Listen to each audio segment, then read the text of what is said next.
One day there was an out-of-the-ordinary event that everyone called the invasion of the world, all because a portal opened and no one was prepared for it. It was a shock. A huge number of monsters from another realm seeped into the world, and they were very evil. This led to the fact that humanity faced the threat of annihilation. People were very scared. They did not know what to do. When everyone had already come to terms with their involvement, something happened. A golden arrow hit the monster. There was a very strong and loud explosion, and there was absolutely nothing left of the monster. To people came salvation, which no one thought about. Another portal opened, and through it passed representatives of the world of swords and magic, and it was called Einhart. So began the confrontation against a huge number of monsters, who already felt themselves masters of life. The monsters were not going to retreat. They saw how they were afraid of people, so they actively attacked. But the representatives of the Einhart world used martial arts thanks to their inner energy. The men were armed to the teeth. They were not going to retreat, as they were confident in their strength. But the demons of the land of Gehenna were also not timid. They did not think to give in to their opponents. And the people who recently ruled the land, in such chaos and confrontation, did not know what to do. After a while, the awakened ones appeared, who asked for a challenge to the system, having gained superpowers. They did not sit still, but actively saved people from monsters, acting quickly and coherently. A group of awakened fought the monsters, while others took people away and determined them to safe places. It was very hard for the warriors. They were angry at the people, as they did not listen to them, and were getting in the way under their feet. After a while, the monster fighters were called nothing but gamblers. The rescued came to them, bowed at their feet, and thanked them for their rescue. But the players asked them to stay away from the portal. A young man got angry and asked why dudes in his presence were always causing trouble. Another player replied to him that it was no surprise that people were perpetually neglected. The kid closed his eyes and noticed that the dude had a magic circle, and most likely that of high rank. Suddenly, the kid heard a very strong scream, and out of the corner of his eye he saw a huge monster near the car. He snapped his fingers in order to activate his stat window. He wanted to know some characteristics. The player recognized that in front of him was a three-headed werewolf, a mid-level monster that roared with anger, and in the car was a woman with a small child who had made an emergency evacuation request. The young man asked the players too what they were doing, and stated that it was necessary to catch that crazy dog. The young men rushed to the kid and shouted for him not to hurry so much. But it was as if Iron did not hear their words, and flew forward to save the woman who had fallen into the trap. The boy heard the earpiece declare that mid-rank monsters should be dealt with by the Vulcan Guild. The young man replied that he was well aware of that, but noticed that those were clearly not doing well. Those shouted that they were holding their own. Iron replied that what he was doing was called simply supporting other players.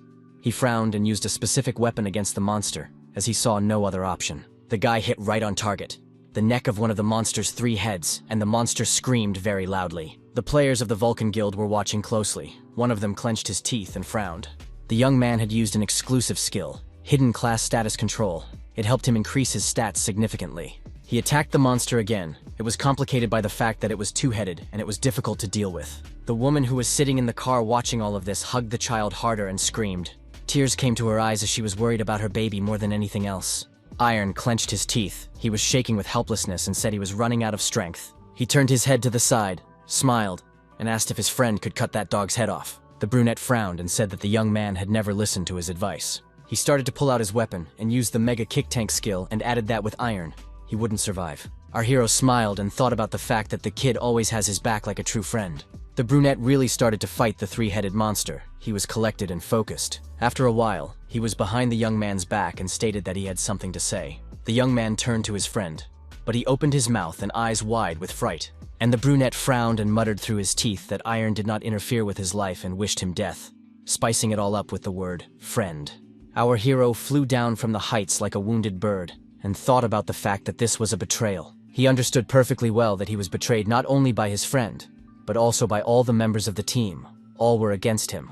The guy looked at the monster and heard someone give a command to catch him sooner. He started to think about running away and informed the girl that they needed to escape as soon as possible. But when she turned her face to him, the young man understood everything perfectly without words. She had also betrayed him. Though tears flowed from the girl's eyes that looked like pity, she had evil and ruthless men at her back. Iron frowned, his pupils narrowed, and he realized that everyone he trusted had betrayed him. The exhausted young man flew face first into the dirt. He was so exhausted he couldn't fight back. The man yelled at him so much that veins protruded on his forehead. He ordered the guy to work faster and called him names. He stepped on the young man's back and asked if he was a highly ranked top player. It was Mu Jae-yong, who was in charge of the Vulcan Guild's monster corpse burial site in the Vanishing Hell. And Iron had gotten into this place 5 years ago. Since then, he had stayed in this place where he worked hard. His master stamped his foot into the ground and informed him that he would be trampled as nothing to do, and our hero thought about where the status window was. Our hero waited a very long time for it to appear, and finally it appeared in front of him. 2 system messages appeared in front of him. The first stated that he had been selected as a source of chaos, and the second warned that his selection could lead to the destruction of the world. Iron only smiled and thought about the fact that he really wanted to stop this pain. He was well aware that he had no other choice, so he agreed to such a proposal. The guy heard some sounds and saw the legendary creatures that ruled the world. He realized that in front of him were 3 lords who looked at him with interest.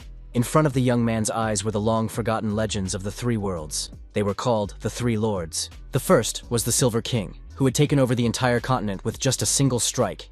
His name was Manhwa.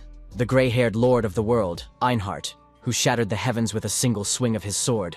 The King of Swords, and the goddess of murder who destroyed divinity, the Lord of Gehenna and the Demon Queen. The 3 lords in front of the young man were imprisoned in the Chaos World. The Sword King asked the lad why he was looking like that, and then inquiring if he was definitely the source of chaos, the Silver King demanded to look at him. The Demon Queen smiled and asked what they wanted. After all, Aaron had been dragged here by force. The young man stared intently in front of him and system messages appeared in front of him. The first notification called out for the young man to come this way. It was a bit surprising. From the next message, our hero learned that he could become a source of chaos. The third notification warned that his choices could lead to the destruction of the world. Iron, on the other hand, was worried about whether he would be able to take revenge on his traitors who were now enjoying life. He remembered the girl who had also betrayed him, and thought only of revenge. The Demon Queen called the guy a poor child, and the Sword King thought he was some kind of brute. The Sword King asked if the young man thought that taking revenge would give him relief, and then remarked that if he was chosen by the source of chaos to come here, it was simple, and added if he was waiting for the destruction of the world, now it was possible. The young man replied that he felt calmer now, and added that he really wished for destruction. The gray-haired man pointed out that in such a case the retribution would no longer be from him, but from chaos itself. The Silver King added that this meant that Iron would be stripped of his body and consciousness, and would only receive the news that the world had been destroyed. The Demon Queen smiled and asked if that would be enough, and then clarified if this revenge would be enough for him. The young man looked away and wondered what else he should do. The Lord of Gehenna changed in her face and informed him that they would allow him to exact his revenge with his own hands. The king smiled broadly and said that the lad should experience what killing was all about. Our hero turned his head, looked in front of him and thought about something for a few minutes. He frowned and wondered how he could do anything with this pathetic body that had lost all its strength and had become a slave. The Sword King frowned and asked what he was even thinking about right now, since he would be taking power from them. And the Silver King smiled broadly and added that the young man would be able to contain the chaos within him. The Demon Queen said that retribution would no longer be a problem, and if he set his mind to it, he could become the ruler of the world. The Lord of Gehenna smiled and added that they were willing to help the young man with everything. The kings were also very pleased. Their eyes shone with joy, and they declared for the lad to adopt everything from them. Iron looked up and thought about how the purpose of the 3 lords wanting him to become their apprentice was not that important. He thought about what was most important to him, was that he would be able to get his revenge. The young man turned his head to the side and asked if he could call the lord's teachers. Those very quickly agreed and added that it was not difficult to convince the young man, and added that it was very strange. So our hero very quickly and easily became a disciple of the 3 lords. He did not have to beg for a long time. After this conversation, the most interesting thing began. The young man was not very easy. First he trained in a world devoid of time and the very concept of death. Through it all he was able to imprison chaos within himself, which is exactly what he was aiming for. Our hero was lying on the ground and suddenly felt someone kicking him with all his might with a heavy boot on his back and calling him a jerk. The man was very angry. He shouted, "Did Iron really sleep in the fucking pit?" The young man didn't immediately recognize the boss and thought about the fact that time had stopped right as training began.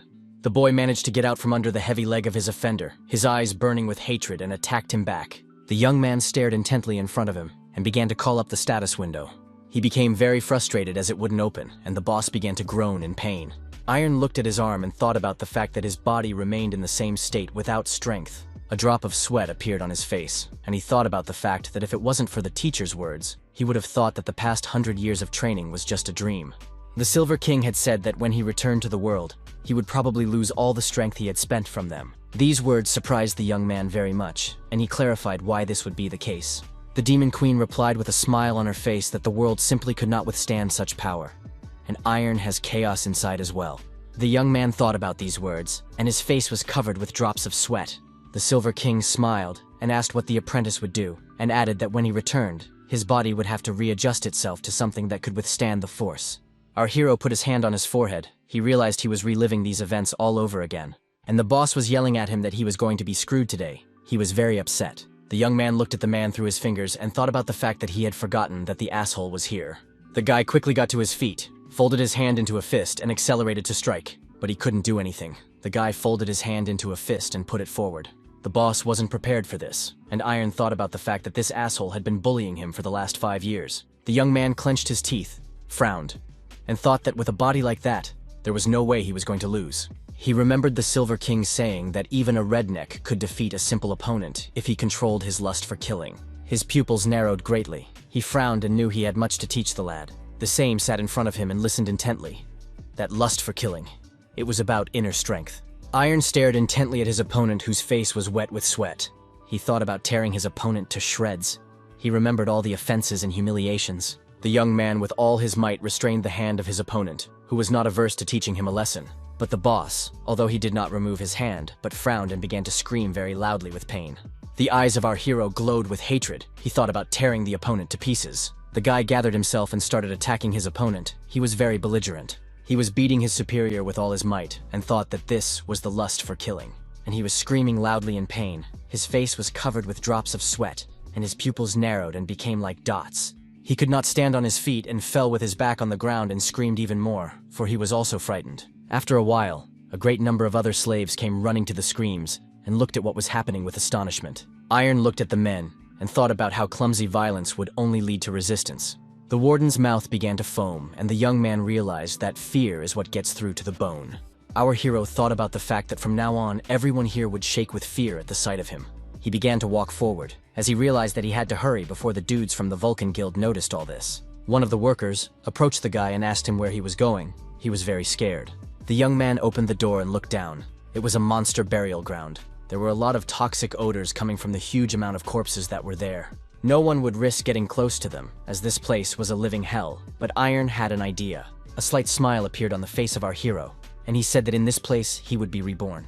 The young man did not think for a very long time, but jumped from the very top, down to the monsters. The men who worked together with him were very much surprised. They could not understand what was happening.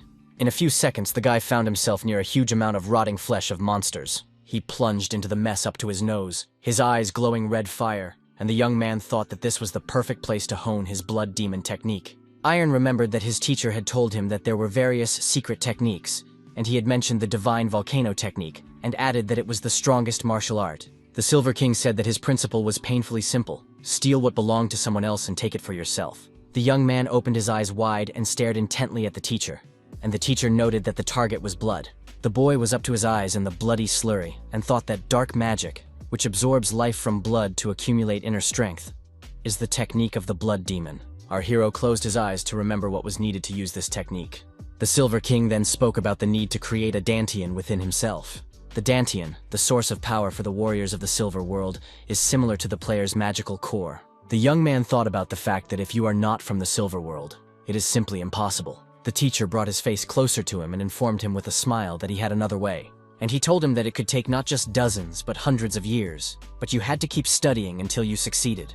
The guy sat in the bloody slurry and thought that judging by the method that the teachers had been developing for over 3,000 years, he would need a lot of time and screamed with all his might. But after a great number of years, he was finally able to create a Dantian. The young man clearly remembered the entire process, including the first step he took. He had to gather not only blood, but also energy in the first place. The second step was actually to create the Dantian. It wasn't as easy as it might seem at first glance, the guy shouted with all his might. The blood demon's technique was not so simple. He felt in the process an intense pain that was far beyond this world. The reason why this area was off limits was not only because of the toxic air standing because of the corpses. It contained a huge number of mutants that were created from the dead energy that emanated from the bodies. Our hero rested on his hands and breathed heavily.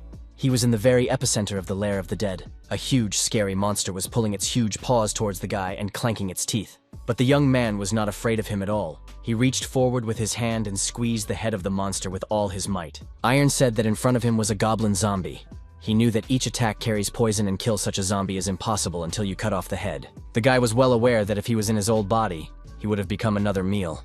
But now it was different, and he could safely deal with the monsters on his own. The young man stared intently at the zombies approaching him.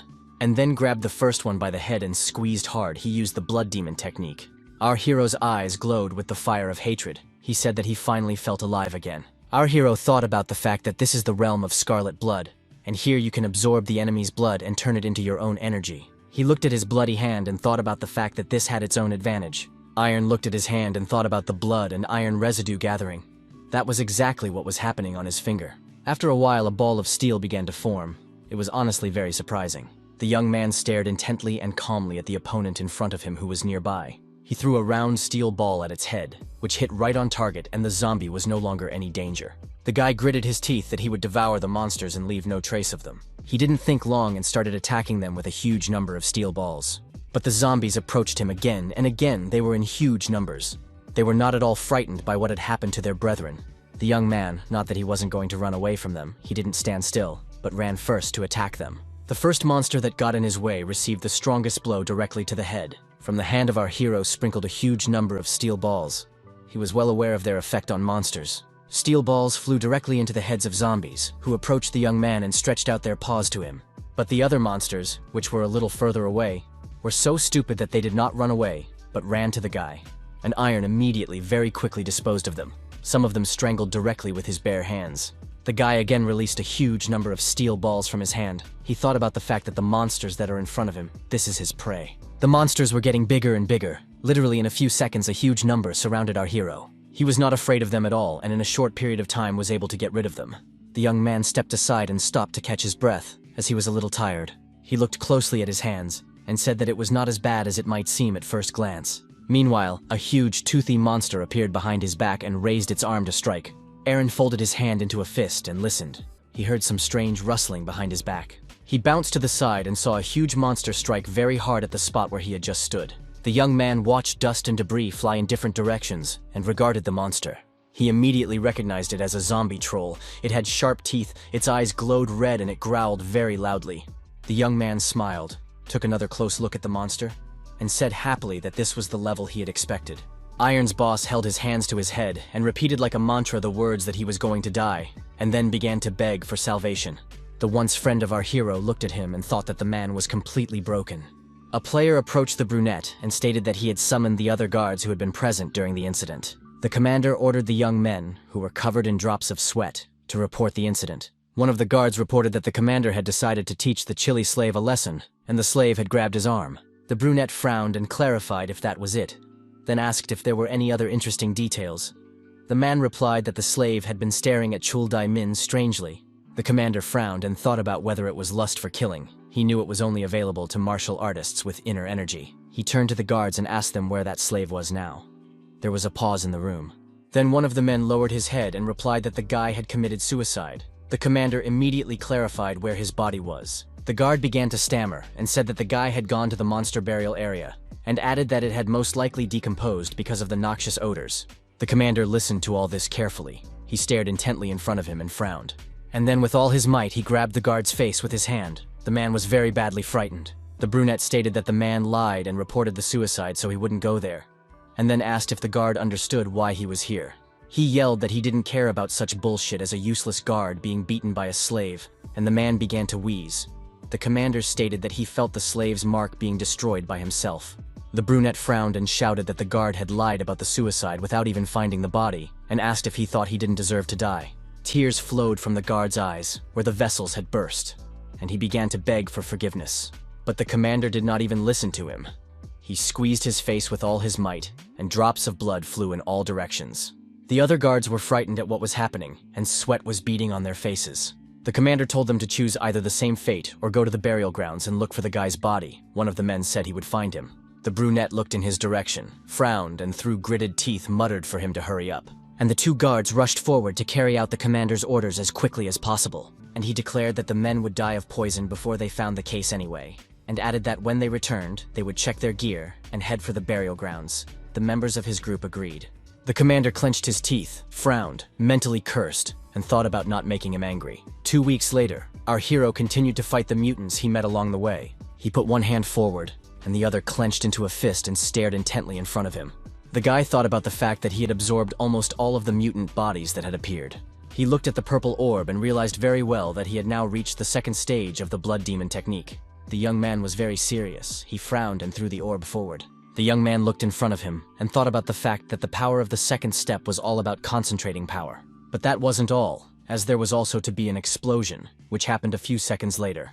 Our hero folded his hands into fists and watched as rocks and dust flew in different directions. Iron thought about the fact that her resistance to poison was several times stronger than the blood essence stage, and if he didn't reach her, there would be nothing left of his body. The guy realized that he wouldn't last long, but this time should have been enough. Other than that, all the main preparations were done, and it was possible to move on to his main goal. Transcendent beings, these were monsters of the highest level of danger. The young man knew that it was best to never encounter them, but rather try to avoid meeting them.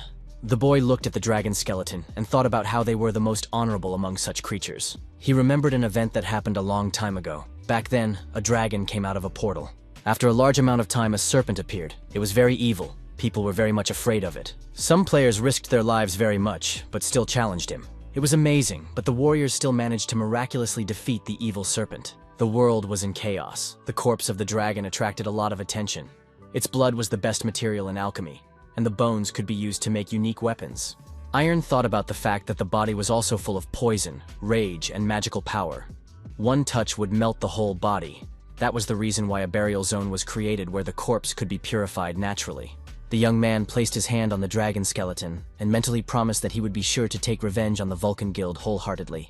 After a few seconds, the young man activated the Blood Demon technique. The Silver King was very surprised and wondered if it was Embre's dragon. Our hero stated that he was going to absorb it, and the teacher hesitated and replied that it would indeed help him regain some strength. After a few seconds, the Silver King smiled and told him that it would be terribly agonizing. Iron frowned and clenched his teeth in pain. It felt like several thousand bolts of lightning were shooting through his entire body. He thought about the fact that he was on the verge of losing consciousness, and if he hadn't practiced with his teachers, he would have died a long time ago. The young man looked in front of him and realized that his internal energy was rapidly accumulating from the blood, and even though the dragon had long been dead, his power was still alive. The young man felt very bad. He was screaming very hard and his mouth was bleeding. He remained conscious and thought it was incredible, because he suppressed the internal energy with the technique of his own blood. But the reservoirs were already full. The guy was well aware that if he stopped now, he would die from the sudden flow of energy. But if he continued to absorb, he would simply explode. He had expected this development, but he was worried if this was already the end stage. The Demon Queen asked what would happen if it failed to absorb all the energy, and remarked that it was a good question, and then noted that dragons in Gehenna were very revered, and then informed that it would indeed be difficult for an ordinary person to take in so much power. Her eyes lit up with purple fire and she stated that the solution was very simple. You just had to become a dragon. The guy looked up and wondered if that was even possible, and the Demon Queen replied that he had gotten so much out of them and was still surprised. She asked if he wanted to get his power back and remarked that the dragon was just another step. The young man looked intently in front of him. He remembered that he had learned a lot from his teachers. Therefore, he understood perfectly well that he had to undergo another transformation, and nothing was impossible. Our hero raised his head up and shouted with all his might that he had already absorbed even the chaos. The Silver King folded his arms on his chest and remarked that transforming into a dragon was not a bad method. Then he smiled and noted that in the Silver Kingdom, there was even a special name for those who get the body of a dragon. Iron didn't think for long.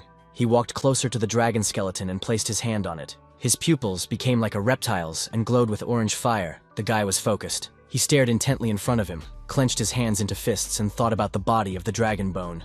The commander frowned, clenched his teeth, and thought about what the hell was going on. He began to look around and thought about all the bodies disappearing somewhere. The brunette realized that not even the highest level guardian could do such a thing. He couldn't understand what was wrong. The commander was also very concerned about what had happened to the dragon's body. He turned his head and told the warriors to immediately report to the guild that all the corpses were missing. The player immediately left the groups and quickly ran to report the incident. But just a few seconds later, he stopped and looked intently in front of him. He saw a black dot. It began to approach him, but the player could not understand what it was happening. Literally a few seconds later, there was a very strong explosion, but the guy couldn't understand what it was. The commander and the other players turned their heads when they heard the explosion. They were very much startled. Dust, dirt, and some debris were flying from that side in different directions. It was hard to breathe. And the guy who was supposed to report the incident was very badly burned. He screamed when someone grabbed him by the neck. It was the commander who was thinking about what kind of explosion it was, and if this happens just a couple more times, there will be nothing left of the burial ground. Just as suddenly, he heard the news that he had become the commander of one of the branches of the Vulcan Guild, but he was still hiding behind other people's backs. It was our hero who looked at Kim Shin-hun with glowing, hateful eyes and declared that he was a traitor. The young man put his index finger forward, and when the commander saw it, he was very surprised. He frowned and asked through gritted teeth if it was iron, and then asked if he was alive. The guy informed him that he was very sad that he didn't recognize him just because he looked different or just didn't want to acknowledge him. The commander frowned, and the young man said that he had heard that the one betrayed him and became the leader. He was quiet for a bit, and added that he was also a coward. The brunette folded his hand into a fist. Bits of rocks, dust, and dirt flew in different directions, and he shouted for our hero to shut up. He pointed at Iron and shouted for the Black Hawks to kill his opponent immediately. A whole crowd of players rushed towards the young man, but he stood calmly and waited for the attack. Blackhawks, it was a special squad that was appointed by the leaders. Their skill level is usually above 90. They are experts who are about to become the strongest rankers. Our hero stared intently at the attackers while he thought about stealth. This was the skill he used. Iron thought about the fact that the technique of the Black Hawks who were taught to kill could bring many dangers. The boy stood looking in front of him and felt that someone was at his back. He knew exactly who it was. A steel ball appeared in the young man's hands and he asked for it behind his back. Literally a few seconds and the enemy was attacked, and most importantly, he was not prepared for this development of events. Our hero thought of the third stage of the Blood Demon Black Blood technique. It was a black blood ball. The main advantage of this ball was that it shot out many nuclei. But that wasn't all of its advantage, as it absorbed the opponent's internal energy. After it completed all the tasks that were assigned to it, the balloon would explode. The young man pressed his lips tightly together, raised his hand up and stared intently in front of him. A great many black balls appeared in his hand. They were of different sizes. After a few seconds, the guy clenched his hand into a fist and shards sprinkled from it in different directions. They immediately began to attack the Black Hawks that were set against Iron, and the young man stood calmly and carefully watched everything that was happening. He was completely relaxed. Kim, who was to the side and watching everything that was happening, covered his head with his hand and thought about how his opponent had such a skill. He frowned and immediately activated the skill to find the information he needed. Literally a few seconds later, a system message appeared in front of him.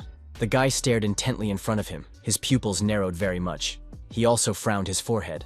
Shin-hong held his head with his hand. Drops of sweat were running down his face, and he was thinking about what was going on with his head. Kim clenched his teeth and thought to himself that he had never seen anything like this. Our hero came closer to him and wondered if the guild leader was dying of curiosity. He raised his hand up. A black ball formed on his finger, and Iron asked if his opponent wanted to know where he got such power from. And then he added that Shin-hong never acts without first learning everything about his opponent. The brunette frowned, and the young man continued that this was so like him, the guild's main tank. Kim frowned, his eyes glowing with hatred, and he wondered at the boy if he was so sure of himself. He reached with his hand for the sword he had behind his back, and declared that he was no longer the tank that Iron knew. Sean Hin put out a huge weapon in front of him and shouted that he was the raid leader of the Hwasun Guild, and stated that our hero always thought he was better than everyone else, and pretended like he was the smartest. He pointed his sword at the young man and said with a snide note in his voice that he would see how he behaved. Kim shouted that the boy would rush forward and not even think about his comrades. Iron threw a black ball in Sean's direction and calmly replied that that's exactly what he was going to do. The young man didn't think for a long time, but threw his ball directly at his opponent's weapon. The one tried to fight it off with his sword. He frowned so much that his pupils became like dots. Our hero calmly noticed that Kim called himself the leader, but he didn't change at all. He started attacking his opponent again, and said that nothing else could be expected from the Hwasun Guild. Sean also, like last time, started to defend himself from the black ball. He used the white shield skill. It really worked. The kid remained unharmed. Only pieces of the shield were scattered in different directions. Kim turned red with anger, frowned, and shouted with all his might for the young man to shut up. He swung at the young man, and the latter managed to dodge the huge sword at the last moment. Our hero stared intently at the weapon, which was right in front of his nose, and his opponent was adding oil to the fire, saying that it was the end. His expression was insane. Iron snapped his fingers again and a large black ball appeared near them. The young man calmly looked at his opponent, who clenched his teeth in anger and wanted to strike. The huge, heavy sword was stuck in the ground, but the boy managed to bounce aside, so he remained unharmed. Kim got even more angry, and he asked Iron again how he got so much strength. He turned red and shouted that the young man had definitely lost his powers, and such a thing was simply impossible. Our hero looked intently at his opponent and calmly asked what such a cowardly traitor would get his answer. These words very much angered Sean. From rage, he could no longer restrain himself. Therefore, Stronger clenched the sword, which was in his hands, began to run at the young man with wishes for a speedy death. But the guy put his hand forward and noted that he had already told his opponent that it was all useless. He snapped his fingers once again, and a black ball appeared from under his finger. Kim was already well aware of what would happen next. He frowned, his eyes glowing with fire.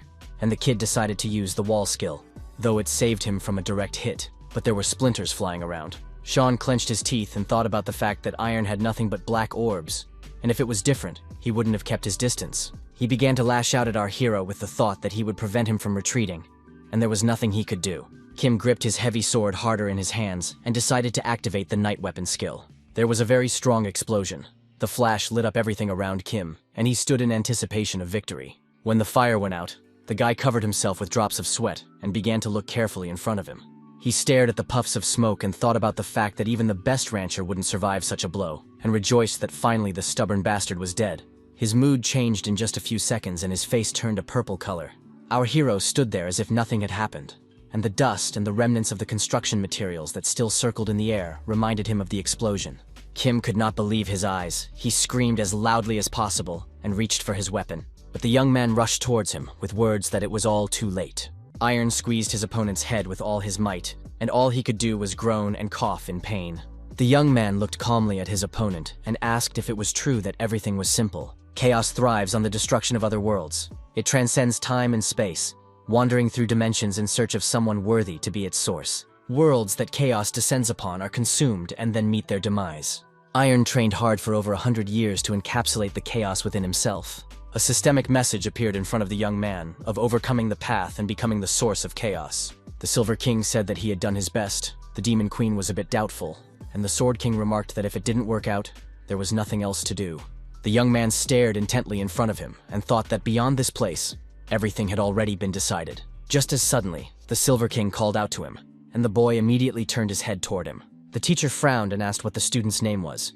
His pupils narrowed to dots. The young man smiled and asked if it was true that he was asking that after all these years. The man laughed, held his hand to his head and replied that he was very much used to it, and added that he had once been called a heartless ghost. He took his hand away from his face and noticed that even he had managed to become very attached to the young man. Our hero continued to smile. He looked intently at the teacher and replied that his name was Lee Iron. Our hero frowned very hard, his eyes burned with fire, and he shouted very loudly. Some unknown force was pulling him to the side and he reached for it like a magnet. Suddenly he was embraced by the Demon Queen and calmly said that he had succeeded. The young man was called out by the Silver King who, along with the Sword King, was standing a little to the side. The boy lowered his head, drops of sweat appeared on his face, and he reported that he felt drowsy. The teacher remarked that this was the influence of chaos, and his body was resisting its power. The Sword King said that the chaos was eating away at Lee's spirit, and added that from now on, he would be constantly haunted by nightmares. Iron clenched his hands into a fist and spoke of how if he fell into a nightmare, the chaos would awaken again. The young man took a few steps forward and made it known that he had expected this to happen.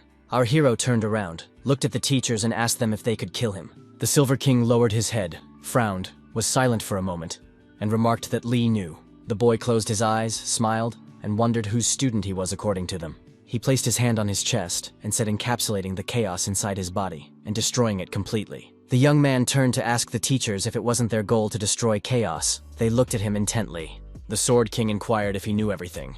So why did he contact them anyway? Lee replied that he was betrayed and left with nothing, then remarked that he couldn't trust anyone. He stared intently in front of him, wanting to add something else, but he couldn't get the words out. Then he said that the teachers had given him a warmth he had long forgotten, a feeling he had not had for a long time. The young man said that retribution meant nothing to him now, and said that he wanted to return the care they had shown him. Lee looked at the teachers and asked that they finally give their names and added that this was their last request. And they stared at him for a while and remained silent, the kings frowning. After a short while, the Silver King called out his name and said that his name was Shin Yu Wool. The second gray-haired king called out his name. He stated that his name was Sigurd von Damien. The Demon Queen lowered her head down. She was looking at something below and said that her name was Bergena. The young man clenched his hand into a fist and said firmly that he had no more regrets. He spread his hands apart and said that he was Lee Iron, would die here for his teachers. The young man stood with his eyes closed. He was already ready for anything, when suddenly he was called by the name Sigurd von Damien. The old man came closer to the boy, put his hands on his shoulders and told him that he would not die here. The man frowned, looked intently at the Sword King, and asked in surprise what that meant. Bergena smiled and declared that Iron was their child and their apprentice. All the kings looked at him with a smile, and the Silver King folded his hands in front of him and asked how they could kill him with their own hands. The guy shouted that this way they would abandon their mission. He got very upset. But the Demon Queen came closer to him and informed him that they would share the burden of the chaos within him and imprison him together. She added that the chaos in Lee was formed by their tech, so their power can handle it. Bergena said that the spatial bindings had weakened and he would return to where he belonged. But the boy asked what would happen to the teachers. They answered that they would be sealed somewhere deep, and looked at the young man with pleading eyes. Our hero began to slowly drift away somewhere, and the teachers pulled their hands to him. The young man was very much frightened. He stretched his hand forward and called out to them, but they held out their hands to him and said that the lad should go already, and then added that it was not worth looking for them. The young man walked back to where he was fighting Kim. He thought about being curious about how far the power he had gotten from his mistakes could take him. He thought about how he felt its greatness, being someone who once almost became a high-level ranker. He wondered how it would affect others, not teachers, but other people. Lee didn't remove his hand from Sean's face, who was barely breathing, and realized it was all too easy. Our hero reflected on the fact that Kim may not be of the highest rank, but was clearly above the 150th level. He continued to restrain his opponent and thought about the fact that it would be worth it to find techniques other than the blood demon, and then he would definitely not be defeated. The young man thought about the fact that the Vulcan guild leader and the other high-ranking experts of the Silver Squad would be no match for him. The young man was well aware that the people from Einhart and Gehenna wouldn't be a danger to him. And after a few seconds, Lee also thought of those representatives at the top of the world. He stared intently in front of him and thought about the fact that this revenge had been planned for hundreds of years, and now that it was really here, he was less than thrilled. Kim, who was having a hard time breathing, started calling our hero by name. He was calling for him with his last strength. The kid begged for mercy and remarked that they all just had to betray Iron. The young boy pulled his hand away from his face and clarified why they had to become traitors, and Sean replied that otherwise they would have all died. She shouted very loudly, as loud as her strength allowed, that there was no other way to save them all. Our hero asked Kim if he had done it to save him, and then frowned and remarked that Sean had become captain, while he suffered day to day, and clarified it was all for him too. A large black ball flew out of our hero's hand, and his opponent began shouting that he would tell him where the others were. The young man stared intently at his opponent. There was absolutely no emotion on his face. Kim shouted that he would help him get revenge and just begged for mercy, while Lee held up the black ball. He was quiet for a moment and noticed that Sean had betrayed him once, and now he was talking about betraying him again. The young man put his hand over his face again so he couldn't hear the screaming and wailing. He remarked that everyone would hear about Kim's death, then added that the kid was waiting for them in hell. Our hero squeezed his opponent's face harder. He began to moo, and the kid remarked to wait for them all, as they would be joining them soon. The man stared intently into the darkness. He saw the silhouette of the guy who was approaching him. The young man broke the huge, thick metal chains with ease. The slaves and guards intuitively understood everything. They knew perfectly well that the man had broken the chains and got out of the abyss. The men looked at Lee, who stood before them, and were certain that he had defeated Black Arrows and Kim Shin Hong. Our hero looked at the guards and slaves and thought about the fact that if it wasn't for his teacher, the same fate would have awaited him. The guy opened his palm. Black balls sprinkled from it. He thought that the men would die and he would help them.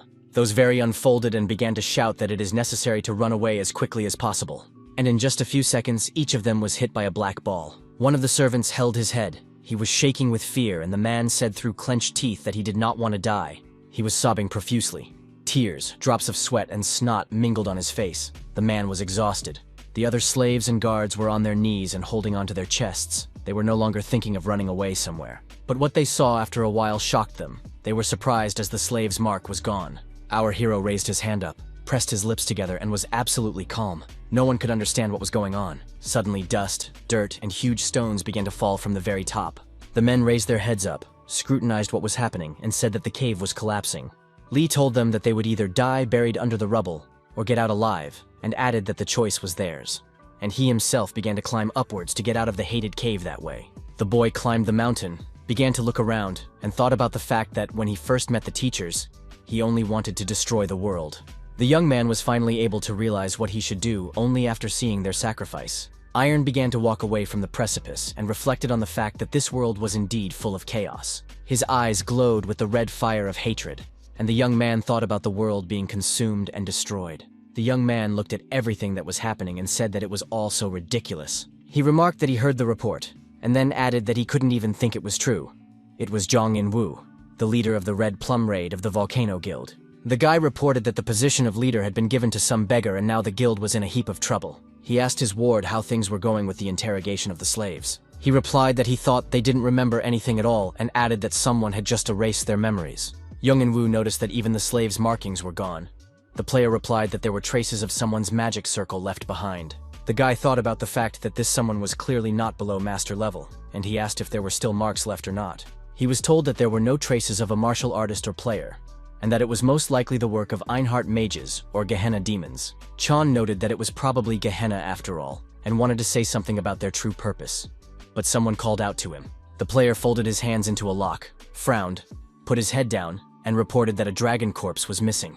The leader thought to himself that this was exactly what he expected, and if it was all Gehenna, they could use the corpse without cleaning it. And he himself ordered the player to contact headquarters, so that every trace of Gehenna for the past year could be investigated. Young In-woo approached the decapitated corpse and asked what the scum was doing here. He was answered that Kim had come to make sure Slave Lee Iron was dead. The leader interjected the name he had just heard. He thought about if that guy who was about to become a high-level ranker hadn't touched this, he would be very famous right now. Chan asked the player what about his corpse, and was told that the young man had gone into the abyss about a month ago. The leader lowered his head and noticed that Lee was dead, as his body would simply not have been able to withstand the poison. He turned around, waved his hand, and told the boy that it was time to end it all. His eyes burned with fire, and he ordered the player to find the others, who bowed and was ready to carry out the order immediately. In Seoul, one of the bars in the city was very crowded. Almost all the tables were occupied. One of the men told his opponent that the burial site of the Vulcan Guild had been attacked, and the man asked what kind of idiot went there in the first place. The girl twirled her hair in her hands and reported that there were rumors that it was the intrigues of Gehenna, and added that it looked like they wanted the corpse of a dragon. Her opponent remarked that there was an end to the lull, and was told that it looked very much like they had contacted the Vulcan Guild after all. Our hero pressed his lips tightly together and thought about the fact that everyone was just talking about the guild. He realized that it was all quite expected.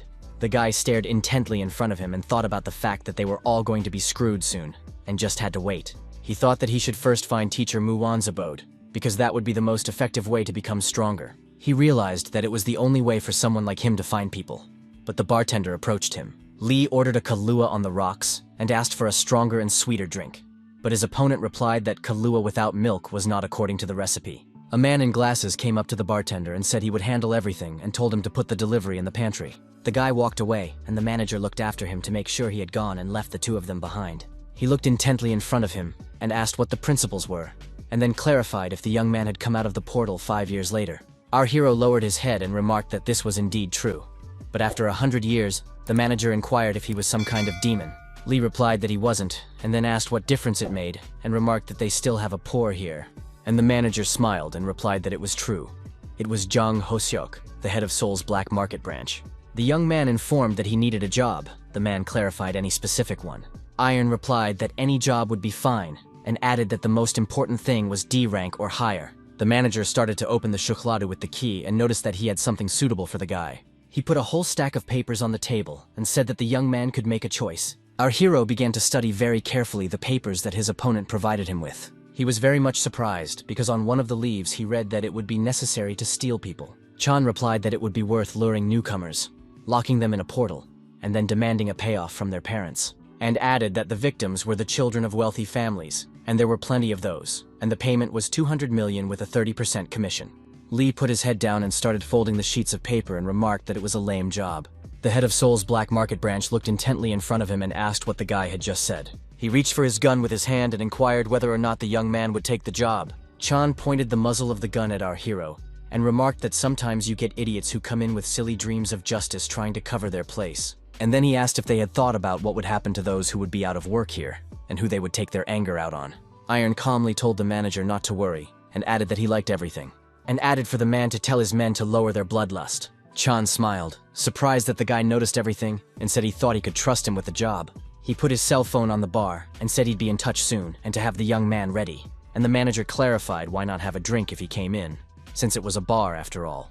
But Lee replied that he didn't think there would be a problem with that. Chan clarified why he came here. The guy's eyes lit up and he replied that if he got drunk, he would fall asleep and there would be no one alive here. A smile appeared on the manager's face, and he asked the young man if he understood the joke, and then added that he didn't insist. The young man turned around and told his opponent that he would be leaving the bar. Chan looked at him and thought that the guy was full of illusions, and at this rate, he wouldn't have long to live. Dasadon, Namyangju City. There were 2 guards standing near the entrance to the D-rank portal. The young man waved his hand and called out to his brother Chul-ho, who heard everything but didn't turn his head, only smiled. When the guy came closer to him, he was happy that An Min Hong had come to see him. He pointed his hand forward and said that the players were there, that he would join them this time and added that they were like the closest to him and asked to be kind to them. Chul-ho smiled and asked what his expectations were for his first such operation. An Min-hong also smiled back, his face covered in droplets of sweat, and he replied that he was a little nervous. His opponent replied that there was no need to be. After all, his comrades had been with him for over 3 years, and added that the D-rank portal, it was nothing. He turned to the side and began to look at the people who were standing there to the side. It was our hero and some other man with a large scar on his face. They were called wanderers. The players who had gathered in the portal frowned and were covered in drops of sweat. They opened their mouths in surprise. Chul told them not to worry after all. They were martial artists who had been with him for over 3 years. Lee looked at everything that was happening and thought that it was normal to worry. And wanderers are known for being no worse than the demons of Gehenna, which is why our hero was introduced to the black market as a wanderer. The young man wondered if there was someone without a shadow of surprise on his face. He looked at the people carefully. His eyes lit up with red fire. He began to realize that he had most likely found what he was looking for. It was getting evening and the players were sitting around the campfire, warming themselves and admiring the tongues of flame. The guys hugged each other and Chan told Anne that his experience points had increased significantly thanks to him. He remarked that they could hunt tomorrow. Some of the players said that they had come without telling their parents because he said they would get a lot of points. Chan smiled and told them not to worry, as he had thought of everything, and added that there was a place where they would be able to hunt in peace. He added that tomorrow they would finally know the real action and advised them to rest for now. The players immediately listened to him and went to a tent that was nearby to rest. The guys looked after them, smiles appeared on their faces, and they thought about the fact that the players continued to believe them. Our hero was sitting in front of the fire, warming himself and admiring the flames. He was thinking about something of his own. A girl came up to him and asked if she could sit next to him. The young man did not answer, but as if she did not expect an answer, she sat down next to him and asked if it was true that he was a wanderer. Then she looked at the young man and asked him if he was a martial artist, what level, and added that he hadn't really participated in today's hunt. Iron replied, if the girl was aware that it was rude to ask players their level. She remarked that she didn't know since she was still a beginner. She looked at the boy and thought about how he wasn't even trying to pretend to be excited. The girl smiled and wondered if she could at least ask the young man's name. The young man calmly said his name was Iron, but did not ask her what her name was. She looked in front of her and thought about how that name seemed very familiar to her. The blonde came up to them and told Yunha that it was her turn, and she could go rest. She agreed. The brunette told Lee that she would go and added that the conversation was short, but she enjoyed it. Ha was leaving and thought about how the guy didn't seem like a bad person, but for some reason a strange feeling kept her going. Chul clenched his teeth tightly, frowned, and struck the monster with all his might with his sword. The guy who was standing to the side turned his attention to the fact that the portal would close very soon. Ho told Min that the portal would close soon, and if he didn't leave now, he would only be able to leave next time after killing the boss, and then he would have to really sweat. He asked why not just go at him together, and asked if the boss was an easy target for him. But his opponent said he was afraid the kid would get hurt. An remarked that he was a normal player, and if he ran away every time for fear of getting hurt, he wouldn't get stronger. An shouted that he didn't need to worry about him and suggested going to the boss. Chul clarified that he was sure. The young man replied that he was sure of it all, and his opponent rejoiced and thought that Min was caught, and he himself pointed at the monsters and suggested that An fight them first. The one began to draw his weapon, frowned, smiled, and said that this was what he had been waiting for. And the fight began. The players pounced on the group of monsters, each pulling out their weapons. Chul-ho bit his lip and frowned. He stood back and watched everything that was happening. After a while, a system message appeared saying that the portal was closing. And Ming clenched his teeth, frowned very hard, and clenched his weapon more and more tightly in his hands.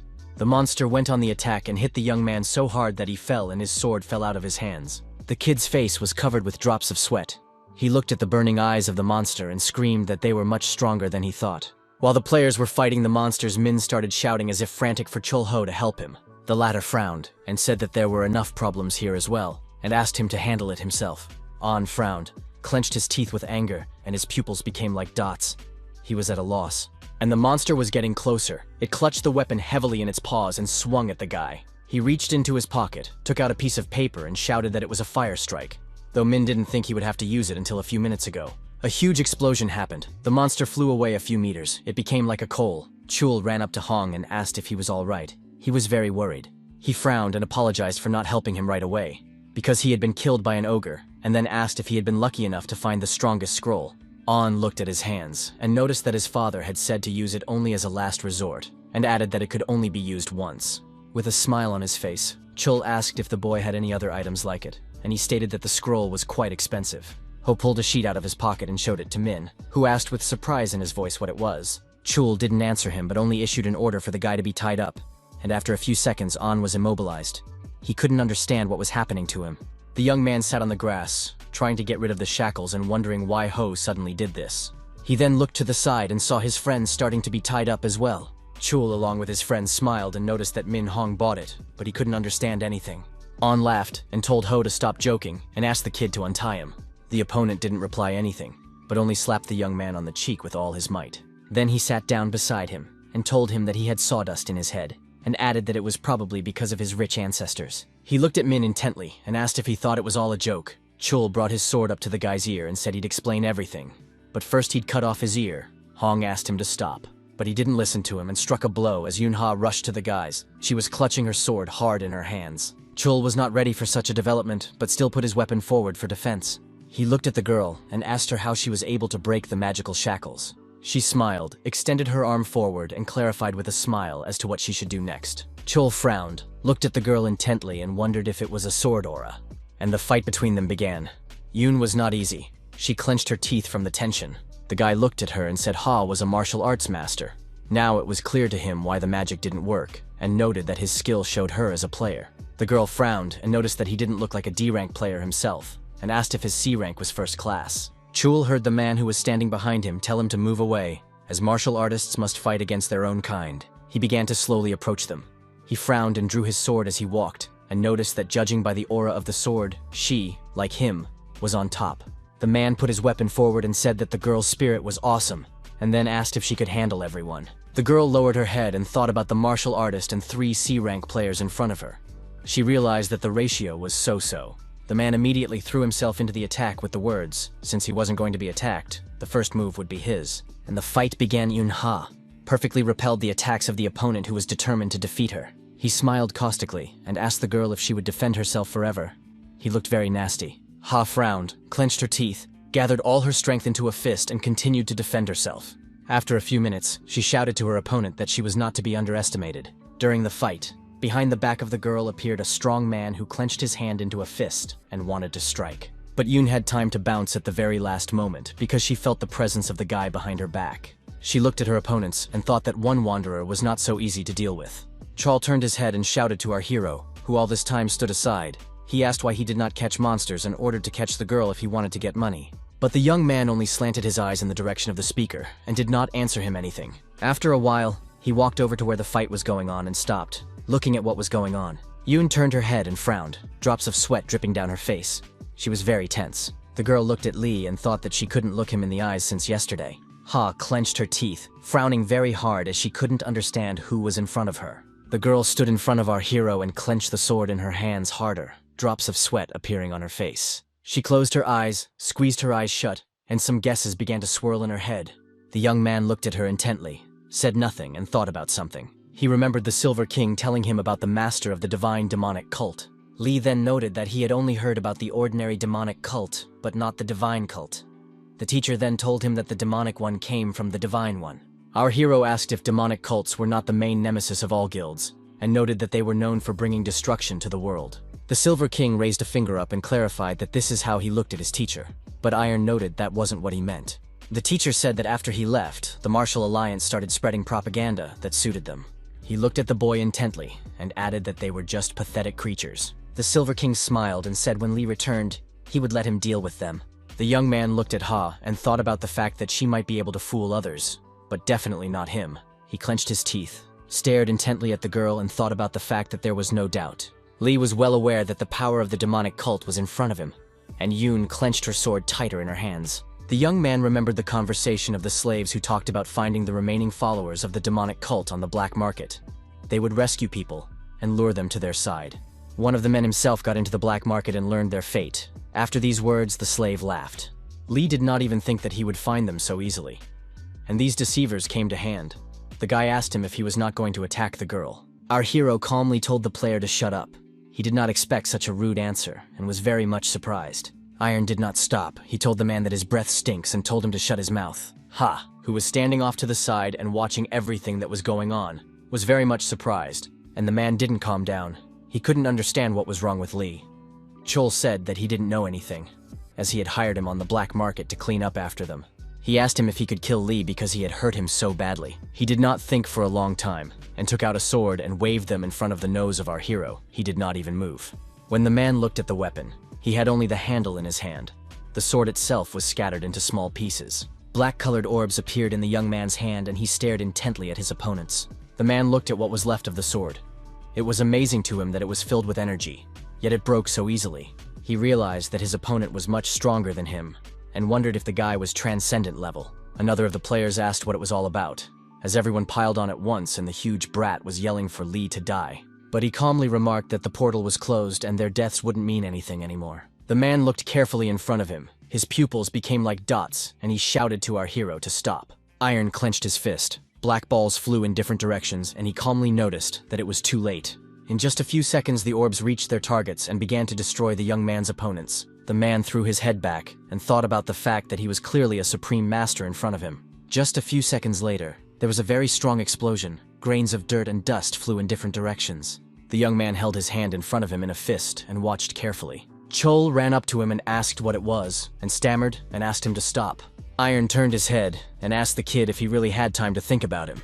Ho had droplets of sweat on his face, and his pupils narrowed greatly. Ha appeared behind his back and raised her weapon to strike. Literally a second later, the girl struck Chol, who didn't even realize he was being attacked. After all this, she headed over to where our hero stood calmly, who had absolutely no emotions. He looked at Yoon and asked her if it was his turn now, but he was completely calm. Ta replied that nothing would happen, and added that she wasn't stupid enough to attack knowing she was going to die. She pointed at An Min Hong and noticed that she was on the same team as him not too long ago. The girl remarked that Lee had gotten rid of them alone, and added that it was best not to pretend like they were on the same side. And then added that the guy had a purpose, and noted that whatever it was, she was willing to help.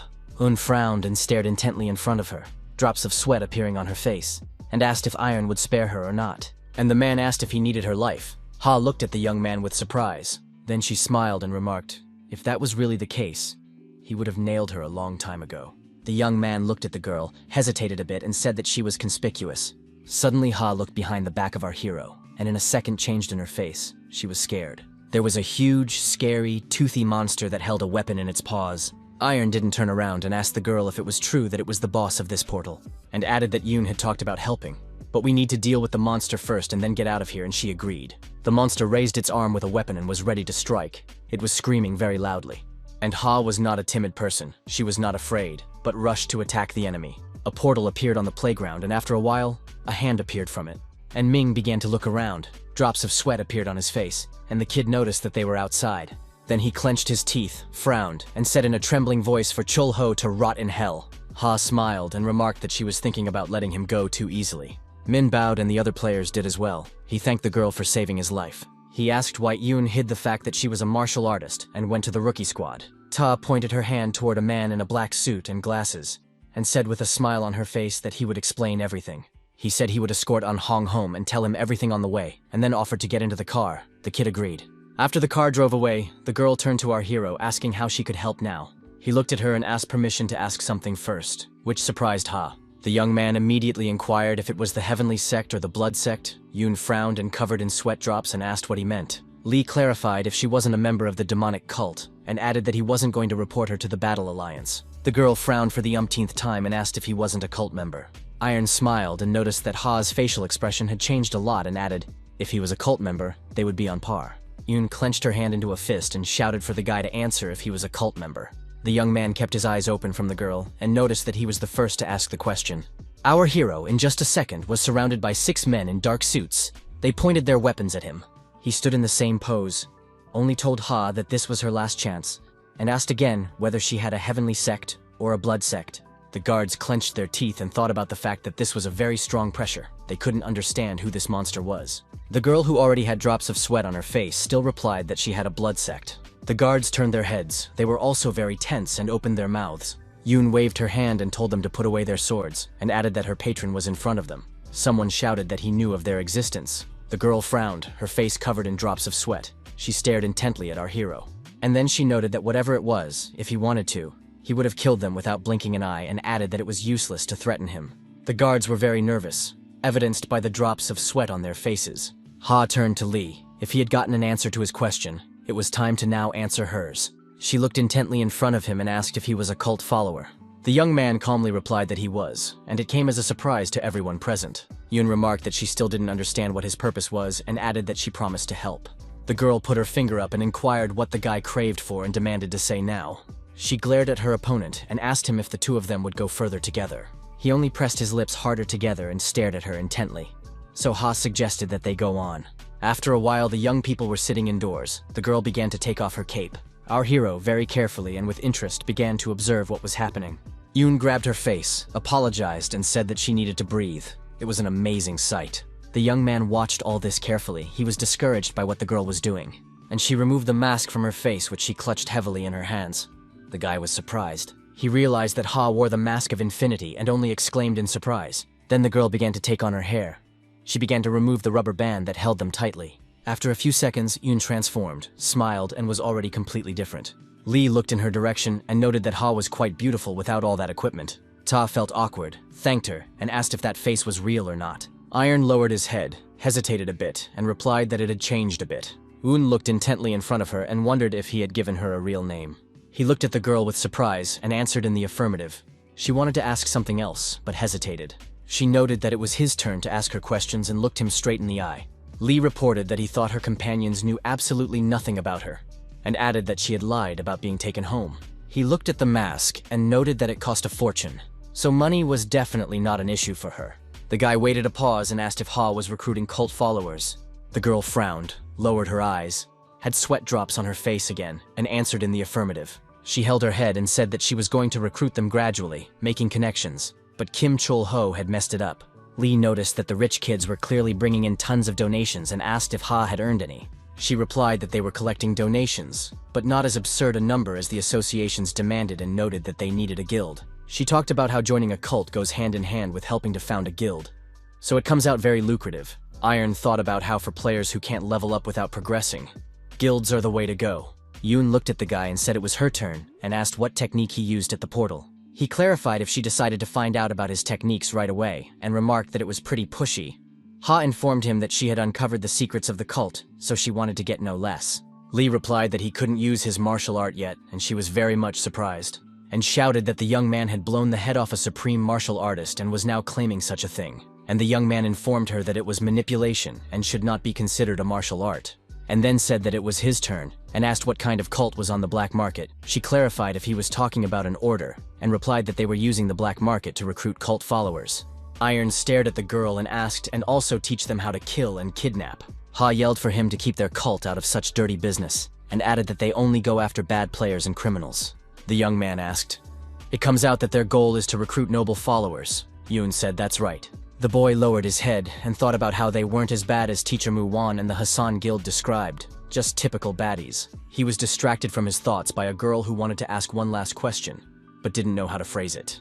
She wanted to call the young man a patron, but for some reason she called him a murderer. Ha stared intently in front of her and thought about the fact that for some reason she couldn't move or even lift a finger. The girl was shaking as she couldn't understand what was happening to her, and mentally asked herself if it was him. Our hero folded his arms on his chest and calmly looked at Yoon. Not a single muscle on his face trembled. After a while, the girl let go. Drops of sweat dripped down her face and neck in hail. She frowned, looked at her opponent, and realized perfectly well that it was a warning. After a while, when the car came to a stop, Ha noticed that they had already arrived. The guard opened the door and our hero told the girl to get out first and led the way. They arrived at the Ganha Company. This huge corporation had influence in all of Asia, and its director was Kang Han-chul, S rank. Lee looked up, looking at the building, and noticed who would have thought it was a company building, the headquarters of a cult. Yoon walked closer to him and asked if he was going or not, but the guy didn't say anything. Then he asked if he wasn't going. Would she just let him go like that? Ha remarked. If he wanted in, he'd go anyway. Iron stated that if he refused, she wouldn't let him go anyway, and then the Hwasun Guild and the Blood Cult would chase him. The girl looked intently at our hero, her pupils becoming like dots and a hunch hit her. But she was still wondering if it was true that the guy in front of her was really Iron or not. And the guy looked at Yoon and asked if the persecution would stop if she was snatched away. The girl had drops of sweat on her face and replied that it's better not to joke like that here, and added that she was taking a risk by bringing him along too. Suddenly they heard someone shouting. They were surprised and turned their heads. The head of the corporation, Kang Han-chul, was flying toward them, and the ground was burning under his feet. He frowned with anger. His pupils narrowed very much, and the director shouted very loudly as Lee dared to threaten the lady. Kang Han-chul started running towards the young man and shouted for him to prepare for the consequences. The girl reached forward and shouted for her grandfather to stop. Drops of sweat appeared on her face. But our hero stood calmly. He was not even going to run away somewhere or prove anything. Yoon began to scream very loudly. She was frightened to think that everything was too late. The man furrowed his gray eyebrows, pressed his lips tightly together, and heard the guy say that it was unbelievable. Lee grabbed his fist with his hand and noticed that this was how the blood cult treated their benefactors. Kang Han-chul sat at the table, smiled happily, and said that he thought he was wrong. The man waved his hand and told the young men to eat to their heart's content. They sat at the set table. Iron pressed his lips tightly together and looked at the dishes that were on the table. They were outlandish to him. Khan stabbed a piece on his fork, looked at it, frowned, and said that there was no poison in it. Our hero smiled and began to eat, while director Ganha sat across from him, watching him intently. The boy chewed, swallowed, and calmly noted that the poison did not work against him anyway, and noted that he had not eaten normally for a long time. The old man was surprised at this news and told the young man to eat plenty. He raised his head, looked at the young man, and thought about the fact that after a hasty investigation, after the rumors Lee had headed here, Kang thought about the fact that he had learned that it was Lee Iron, the murderer of his own comrades. He also knew that he had recently been enslaved by the Vulcan Guild. And yes, the boy's appearance didn't differ from the description. The old man recalled how the young man had blocked his strike not long ago. After all, that was when he had sensed the inner energy rather than the player's strength. The man frowned his huge gray eyebrows and thought about who was really in front of him. The waiter took away the young man's plates, and Kang thought that Lee's internal energy wasn't much higher than his. But what bothered the old man was why the young man was so calm. He put his hand up and stated that he came because the lady said she owed him a debt. The old man told our hero to speak up and promised that he would give anything. Kang smiled and remarked that our hero had to promise him something first. Lee wiped his mouth with a napkin and asked the old man if he wanted the guy to join the ranks of the sect followers. Company director Ganya smiled wryly and said that was exactly what he wanted. He then added that he was aware that Lee knew quite a bit about their cult, and inquired as to where such knowledge came from. Kang frowned again and stared intently into the young man's eyes. He stated that he had not heard that Lee Iron's assassin was once a member of the cult, and the young man only pressed his lips tightly together. Our hero was silent for a moment, and then asked if the old man had made inquiries about him. The man replied that he couldn't allow someone into the headquarters without first getting enough information. Eun-ha turned her head to the side and looked at the men, drops of sweat appearing on her face. Han-chul asked if the young man had joined the cult, then when he was in the Vulcan Guild's burial zone, he replied that he could say that he had. The old man noticed that the lad was asking about the Heavenly and Blood sect, and then asked which side he himself was on. Iron lowered his eyes and replied that it could be said that he was now on the side of the Blood sect. This answer surprised the man a great deal, and Lee remarked that he would gradually bring him up to speed. Kang smiled and said that he was like an official member of the cult, but our hero interrupted him and said that he was not going to obey him. The old man was speechless. He frowned, his pupils became like dots, and he asked what the guy had just said. And Iron calmly said that a wolf had no business obeying some dog, and added that they were the ones who should obey him. The old man folded his hand into a fist and slammed it on the table with all his might, and shouted that it was arrogance. Kang became very angry but asked in a calm tone if the young man understood what he had just said. Our hero calmly replied that he understood everything, and at this time, Ha jumped up from her seat and yelled for them to calm down. Lee folded his arms across his chest and told Kang that he would have to hand over the position of Blood Demon. The old man became very angry. He got up from his seat and began to tear up and throw. The young man stared intently at his opponent, his pupils narrowed very hard. Kang folded his hands into fists and shouted for all he was worth that Iron had crossed the line. Ha was very scared. She rushed to her grandfather, but he yelled for her to stay out of it. The old man asked Lee if he knew what happens if you cross the Blood Demon and added that even a girl will not save him. Our hero thought that objectively he was now a level below Kang Han-chul. He was advancing fast, but time was too short. The young man looked at everything that was happening and thought that his body was not able to endure martial arts yet. The old man looked intently in front of him and asked if he needed a weapon and immediately added that he would give one. The guy calmly remarked that he couldn't use a weapon as it would spell disaster. Kang frowned very hard and called the young man an upstart. He was very angry. He looked at Lee and clarified that he wouldn't even try to fight him. The young man calmly replied that if he used martial arts, he wouldn't feel bad. These words made the old man very angry. He began to call Iron names and then asked if he was mocking him. Our hero looked at the angry old man and replied that he was not mocking him at all. Kang waved his hand and remarked that then there was nothing further to scratch his tongue about, and told him to attack, and added that as an indulgence for being kind to the lady he was giving 3 spare seconds. Lee smiled and asked if the blood sect was really that honorable. The old man's eyes burned, but he told Iron to remember that he was treated as a guest, not an enemy. Ha rushed over to Khan again and asked him to wait for a while, but he yelled for her to step aside. Then the girl yelled for Lee to say he was just blabbing, and the guy stared at her intently. The old man got very angry and asked why Ha was sticking up for him like that. Our hero looked at everything going on and thought that it really doesn't make sense. He realized that the girl herself doesn't know why she's doing this. Iron looked at Yoon and thought about the fact that all this is too much. Indeed, he saved her life.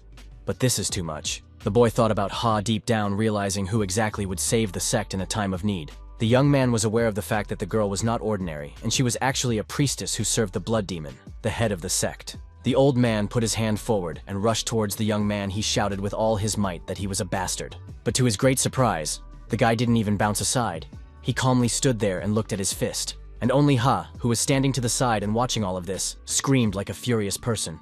A very strong explosion happened, and people who were outside could see it. Yoon was very frightened. She clenched her teeth as the blast wave was quite intense.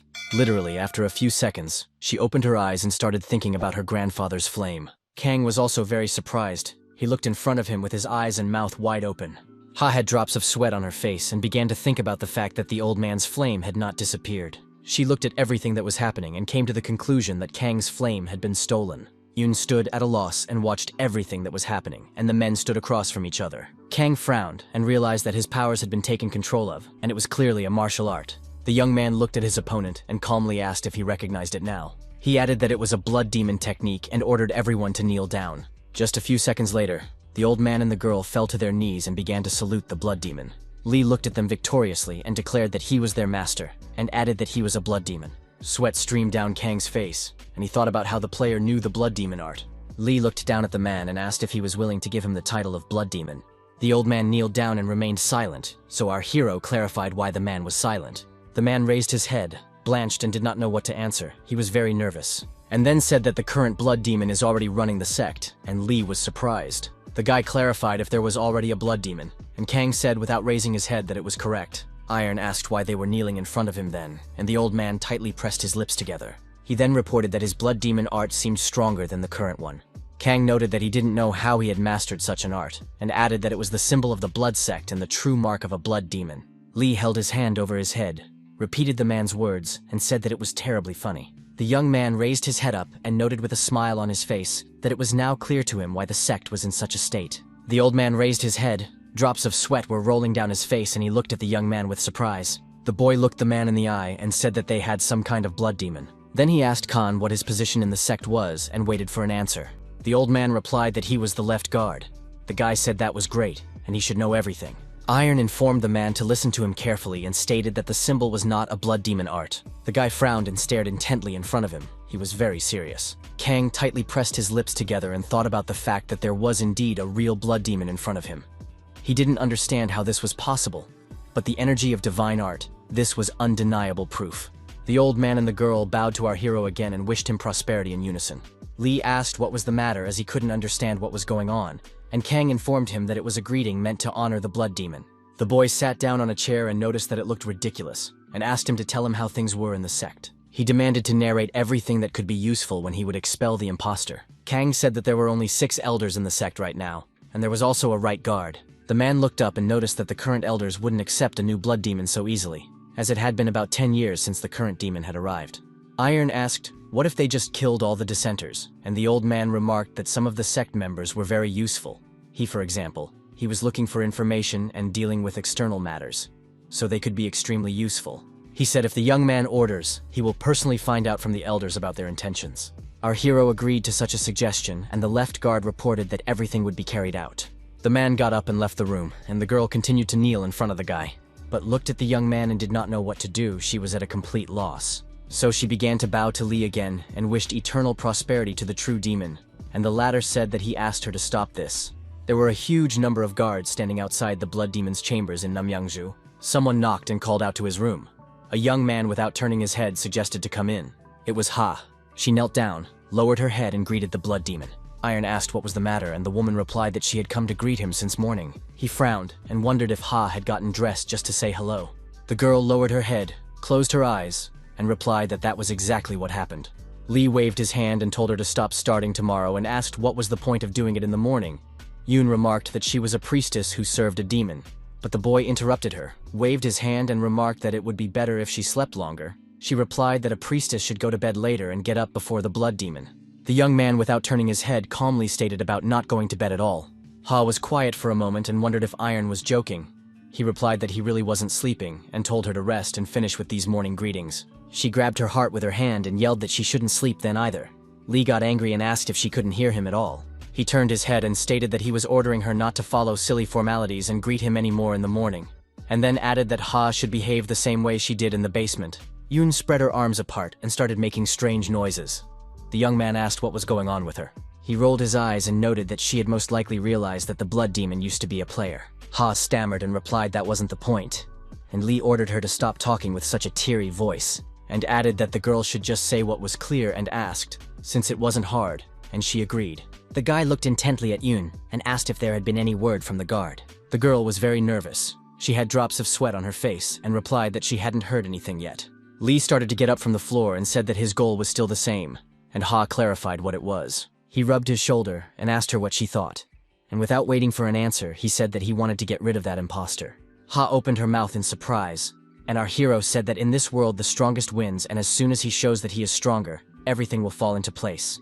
And Iron stated that this all meant that he needed to train. He asked if there was a gym here, and asked to be taken there. He remembered how his whole body was covered in drops of sweat then, and he asked if he would be trained in combat techniques. The Silver King smiled, hesitated for a moment, and noted that it was a very good question. He said that the techniques the young man was currently learning were adapted to fully utilize the power of all three teachers. The teacher noted that each technique was a separate cog, and together they fit together perfectly. If you don't follow a certain order, you can't move to the next level. The Silver King stated that if you force a cogwheel to spin by force, the whole mechanism would break, and until the divine arts were done away with, he wouldn't be able to use weapons or martial arts. The Sword King held out a weapon to the lad, and stated that it was better to live on himself to understand these principles, and offered to try it just once. The young man took the sword his teacher gave him and squeezed it very hard in his hands. After a few seconds he screamed like a raging man. The boy closed his eyes and thought about how he didn't even want to imagine this pain. After all, it was better to go through 10 cycles of reformation. He realized that thanks to the black demon blood, he had almost reached the limit, but he still hadn't reached full development. The young man knew very well that the dragon blood was still circulating inside him for now. Lee closed his eyes tightly, sweat dripped down his face, and he realized that he had to get rid of the poison and absorb the life force. A week passed. Ha sat in front of the door that led to Iron's chambers. She thought about what he was doing there. After all, he cannot in an empty room to train the art of blood demon. Just a few seconds later, the door opened slightly, and a foot was seen. Yoon immediately stuttered and shouted to Lee. She called the guy an honorable blood demon, but the guy didn't pay any attention to her, but only looked at his hand and thought that he had finally succeeded. The guy clenched his hand into a fist, his eyes burning with red fire, and he thought he had reached the last step of the divine art of the blood demon True Blood. The young man sat at the table and ate. A little far away stood Ha, who was watching him. The young man turned to her, gave her a hard stare, and then inquired if she wanted to eat. She looked at Lee fearfully, drops of sweat appearing on her face, and she thought about the fact that it had only been a week. The girl was well aware that the young man had become much stronger than he was. Yoon looked at our hero with her mouth open, but she still couldn't answer his question. The art of blood demon without pure blood and a special ritual is impossible to practice. The girl was aware of that. She had no idea how Lee was able to reach this level in an empty hall.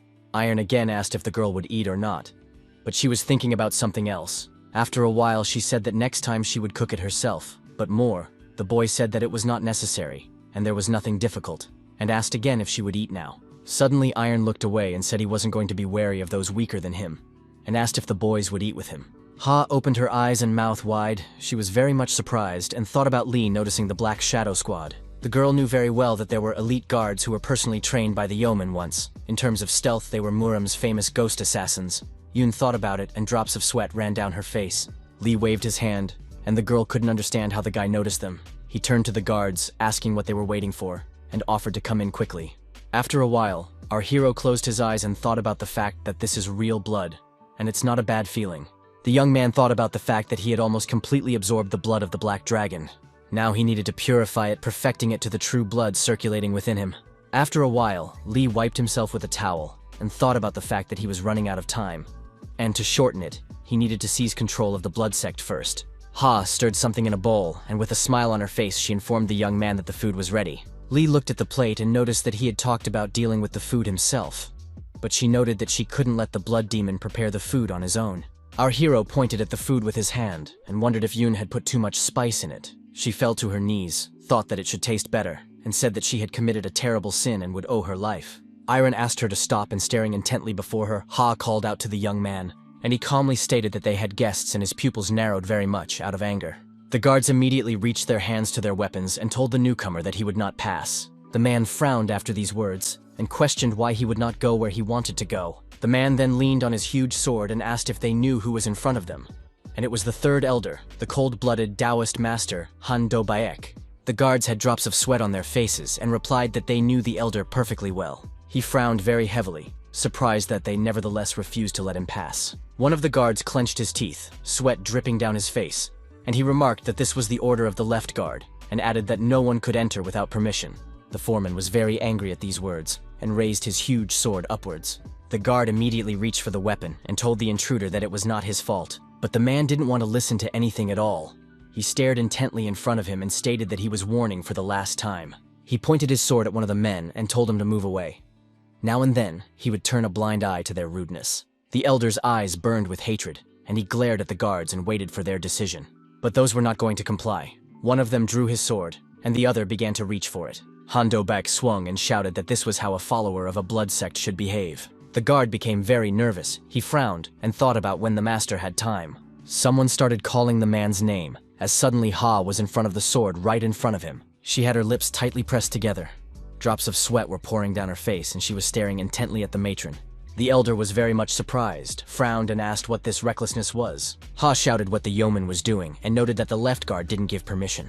Han Do-baek asked, "Is it true that Yoon doesn't understand what the left guard is up to?" She looked at him tightly, pressed her lips together. The elder shouted that it was a betrayal, and he wanted to divide the bloody sect they had struggled to unite. The man frowned, glared at the girl, and wondered how he could stand by. The woman stated that she had chosen the blood demon herself since she was a priestess, and asked if Han doubted him. The man's pupils became like dots, and he asked if she could explain how the former player suddenly mastered the art of the blood demon.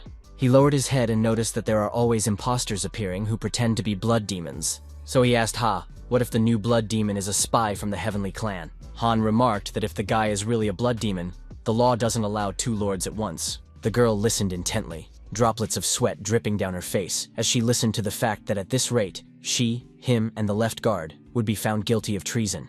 He thrust his huge sword forward and declared that he had decided to deal with this beforehand. Han shouted for Ha to move away, as he didn't want to lose her or the left guard. Yoon only whispered that there was no way they would be forgiven for these antics. She was very much agitated. But the man closed his eyes and declared that he had already made up his mind, and if he had to fight with the left guard, or even forfeit his life. He held out a huge sword in front of him, and said he would do anything he could for his neighbors. Han shouted for Ha to move aside as he couldn't take it anymore, not even for her sake. As the left guard appeared behind the man's back quite suddenly, he was already ready to strike. Just a few seconds later, there was a very strong explosion that lit up everything around him. Khan clenched the weapon he had in his hands harder. He frowned, and his eyes burned with fire. The left guard threw his teeth. He was very angry, asked what Petty Officer Han Do-baek was doing. The men stood in front of each other, the elder pointing a huge weapon at Kang. The gray-haired man frowned, clenched his teeth, and thought that he had expected this outcome. Han Do-baek stared intently in front of him, his eyes glowing, unaware of why things were unfolding so quickly. Then he announced that the Hwasan Guild had begun to act. Ha and Chul's eyes opened wide in surprise. And the elder added that those had already stumbled onto their trail, but the gray-haired man remained silent. Han remarked that if he told them about the blood demon now, heaven only knows what would happen. Chul frowned, and Do-baek remarked that he would be the first to be thrown to his enemies as bait. The old man thought for a bit and reported that there was no reason for the Hwasan Guild to oppose the blood demon. The elder frowned and wondered if he had thought about the fact that the new blood demon might be a spy. His opponent pressed his lips tightly together and furrowed his brow.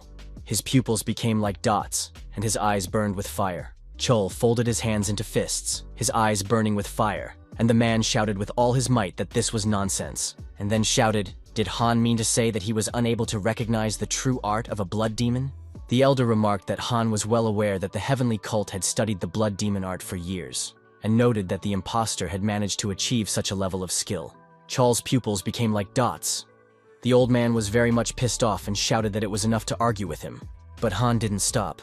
He noticed that even if the guy was a real demon, it didn't change anything.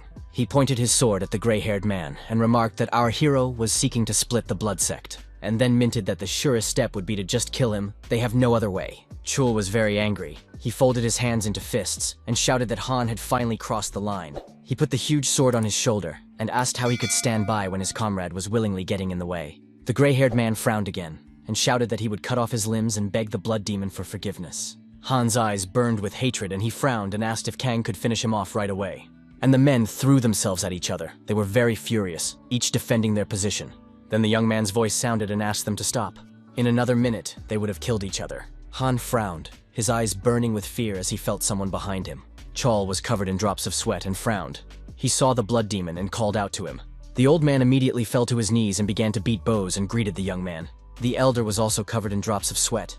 He turned around to look at Lee and thought about the fact that he didn't even feel his presence. Chul shouted to Han to immediately bow down to the blood demon, and the latter looked fearfully at Iron and thought about if it hit him in the neck, it would be the end. He began to look at the young man, saw the scarlet hair, red eyes. All these were undeniable proofs of the blood demon's art. The Khan immediately hid his weapon, bowed, and began to greet the young man. Lee asked to stop bowing already and added that he didn't like them. Chul was very much surprised. The guy stated that the blood sect was already deteriorating and they still decided to cut each other's limbs off. The elder apologized. He looked at our hero and was very much frightened. Han then frowned and asked if Iron had come here to kill him. The young man looked down at his opponent and he read his thoughts of mercy and killing. The man was very nervous and worried, and informed him that the blood demon was saying all the right things. And then he added that the sect served the blood demon, and the appearance of a new master would cause a split, and things had just gotten better. Our hero smiled and said that Han was very brave, and that was just right for an elder. The young man's eyes burned with fire and he asked if he fit his opponent's standards. The man frowned, gave the boy a hard look, and said he needed proof. Iron rubbed his breed and thought about something for a while. He was not ready for such a development. A ball of blood began to fly out of his finger and he asked if that would be enough. Han Do-baek stared in front of him with unblinking eyes, drops of sweat running down his face. The man thought about how from such a small drop of blood, so much demonic energy spilled out. He literally fell to his knees after a second and bowed, then began to salute the great blood demon. The elder took up his weapon and shouted that he would have to chop off his right hand for daring to doubt the blood demon. Suddenly, a huge sword flew out of his hands, flew like a bird, and stabbed into the ground with its blade. Lee looked at the finger from which smoke was coming out and noticed that he said not to cut anything off, and then asked who was listening to him. Literally in a few minutes, all three were kneeling in front of our hero. The man held his head and told the gray-haired man to sit on the couch. The man replied that he couldn't sit next to the great lord.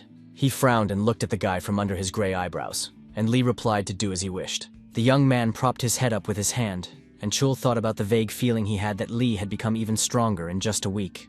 Kang asked the young man if the blood demon had reached the transcendent stage. He replied that he hadn't reached that level yet, and the man lowered his head and remarked that with such rapid progress, he would be able to do so very soon. Han said that the current blood demon had already reached that stage. He was nervous and had drops of sweat running down his face. He then remarked that moreover, the first elder, the current lord's closest advisor, was also at the transcendent stage. He continued that among the remaining elders, there was no one left who was willing to defect to the new demon.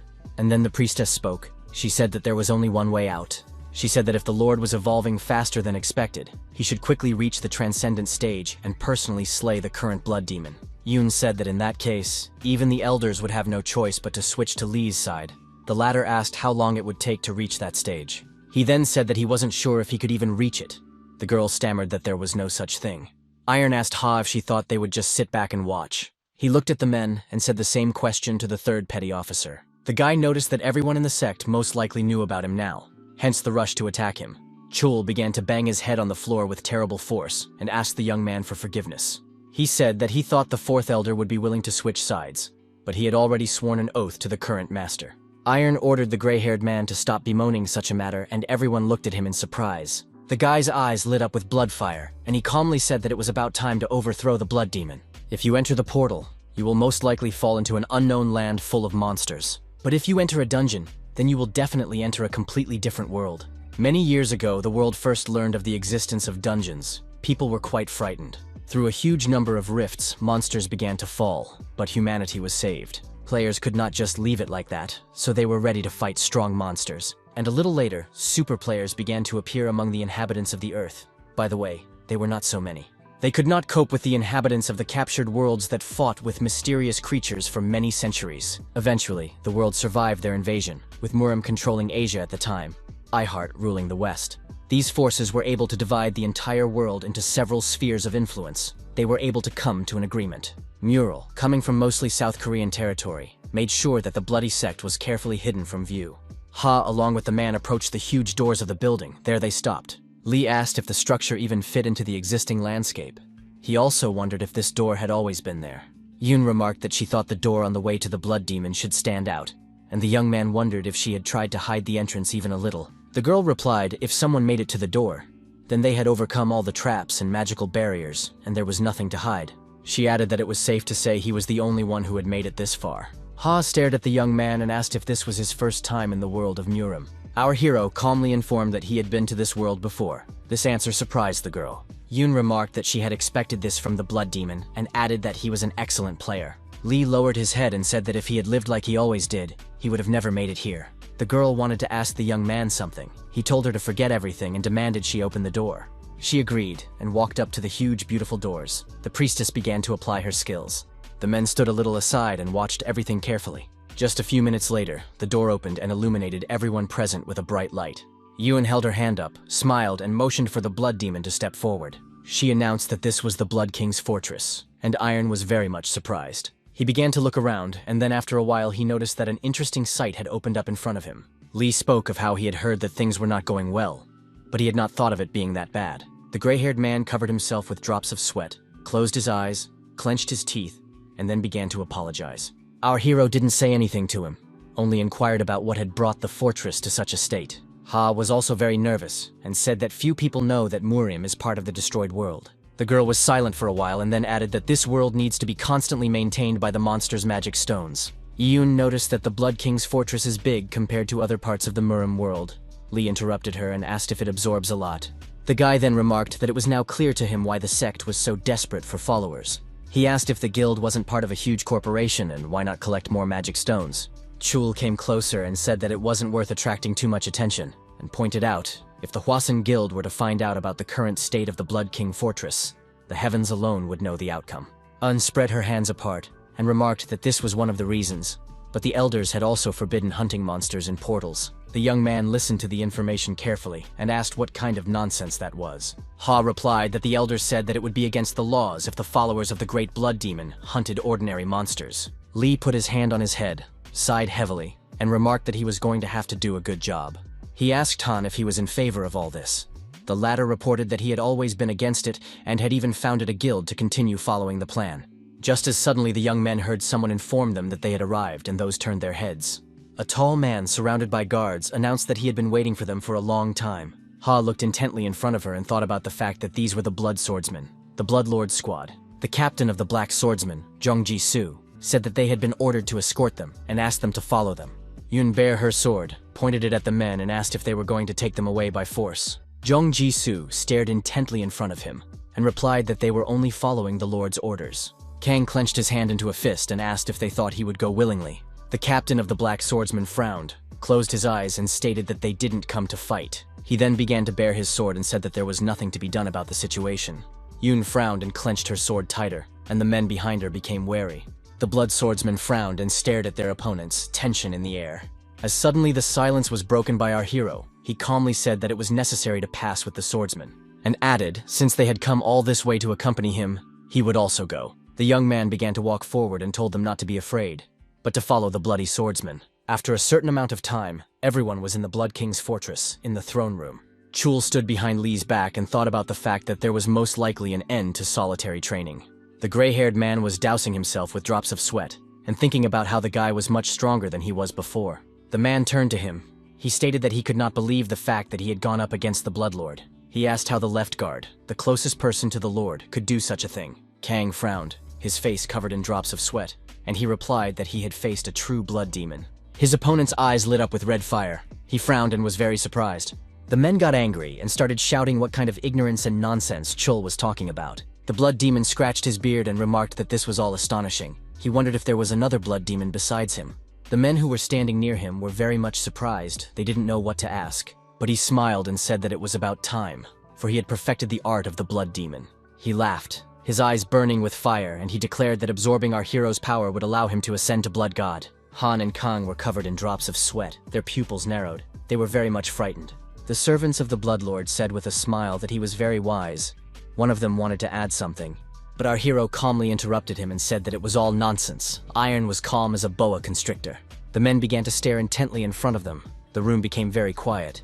The young man moved closer to the blood demon and told him to stop talking nonsense and come down to him. The one frowned and pressed his lips tightly together, and Lee added that he would show how pathetic the one really was. The false blood demon became very angry. He clutched the armrests with his hands and his eyes burned with fire. His servant got angry when he heard those words. He frowned and asked, "How dare the guy say that?" and then told the false blood demon not to interfere, and added that they would handle it themselves. The other man agreed, and added that no one would go near the blood demon until he went through them. The one looked intently in front of him, his eyes burning with red fire, and he confirmed their decision. The servants were already ready to throw themselves at our hero and his entourage, and Ha clenched harder the sword she had in her hands. The gray-haired man who stood behind the young man clenched his teeth and thought about the fact that the elders had decided to unite. He turned his attention to the first elder who was standing aside and most likely wasn't going to interfere. Chul thought about the fact that that one was a martial artist to the core and had always hated attacking in a mob, and that gave a bit of relief. He looked at the group of elders and realized very well that the difference between them was still too obvious. Drops of sweat ran down his face. His eyes burned with hatred, and he thought about how ideal it would be to get rid of the elders one by one. Chan looked at Lee and wondered why the man had even gone here of his own free will. Behind the back of Aaron's table, Ha was holding her sword with all her might. She was very much cowardly. The young man felt it all and told the girl not to be afraid, and the girl interrogated what he said. And our hero calmly noted that he would not die and Yoon should not worry, and the one clarified whether he wanted to say that he was immortal. Lee replied that he didn't and added that he won't lose to these guys, and if he dies, the whole world will fall. The guy also said that until he found his teachers, then he wasn't going to destroy the world. Ha looked at him with surprise. The girl had drops of sweat on her face and asked the young man what he was talking about. Our hero looked up and replied that he had been thinking about this for 100 years. He was worried about what he would do when he returned. Lee looked at his hand and stated that the first thing that came to his mind was revenge, but he should also thank his teachers. The boy clenched his hand into fists and said that he would find everything his teachers had left behind and restore it, and make sure no one else dared to touch it. The young man remembered what the Silver King had told him about giving him power. Our hero pressed his lips tightly together and thought about the bunch of rogues around him. He thought about the fact that they just wanted him to create something of value without destroying the world out of a sense of revenge. The young man understood their intentions, and was even willing to follow them, and told the guards to attack him. One of them blew on Lee, thus he atomized the ghost blood poison. The room began to be covered in fog. The left guard was very frightened. He started waving his hand and started yelling to retreat. Iron was standing in the fog. He was completely calm, so Kang rushed towards him. Following him, Han started running. He reached out to the gray-haired man and called him a jerk. A second later, the men were sitting on the floor. Chul cried out, and his opponent asked him if he was going to die. Han looked around and frowned. His pupils narrowed very much, and he wondered where the blood demon was. He saw that the young man was in the very epicenter. The man began to think about what he should do. He began to immediately take his skills, and huge tall ice flows appeared in front of him. The guardian of the false demon looked in front of him and thought about the fact that the poison of the ghost blood was so strong that the blood demon shunned it. He realized that death was inevitable. The man smiled and frowned and thought about the fact that he would definitely leave a good impression. The thought that the position of left guard would be his never left his head, and he started laughing loudly. Kang, on the other hand, fell to his knees and thought about how it was all going to end so easily now. Ha walked over to him, put a hand on his shoulder, and informed him that Iron was fine. The old man turned his head, looked at her, and asked how she knew all this. Yoon stated that the ghost blood poison was deadly even to those who had reached the last stage, and the blood demon was behind these guys. The girl put her hand on her chest and stated that her gut still told her to follow Lee. She stared intently in front of her and declared that their blood demon was saving the blood cult. Iron put his hands in his pockets, looked around, and then wondered if this was it. The guards were definitely not prepared for this development. They thought the guy would be affected by the poison. And our hero calmly reported that it was no surprise that the cult was now on the verge of collapse. He told the elders that they were stuck inside the fortress and ignored the world. He then pointed his finger at them and stated that there were enough people like them outside. The guy called them fools and asked them if they knew which masters were walking around outside, and added that they were comparable to a large guild at best. The men clenched their teeth, and the young man noticed that they ignored the left guard and priestess when they tried to talk about what was going on outside. One of the men asked how long his partners were going to listen to this nonsense and ordered them all to pile on him at once. And those, without thinking for a long time, went straight to our hero. They were very angry and serious. In a second, they stood in front of Lee and pointed their weapons and hands at him, but the young man was unperturbed. He wondered if the guards knew why the blood demon was honored as a god. The hands and weapons of the opponents trembled, but our hero calmly explained that the blood demon for the cult, that's all. One of the guards clenched his teeth, frowned, drops of sweat dripped down his face, and he thought about the fact that he could not move. And Lee said he was glad to see that at least the bloody techniques had been passed on over the years. Kang, who was standing behind the young man's back, was watching everything that was going on, and he asked the old man who he would spare. The left guardian stammered and replied that he would spare the Blood Sword Brigade, the 1st and 6th guardians. Our hero listened to him attentively and flexed his fingers. He was focused and very serious. As suddenly incredible things began to happen. One of the men saw his partners flying in different directions. The false blood demon continued to sit at his throne and watched everything that was happening intently. He frowned. His pupils narrowed very much from the tension. He couldn't understand what was going on. Iron noticed that everything was very strange, and told his opponent that he had mastered the bloody techniques, and he definitely couldn't hide from the divine art of the blood demon. The young man looked at the imposter and wondered why the head was still on his shoulders. The guy moved closer and called his opponent a false blood demon. He took a few more steps towards the throne, but no one could stop him. Lee looked intently in front of him and wondered if the creature in front of him was not real. He got very angry, jumped up from his throne and started screaming like a furious man. Just a few seconds later, he used his skill and pulled out a huge sword from his palm. Ha! Who was watching all of this frowned and started shouting very loudly. And it was all because the false blood demon had used the blood demon's sword skill. Our hero, who was watching all this, didn't say anything but only frowned. The opponent commented that he had used the blood demon's sword art, the 3rd form. He clenched his sword harder and rushed towards the young man who had no intention of running away. A bright yellow glow appeared around Aaron, and his body was still like being made up of a huge number of puzzles. Ha! Who was standing beside Khan and watching everything closely, shouted again.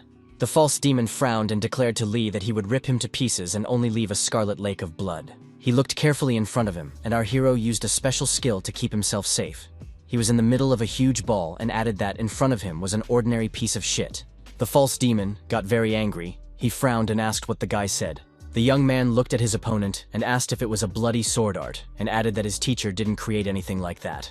The opponent stammered and replied that it was nonsense, and Lee remarked that his teacher had never mixed the divine blood demon art with any sword art. The false demon clenched his teeth and thought about what the guy wanted to say. That the blood demon divine art was created by his teacher, and thought that it was nonsense. After all, it was the founder of the sect who died thousands of years ago. And Lee said that it was most likely some fool repeated it and passed it on. And his opponent cowardly. He started yelling so loudly for the guy to stop saying stupid things that his heart almost stopped. The false demon approached our hero with his unusual sword, but Iron stood and calmly looked at him. The enemy thought of the young man blocking his blood demon sword with the palm of his hand. Then our hero applied his skill towards the opponent. He used flying blades. The false demon was watching carefully. He frowned and looked quite frightened. He thought about the needles from the blood demon's energy, clenched his teeth and couldn't believe it all. The man was shaking with fear. He thought about the young man using the blood demon energy, and realized that no matter how magnificent the blood demon divine art was, it was only a battle mode. Meanwhile, a huge number of needles were being thrust straight into his body, and he clenched his teeth in pain, for they were sucking his blood and destroying his inner strength. But the false demon clenched his hands into fists and shouted at the young man not to make him laugh, his eyes burning with hatred.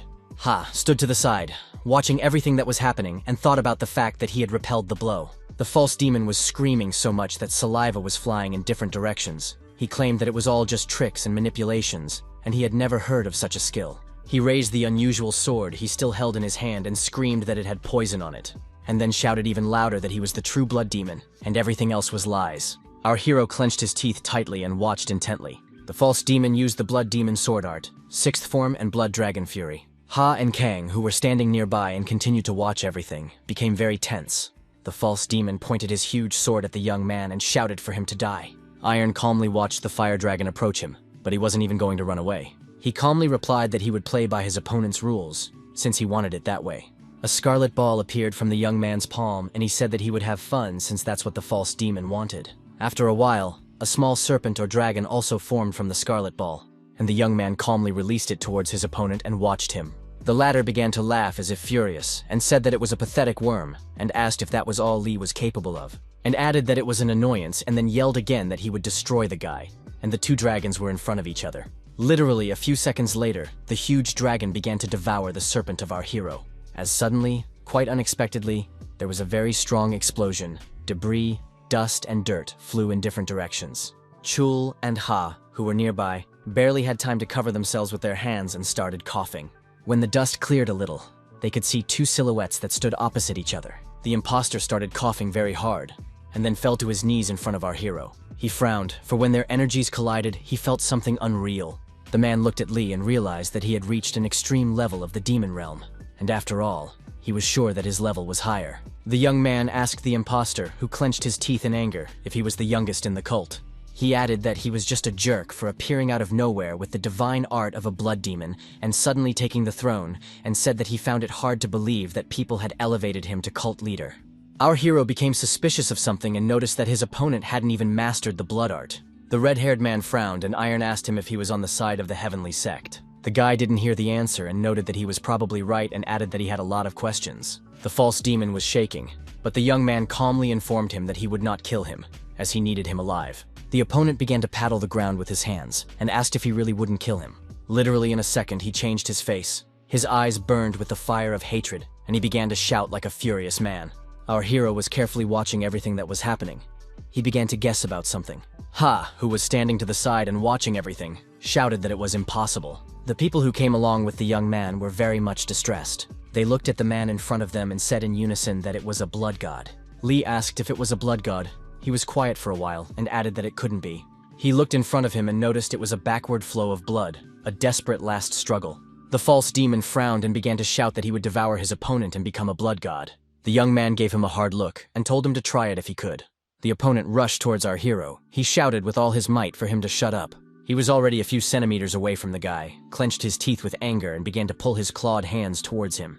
Lee grabbed him by them and asked him if he planned to suppress him with stronger internal energy, and remarked that it was expected. The opponent shouted for the guy not to be such an upstart, for his energy level is far superior. Aaron didn't reply anything. He didn't think for a long time and immediately applied the blood demon absorption technique. His opponent smiled ecodiacally and thought about the fact that for more than 20 years, he had been revered as a blood demon that absorbed the blood of tens of thousands of people. He didn't understand how the young man had repelled all of his blows, but he was sure that the pressure of his internal energy amplified by the backflow of blood would definitely not stand up to him. The false demon frowned, his eyes burning with hatred, and mouthed that the victory would be for him. And our hero asked his opponent if he thought that he would not survive the pressure of his internal energy. The red-haired man frowned and thought about how the young man could talk so calmly during a serious battle that demanded attention. Lee had noticed that in a normal battle, energy level was crucial because the opponent needed to be suppressed with absolute power. He restrained his opponent's hands and noticed that the technique of absorbing the blood demon does not depend on energy in any way. It absorbs, not burns. The main thing is to control it correctly. Our hero looked intently in front of him and noted that he would show how to do it properly. These words made the red-haired man very angry. He began to shout what it meant. The young man calmly explained that it was a blood demon absorption technique. The opponent's eyes became red in color. He shouted as if he was furious. From the outside, it could seem like he was vomiting from the inside out. Yoon and Kang, who were standing to the side, opened their eyes and mouths wide in surprise. At the same time, the false demon began to lighten in color, his once red hair turning white. Suddenly, he found himself in a dimension he didn't understand, and couldn't understand where he was. Drops of sweat appeared on his face. He started looking around and then asked where he was. After a short period of time, his face took on a bluish color and he was confused. Suddenly, he heard footsteps behind him, and then a voice asking him if he had seen him. The red-haired man frowned, turned his head to the side, and tears began to flow from his eyes in rivulets. Literally a moment later, his hair turned white, and he said that the great blood god in front of him. The man fell to the floor, right under Iron's feet, and hit his forehead hard against the floor. Our hero stared intently at his hand, and thought about the fact that the engorged blood was full of impurities. While the process was going on, the guy realized that it needed to be cleansed of everything that was not necessary and leave everything useful. It was also very important for him to collect the energy in the Dantian, which he did. The eyes of our hero glowed with red fire, and he thought about reaching the peak of pure blood. He stared intently in front of him, and thought about the fact that this was the divine art of a blood demon. Kang and Yoon watched everything carefully and opened their mouths again in astonishment. The gray-haired man was covered in drops of sweat, and thought about the fact that this was only a game. He understood very well that the blood cult really needed a change. Even if the blood god did appear in the cult earlier, they would still have no future. Chul thought about the fact that this was why they had switched sides. Since they realized that defeat was inevitable, they hoped that their sacrifice would awaken the blood cult. The old man was very nervous. Sweat was running down his face in rivulets. Something was bothering him a lot. But he stared intently at the imposter, who not only turned white, but seemed to be withered. Kang thought about the fact that Hyul Subaek was the first to know the blood demon divine art to perfection, and even he had suffered a crushing defeat. The left-handed dread was well aware that he still, in the last seconds of his life, recognized the blood god. Chol called Ha to my lady and she turned her head to him, but the gray-haired man was silent. The man frowned and remarked that it was wrong, and informed her that he would call the girl priestess. Ta looked at the old man carefully, and he in turn asked if she had foreseen this outcome. Ta waved her hand to the side and declared blood demon, king of the blood cult. She glared at the men near her and stated that this god was capable of a miracle, and added that she had just recognized the true blood demon, Lee, who was standing to the side, listened intently to everything. The first elder, who had been standing to the side the entire time and watching everything intently, frowned. Our hero pressed his lips together and lowered his eyes. He was thinking about something and not paying attention to anyone, and people began to gather in the room. Neither stood aside and watched Iron. The young man remembered his teacher, the Silver King, and a smile appeared on his face. Suddenly, a man began to approach him, who clenched his hands into a fist, but Lee looked at him calmly. The first elder stared intently at the young man and frowned his forehead. Chul also frowned and began to call out to the man very loudly. He couldn't contain his emotions. The old man clenched his teeth and thought about the fact that everyone had seen the battle, but still couldn't accept the truth. The first elder opened his fists, raised his hands with palms up and began to greet the blood demon. He wished him eternal rule. The left guard was very surprised. He frowned and opened his eyes and mouth wide in surprise. The man began to bow to the very floor. In this way he was honoring him. The other men also fell to their knees and began to wish the blood demon eternal rule. Lee pressed his lips together and watched all of this intently and thought about the fact that they were all like him. The men in front of him looked haggard, and Iron was well aware that they were on the ruins of life. The young man knew perfectly well that they had lost everything and were dreaming of revenge, barely surviving, waiting for a new blood demon to appear. Scarlet tears flowed from his eyes, blood ran down his body, and he thought that as a disciple of his masters, he must answer their call. The left guard watched in horror as he opened his mouth wide in surprise. Streams of blood ran down the young man's body. He stood there calmly as if nothing had happened. Kang shouted that the bloodlord they had been waiting for so long, the god of the blood cult, was in front of them. The gray-haired man added that the young man was a true blood demon. Everyone present wished the blood demon eternal rule over and over again. The young man lowered his head, pressed his lips tightly together and watched intently. And the elders and guards continued to repeat the words, as if a learned phrase in beat bows. Our hero calmly told them to finally stop bowing to him. And then he came closer to them and said that he knew it would end this way. The guy told everyone to stand up and remarked that he didn't like that kind of thing, and asked them not to do it again. Someone informed them that doctrine says they should bow down to the blood god. Lee asked the priestess what that doctrine was, and she said it was an instruction left by the Blood King to the followers of the cult.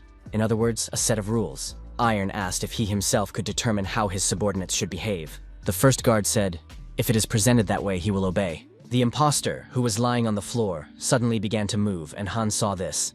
He was very much surprised as he thought he was dead and began to draw his weapon. Lee turned his head to the side and told the man to forget about him, as he had no chance anyway. Our hero looked closely at the liar. He did not have any negative emotions. The young man only thought that he was finally broken as he lay on the ground barely breathing. He scratched his neck and announced that he was going to take up the heavenly clan. The first guard clarified in what sense. The young man put two fingers together and informed that he was about to show the man everything. Iron reached out his hand to the liar, and the man was still electrocuted. He opened his mouth and rolled his eyes. The guards, who stood not far away and watched everything that was happening, were covered with drops of sweat, and the imposter's body began to twist in different directions. His fingers were twisted, but he couldn't even scream. The first guard frowned, covered with drops of sweat, and opened his mouth in surprise. He wanted to say something but could not. Then he looked at the liar and said that this technique was called reverse transformation. Han, who was standing behind Kana's back, asked if no one had noticed the reverse transformation technique before. And he covered himself in sweat drops and added that even the former cult leader didn't suspect anything. Iron turned his head and told the gray-haired man that he was talking about the liar from the Heavenly Clan, and then asked if he knew, after all, it was a martial art that allowed you to secretly change your body at will. The old man stared intently in front of him. His pupils narrowed very much, and he thought about it being a heavenly demon technique. The young man put his hand on his shoulder and suggested that we discuss this matter later, and himself turned his head towards Ha and called out to her. She immediately replied that she would obey any order from the blood demon. He came closer to the priestess and asked if there was a pond of 10,000 bloods, and the girl led our hero. They walked along the corridors, which were illuminated by a faint light. Lee thought about the fact that the pond is full of energy and the whole body is cleansed. For someone who is not from the blood cult, the flow of demonic energy would seem too heavy. After a while, Yoon stopped, lowered her head, closed her eyes and reported that they were there, and reported that in front of them was the pond of 1,000 bloods, where the blood of all the occultists had been collected. The girl noted that Lee knew that this was where the cult leader shed his blood to perform the blessing ceremony. Ceremonial robes appeared in her hands and she asked if she should prepare them. The boy said that it was not necessary as he had not come here for the sake of formalities. The priestess wanted to say something, but our hero interrupted her and asked who she thought the god was. Ha replied that the blood demon who stands in front of her is the true god. Lee clarified if she thought he asked that to hear that answer. And he added that he was interested in the classical idea of a god and asked what makes him a god. She replied that it was a super being that fulfills human desires and leads them to well-being. Iron agreed with those words. The young man put his hand up and asked why he was then called a god. He remarked that he kicked the dread's ass and then added that punishment doesn't make a god out of a man. The girl remarked that controlling the bloody arts was already enough. The guy informed that she didn't understand anything since no one had shown it to her yet. He put his hand forward and told Ha to look at her and said he would show her why he was a god. Drops of blood began to drip down. The men who were in the throne room heard some noises and began to listen. One of them noticed the puffs of smoke that drifted across the floor and asked if it was a blood god. Our hero closed his eyes and thought that he could feel the energy of all the cult followers in the fortress. The ordinary people also heard something. They raised their heads up and looked out for something. A strong whirlwind appeared a few meters away from Lee. My lady began to cover her face with her hands. Dust and dirt flew in her face. She stammered and said that it was a pond of 10,000 bloods. The girl said that she had never even read about such a thing. And Iron smiled and said that it was expected. The young man noticed that this was not possible during Teacher Mu Wan's time. He remembered being around the 3 teachers, and noticed that the divine blood demon art he had learned was somewhat different from the usual method. Our hero then approached the Silver King to ask why this was the case, to which the latter replied that the Demon King said that the divine art resembled the magic of the destroyed race of Gehenna. But this art was created by him, so he must overcome the tricks of some vanished race. And he added that when the Demon King started working on redefining the divine art, he helped him a bit. The Silver King frowned and remarked that they needed strength to test the power of the new divine art, and added that there was a new feature in the technique. Lee thought about the Blood Demon divine art combining magic and martial techniques. The Blood Demon divine art acts like a spell.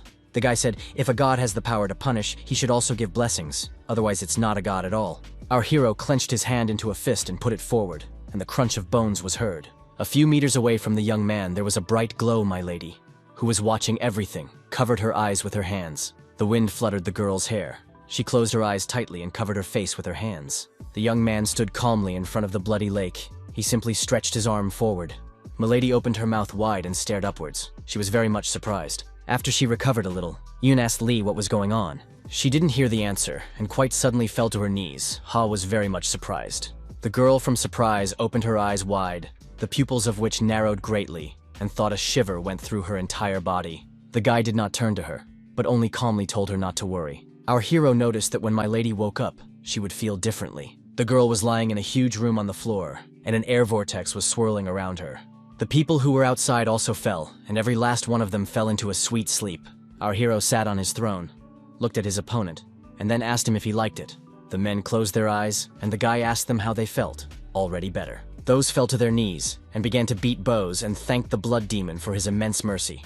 The young man ordered them to stop doing that, and thought to himself that everyone had gotten younger and stronger. He looked at the people present and thought about the fact that their eyes had even turned red, symbolizing the blood demon's divine art. Lee told the 3rd elder to cut his finger and show everyone his blood. That one immediately drew his sword and carried out the blood demon's order. He didn't even think of delaying. Han thrust his hand forward and the men bent down to look at the wound. Their pupils narrowed in surprise. The young man commented that it was called purple blood. It was indeed that color. Han looked at his hand, at the rivulet that ran down his finger, and Iron asked if the man knew what it was. He clenched his hand into a fist, and remarked that he didn't know what the purple blood was, but reported that he had passed out, come to his senses, and could now use twice as much internal energy. Lee put his hand up and stated that it all depended on the level they had before. The guy noted that most likely the left guard and the 1st elder were already at the purple blood level as well. He looked at Ha and noticed that she was at the next level of black blood. She opened her eyes wide in surprise. She said that elders had much more achievements and wanted to add something, but the young man interrupted her and pointed out that it was because she was a priestess. The young man looked intently at the girl and stated that he was now affecting her power. He squeezed his hand from which blood flowed in streams, and remarked that a new ability of the divine art of the blood demon was on the case, and added that from now on, those who learn the blood art and join the cult will receive the power but will become his debtors. Lee said that he would like to see how the occultists were doing outside. Kang replied that there was a place with a good view. Our hero began to stare at the occultists. He was curious how they lived and what they were doing. Chul said with a smile that even the most ravenous and sickly inhabitants had become livelier. Iron agreed with him, then remarked that it probably wouldn't last long. The boy turned his head to the man and asked if it was true that they still didn't have enough money. The man lowered his head and said they were sorry, and added that it was all because of the guards and elders. Lee noticed that the left guard wasn't to blame and pointed out that it was all Hel Su-bek and the dead elders. The guy looked up and said that they would pay dearly for jeopardizing the mine and would not find peace even after death. He closed his eyes, frowned, and remarked that it was still possible to keep things from progressing like this. The young man asked Khan if it was true that they wouldn't even last until next month. He began to stammer and then stated that they had even managed to sell shares of the company, and added that the guild was on the verge of collapse. Chal said that they were going to clear a couple portals, but then Iron showed up. Our hero looked up and thought about why his teachers had sent him to these people. Kang closed his eyes, sighed heavily, and remarked that the biggest problem was the lack of elders. He added that the first elder was in charge of the Blood Sword Palace, the second elder, the Blood Gold Palace. Each palace had a role, and the leader was in charge. The man pointed out that all the elders were dead now, so there was no one to do the job. Lee ordered the deputies to be promoted. After all, they had been trained by the elders and would definitely be able to do the job. Chul frowned and said that those were loyal to their elders. Drops of sweat appeared on his face. He also said that anyone who refused to swear allegiance to the blood demon would be executed. Our hero asked in surprise why they should get rid of people when there were already few workers, and the man said that it was better to prevent a rebellion in advance. Iron asked if Iron thought that those would dare to go against him, and said that it was all nonsense, and it was better to do as he said. The man folded his hands in a lock, closed his eyes, bowed and said he understood the order.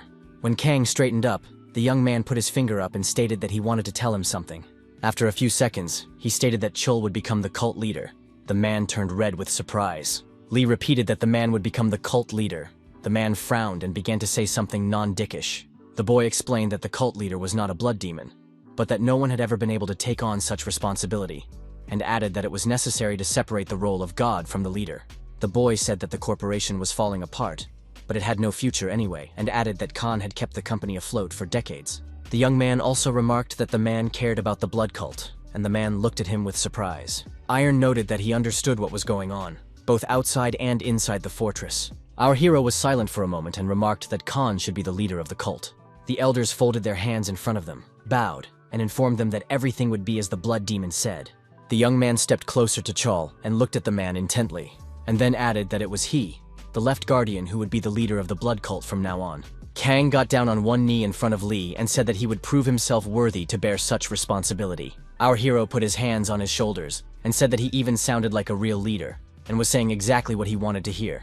Iron's eyes lit up and he asked what will happen now, since the king's fortress has no sources of income. The boy was silent for a while and asked what Chal's plan was, and he was covered in drops of sweat. The young man raised his head, looked at the Strashin and asked if they had any worthy ideas. They answered nothing, only lowered their heads, drops of sweat running down their faces. Ha entered the room and said that she would be in charge of the matter. She was sure she could handle it. The girl pointed out that she didn't know the fortress as well as her grandfather, but she knew exactly what was going on outside its walls. Yoon added that she'd helped with the corporation's management, and asked that they give her a week to solve all the problems. Lee looked at her and wondered how she would solve a huge crisis in a week. Then he came to the conclusion that Ha was running a large guild and therefore could handle it. The young man replied that he was granting her all rights and she could act. A week later, Yoon knocked on the door and told the blood demon that she had come to report. He was sitting and thinking about something. Without turning his head, he invited the girl to come in. She opened the door and entered the room. Iron did not even turn around, but only asked how it was. The girl began to look at something in the tablet and search for information about the company's shares and assets, and then stated that they had all been sold, and the young man looked at her in surprise and opened his mouth, and then asked again. The young man frowned. A drop of sweat appeared on his cheek and asked if Ha had sold everything. She answered in the affirmative, and the boy clarified if absolutely everything had to be sold. Yoon calmly said that the corporation had already served its time, and Iron looked at her questioningly. The girl told about the fact that they had blocked the entrance to the Blood King's fortress, and added that they had also figured out a way to keep the company afloat. Ha said that a good portion of the shares had already been sold off, and the continued growth of the corporation would only benefit others, and noted that it would only get harder to sell a share at a good price over time. and the priestess added that she had decided the matter well in advance. Iron opened his mouth in surprise. He remarked that it was not wrong to entrust this matter to Ha, and noted that it was a great job, and the girl bowed and thanked the boy, and then added that she had also abolished the Ganha and Nango guilds. The young man was even more surprised. Yoon asked if he remembered his conversation with the third elder. Drops of sweat appeared on her face, and the girl added that he had said about their guild being influenced by the Hwasun guild. Lee scratched his beard and began to think about the fact that now was clearly not the best time for this. Aren was able to capture the Blood King's fortress so quickly, but because of the connection between the Blood Demon divine arts, everything could change. The guy was well aware that he could lose everything if he went against the Hwasun guild now. The girl closed her eyes and noticed that she had decided it was better to start fresh. The young man folded his arms across his chest and questioned what he meant by a clean slate. Ha replied that she needed a fresh start. She said that she planned to start a new guild, and it would be built from scratch. Yoon stated that she was well aware that there were already enough guilds as it was, so it was even careless. She smiled, held her hand up, and announced that their blood cult wasn't what it used to be. Lee remarked that maybe they had gotten a little better, but they had enough difficulties, and looked intently at the girl. The girl frowned and looked fearfully at the young man, drops of sweat running down her face. Iron said that the cultist lacks experience, fighting monsters in the portal. It's completely different from humans. Ha lowered her head, was silent for a bit, and then whispered that the blood demon was right. The guy immediately tried to calm her down, asked her not to worry, as they will gain experience and become stronger, because there is a way. Yoon asked which one. Lee said he would tell her when the time came and clarified if she had chosen a guild name. The girl frowned and answered in the affirmative. She informed that it would be the Guild of King, God, and Emperor Aaron. The young man rolled his eyes, frowned, and stated for her to forget about it. The girl was barely breathing. She felt out of place, and the young man was thinking about what to name the guild. The boy stated that it would be Yoon-ha's guild. The girl raised her head, opened her eyes wide, and asked in surprise if the guild would be named after her. Our hero put his index finger forward and said she was the leader of the guild, but she uninterrupted him and said he was the true leader of the guild. Iron stated that the girl was so stupid at times, and she got angry and clenched her fists. He asked if she had forgotten who he was, and pointed out that he couldn't do anything outside of the fortress, and added that Ha was just perfect for the role of the new guild leader, since nothing was known about her. The young man pointed out to the girl that the Hwasun guild was still following him. Namyangju City. The entrance to the D-rank portal was surrounded by yellow tape, but who could stop that? Huge, insane monsters rejoiced to see the prey in front of them. But the player was focused. He evaluated the opponent and clenched the sword in his hand harder. He used it vigorously. The monster's fingers flew in different directions. Despite the fact that the monster was crippled, it did not stop him. He did not feel any pain at all. The player waited for a moment and stabbed his sword directly into the monster's chest, and the metal blade came out from the side of its back. The young man looked intently in front of him, frowned, and declared that the hunt was over. The monster's eyes glowed yellow. It clenched its teeth and grabbed its opponent's weapon. The guy was covered in drops of sweat and noticed that he had hit the monster in the heart, while it was still alive. As suddenly, inexplicably, from where Ha appeared and started wielding her weapon, body parts of the monster flew in different directions. She threw a vial of medicine to the guy and said, "If you do not cover the weapon with sacred charms, the undead will not die." He replied that he understood. The young men informed the guild leader that everything was cleaned up, and she reported that it was fine. One of the players crouched down near the monster that was no longer a threat, and Ha ordered that they should get started. Our hero stared intently at his hand and remarked that it was the art of absorbing a blood demon. The priestess wanted to object to something, but the young man interrupted her and remarked that it was now possible. He added that they bonded with her and the players, put their hands on the blood puddles. They were very collected and focused. The wharf bar was operating in the town of Tondaman. This establishment was very busy as always. One of the men reported that one of the guilds in Namyangju had been making a lot of noise lately. The opponent replied that he had heard of them, and that it was Eunha's guild, and added that there were rumors that they were the heirs of Jung Jin-ge. Someone clarified if they knew that Young-in Woo of the Hwasun guild was leaving. Everyone was wondering what the matter was, why the Scarlet Plum squad leader was acting like this. A stranger wearing a hoodie entered the room, his head covered by a hood. The bartender was looking at him carefully. The guy walked closer to the bar, and it was our hero. He was completely calm. The bartender clutched the bottle of alcohol in his hands and remarked, if he held a grudge because of what happened last time, he shouldn't even mention it.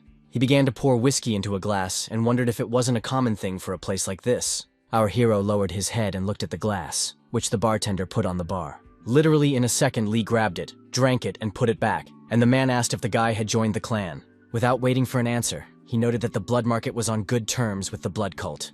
The bartender noted if the guy was an occultist, it was unlikely he came with a personal request, and added that he likely had an errand from the cult. Iron agreed. The man adjusted his glasses and asked what brought the young man here. Our hero stared intently at the man in front of him and minting every word informed him that he needed access to the black market. Barum frowned, looked into the young man's eyes and replied that he did not have enough authority for such a request.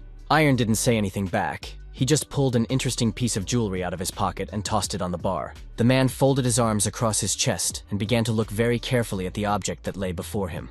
In a moment his mood changed. He grabbed the item and stammered that it couldn't be and asked if it was the great elder in front of him. Lee calmly inquired if it wasn't obvious, and the bartender remarked that he didn't understand how such a thing was possible and added that the request would have to be paid for. The young man calmly told the man that he had some very valuable information. The man looked intently in front of him, frowned, covered with drops of sweat, and asked what the information was. The guy replied that the blood demon of this generation had been deposed, and his eyes lit up with red fire. The bartender asked with surprise in his voice if the blood demon had really been overthrown. His face covered in sweat, he frowned and stated that it couldn't be. Lee smiled and noted that his opponent sounded like he knew a lot about the king's bloody fortress. He frowned again, his pupils becoming like dots, and his forehead turning blue. He didn't know what to say, and then said that he hadn't heard of the blood demon changing. Iron smiled and said that it turns out that there was a rat in the palace of the Blood King. The bartender rolled his eyes and asked our hero if he realized what he was doing now. Lee asked him if he was one of the elders and then remarked that he might be a member of the blood sect. The man put his hand under the counter. The sword was there, and told him not to do something the guy might regret. And there in the hall, not far from the bar, sat men who listened attentively to the whole conversation. And the barman began to draw his sword, and our hero said that it was not so important now. He was silent for a while and asked the man about the black market. The man replied that he couldn't guarantee any power from his position, but had to report to the top and get permission first. The young man looked at his opponent and replied that he knew and was silent. He was thinking about something. After a brief pause, he remarked that he had to meet the Black King. The men at the table, which was nearby, became very tense. They were ready to jump up from their seats. Just a few seconds later, 4 swords were pointed at our hero, and the bartender declared to him that he had completely crossed the line, and the guy stared intently in front of him. The man grimaced and asked if the young man thought he could shout his name so easily here and go unpunished. Lee asked if his opponent was overreacting because of some name-calling. The man replied that the young man didn't understand anything at all, and added that the guy had probably lied about being a petty officer. The bartender corrected his glasses, and stated that Iron wasn't from a blood cult, and asked what his purpose was. He pressed her sword harder against his neck and added, if the guy told the truth, he would let him go. Our hero calmly said that he was bleeding, and his opponent did not immediately realize what he meant. The young man looked at the trickle of blood that ran down his sword, and told the bartender to pay attention to it. The man finally realized what the young man was talking about. He frowned in surprise. After a moment, his hand and face turned a red hue, and he screamed very loudly. The boys called out fearfully to their leader. Lee said that the blood of the real followers of the sect was resistant to poison, and added that it was useless to give him poisoned whiskey. The bartender was shaking, and Iron remarked that the poison might well cause the death of anyone who came in contact with it. The boys who stood behind him started to poke him with their swords, but he calmly told them not to worry, and added that he didn't want the connection between the Black King and the bloody sect to break down. The young man asked the bartender if he didn't have the right to see the Black King, and he was shaking. He stammered that Lee had said that the past blood demon, but our hero didn't let him finish and continued that he had saved the Black King's life. Drops of blood dripped on the floor, and the guy continued that the Black King helped the blood cultist to repay.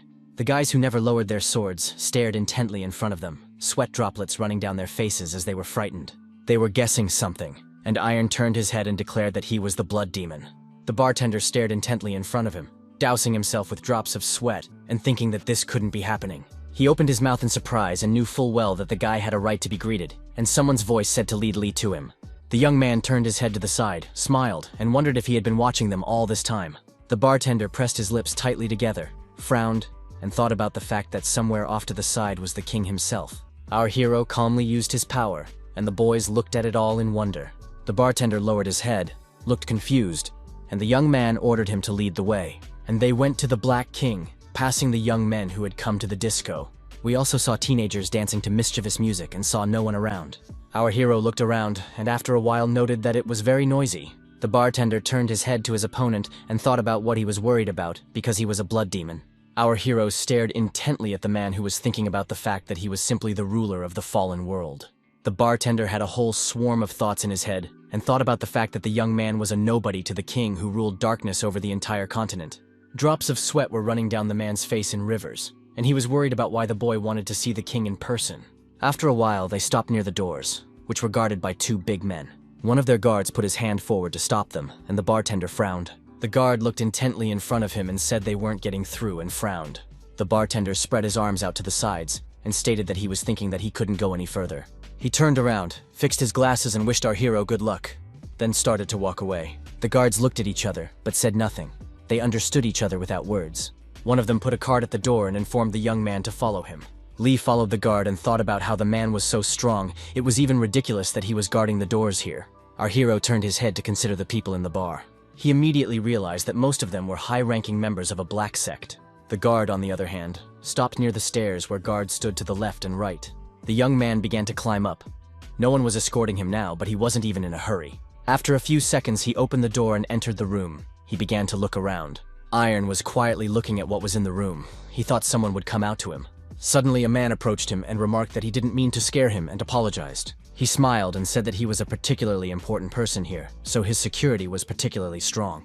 Our hero did not answer anything, but pressed his lips tightly together while the brunette greeted him, and then said that he was the owner of this place, and he was the Black King, and his eyes lit up with violet fire. The man changed in just a second, waved his hand and motioned for the young man to sit down. When Lee sat down, he said that there was a great drink ready and asked if he wanted a glass. The young man refused and said that he did not get drunk anyway and stared at his opponent. The brunette didn't insist, he just snapped his fingers, and the drinks that were on the table seemed to evaporate. The man smiled, looked carefully in front of him and asked Iron what he wanted to see him for. The boy noticed that the Black King had been helping the blood cult all along and asked if that was true. The one sipped the drink that was in the glass and replied that kindness is still valued in the world. This phrase surprised Lee very much, and he asked what kind of nonsense his opponent was talking about. Our hero was very restrained and calm and replied that there was another reason after all. A slight smile appeared on the Black King's lips, but he did not answer anything, but only remained silent. He put the glass with the drink on the table and said that the information about the blood demon's change was quite valuable. It explained many oddities and the puzzles finally came together. And the brunette asked if Kang Han-chul was running the blood cult now, and Lee asked if all the rats were dead. He lowered his head, covered his eyes, and asked if Petty Officer O was dead. Our hero calmly concluded that it was that jerk, and the Black King summarized that they could be considered comrades in the exchange of information. He looked at the young man and noted that that kid was a fool who was long behind the times. The brunette said that appointing Kang Han-chul as the leader of the cult was the right decision, because by doing so, the influence of Yun-ha's guild would expand. He stared at the man in front of him and noted that it appeared that the blood demon and the blood cult leader were working together. And the young man asked if the rules of the black market didn't imply a fee for any information. The Black King laughed and replied that he probably had too many questions. He pointed his finger at Lee, looked at him intently and added that he wanted to know a lot of things. Iron lowered his head, pressed his lips tightly together and said nothing. He was thinking about something. The Black King said that the captain of the Volcano Guild team, Shin Hong, had died at the monster burial ground. He had gone there after hearing about the death of one of his slaves. A hole in the ceiling had been found that day. The man added that most of the guild's slaves escaped, and at the same time someone in the black market came in, mentioning an incident from 5 years ago, and took an order. He mentioned that it was coincidental that the slave that Kim Shin-hoon cared so much about had just gotten into the guild 5 years ago, and then asked if Mr. Iron thought it was all a coincidence. Our hero calmly replied that he didn't believe in coincidences or fate, and the Black King looked at him questioningly. The guy's eyes lit up with red fire and he minted every word and said that he was building his future with his own hands. The man held his head up and noticed that Lee had deliberately left the hints to himself and added that his opponent was much more interesting than he thought. The young man put his hand up and stated that he had only gotten this far because of him. The young man smiled and said that it was still a bit difficult for him to learn all about him on his own. The Black King remarked that it was only for now, then held his head up and laughed out loud. He began to wipe the tears that came out of his eyes and noted that this was all great, and he was sure they would work out. But our hero stared intently at his opponent. He did not share his joy, but was absolutely serious. The Black King immediately calmed down, spread his hands apart, and asked Iron to tell him what he needed. After a while, the man cleaned himself up, adjusted his tie, and went somewhere. He entered the room, bowed on one knee, and announced that he was back. A woman dressed in white robes stood by the window, and the Black King called her mistress. The man continued on one knee, and the woman was quiet for a while, and asked how it went. The brunette replied that he now understood why she was so interested, and added that Lee was an unusual man, and said that an ordinary player had gotten the power of martial arts skill, and added that it was still not clear how he became a blood demon. The Black King stated that nothing was known about the guy's past, and then wondered if he was really that legendary blood god. The lady listened attentively, and the man said that at first he thought it was the work of the Vulcan Guild, but they didn't even know much about him. The woman clasped her hands together even tighter, and the brunette went on to say that that guild still didn't know how to develop a normal player to that level. The Black King had drops of sweat on his face and asked what the lady thought about it. She was shaking, sweat trickled down her face, and she said that it couldn't be human. And she stamped every word and said that it was a monster. Mistress frowned. Such a reaction from her was unexpected. Without turning her head, the woman said that the Black King could promise Lee anything he wanted, and added that the young man could come to her personally. The brunette replied that he understood her. The lady looked out the window and saw her reflection in the glass. She thought he had finally appeared and frowned. Our hero was in Kang Han-chol's villa in Namyangju and thought about the fact that it was risky. He thought about the fact that he was interested in learning more about their power. But not that much. The young man was well aware that he definitely couldn't handle that guy right now. He clenched his hand hard into a fist and thought about the fact that he did make sure that they would never help a cultist for no reason. Lee thought about how both the heavenly and blood sects were equally important. But since ancient times, it was the blood cult that had been secretly aided by one group. The young man stared intently in front of him. He knew that its name was Hamun. Yoon shouted very loudly. Her pupils narrowed and drops of sweat streamed down her face. She opened her mouth in surprise and couldn't utter a word. Yet Iron was completely calm. In front of them was a man dressed to perfection, a satisfied smile on his face, and he asked why they had come. Without waiting for an answer, the young man announced that the investment was solved. Our hero looked at him intently, frowned and asked what he meant. The man said that the blood sect needed changes. Ha looked at him and clutched the leaf in his hands hard, and the man continued to talk about how there was a new blood demon. Lee listened to him intently. The young man noticed that any good investor knows that it is worth investing in ventures with great potential. He jumped up and started shaking Yoon's hand and stated that he forgot to introduce himself. He said his name was Ha Sai-min from the black market. She turned to Iron and told him that the investment terms were incredibly favorable. And then she added in a whisper that it was so lucrative that it was even suspicious, and you could keep the campaign going. There was enough for everything. Lee stood up, walked over to the man and asked if they could talk in private. The young man looked at him intently and replied that it was quite possible. The men left the room where Ha remained, Min looking at our hero with a smile. Iron looked at his opponent and asked why the man had actually come to them. The one smiled and stated that he was looking into investment opportunities, but Lee didn't let him finish. The young man stared intently in front of him and asked what he meant when he talked about the guild. His opponent smiled, looked at the guy carefully and said that he thought they knew about everything. He waved his hand and said that the blood demon had plenty of secrets. Iron looked at him calmly. The man stated that they, the black market, were extremely curious about them, and he just wanted to see for himself. Our hero put his index finger up and asked if Min was sure it wasn't an order from above. The latter asked what Lee was talking about. He frowned and replied that he was the king of the black market. Iron closed his eyes and informed that if there is a king, there must also be an emperor. Min frowned. A drop of sweat ran down his face, and he noticed that the young man's humor was bad. The boy asked if a king could walk around like that, and he replied that a good company functions well without a leader. The man calmed down a bit and told Lee not to worry, since he had already intervened. The same thing was waiting for the bloody sect. And he asked the young man if he had access to the black market, and he looked at him with surprise. Lee replied that he didn't get anything, and asked what kind of access he was talking about. Min remarked that it wasn't that simple. He talked about the black market. It's a place of secret information from all over the world. Access allows you to be there. The man remarked. Since the blood demon couldn't reveal his identity so easily, he would act as his representative for the time being.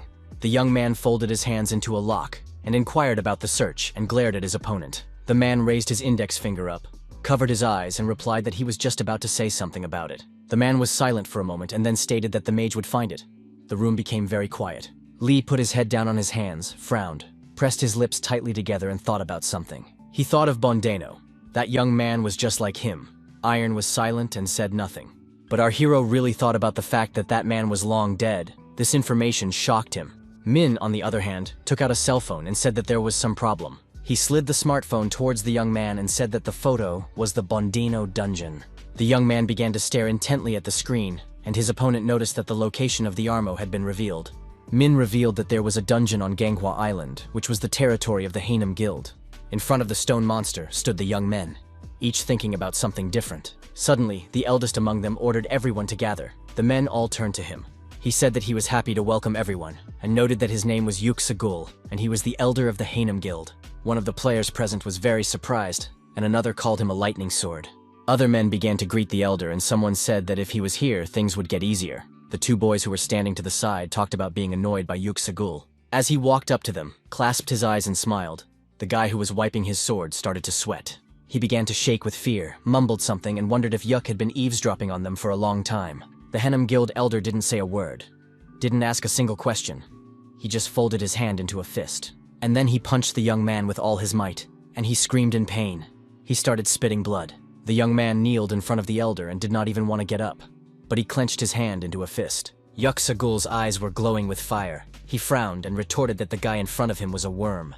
He then began to bare his sword and declared to the kid that his head was full of demonic thoughts. He brought the sword up to the head of the player, who was shaking, and stated that he would personally rid him of the demon's energy. The guy started to beg for mercy as another player ran up to them and asked the foreman to wait. He looked at the man, his pupils narrowed, and he asked if the player was from their company. The man was very nervous and said that he was the leader of the Gaedong Guild, Kang Chul-woo. But Yuksa clenched his sword harder and said that it wouldn't stop him, and added that it was his duty as a righteous swordmaster. Kang stood in front of the young lad and said that he vouched that he wasn't related to the demon. Yuksa's eyes lit up with red fire, and he wondered if they wanted to tell him that he was mistaken. The young man frowned and informed that he would be able to prove everything in the dungeon. Yuksagul, the Henam Guild elder, stared intently in front of him and only pressed his lips tightly together. After a while, he hid his sword, kept quiet for a while, and declared that he would believe the man. He turned around, folded his hands behind his back, and then replied that they would look at everything later. He moved a few meters away from the players and shouted to the other guys that they were coming in soon and needed to finish preparing. Kang Chul-woo held out his hand to the guy who was covered in sweat and said that they were just pathetic dogs to them. He said that they become stronger through a lot of training and insight, and then he added that they, ordinary players, only through killing monsters, and they meant nothing to them. Kang held out his hand to the guy and added, if he can't ride, he shouldn't bark, and noted that it's the only principle of survival. The man grabbed the young man's hand and replied that he understood his leader's recommendations. Some kid ran up to them and Chul-woo asked him if he was from the Shadow Guild, and he answered in the affirmative. Kang noted that he had heard of him once, and added that he had recently appeared, and asked the young man to be careful if he wanted to survive. Lee Iron smiled and said that he would listen to the advice given. He was also among the players. Ha Se-min said that Hanam Guild held the key, and he said that he wanted to handle everything on his own. But it seemed that a squad had already been formed. The man raised 2 fingers up and stated that there were 2 ways out. He looked intently at his opponent. Min said that the first way out was to disguise himself as a Ghost Guild member and join the squad. He then showed his index finger and pointed out that the second way out was to take and steal the key, and added that it was quite feasible and noted, if Lee just said so, he would immediately order him to find the key. The man smiled, looked intently into the eyes of our hero and asked what he would say. Iron frowned, was a little silent and asked if his opponent was checking. The lad remarked that if he asked for such a thing, Min would definitely charge a good price, and added that he didn't want to be in debt for such a trifle. He looked at the man intently and minting every word said that he shouldn't test him. The opponent asked if the young man realized what the investment on his part entailed. He stood up and said that they would stick to the first method, and asked him to prepare men ready to join the squad. Min started to walk away, stopped at Lee's back, was quiet, and then wished him luck. Iron was so angry that his eyes were glowing with fire. He thought about the fact that the man couldn't behave like this forever, and it was him who needed to be tested. Yuksagul, the elder of Hanam Guild, entered the dungeon. He tightly pressed his lips together and was very tense as the water rushed directly onto him. After a while, the man and the other players saw huge cobblestones flying. The guys smiled and said that it was unbelievable since Yuk had broken such a thick wall. The man laughed and asked what else to expect from the elder. Just a few seconds later, his mood changed dramatically. His eyes lit up with a blue light, and he asked the players why they stood up. The man didn't wait for an answer and immediately ordered everyone to go forward. One of the guys had drops of sweat running down his face. One of the players said they were ready and yelled for everyone to move forward. Kang quietly remarked that they were a scouting squad and ordered them to scrutinize the dungeon and report back, and added that it was created by mages, and there was a chance of getting trapped here, so they should be careful.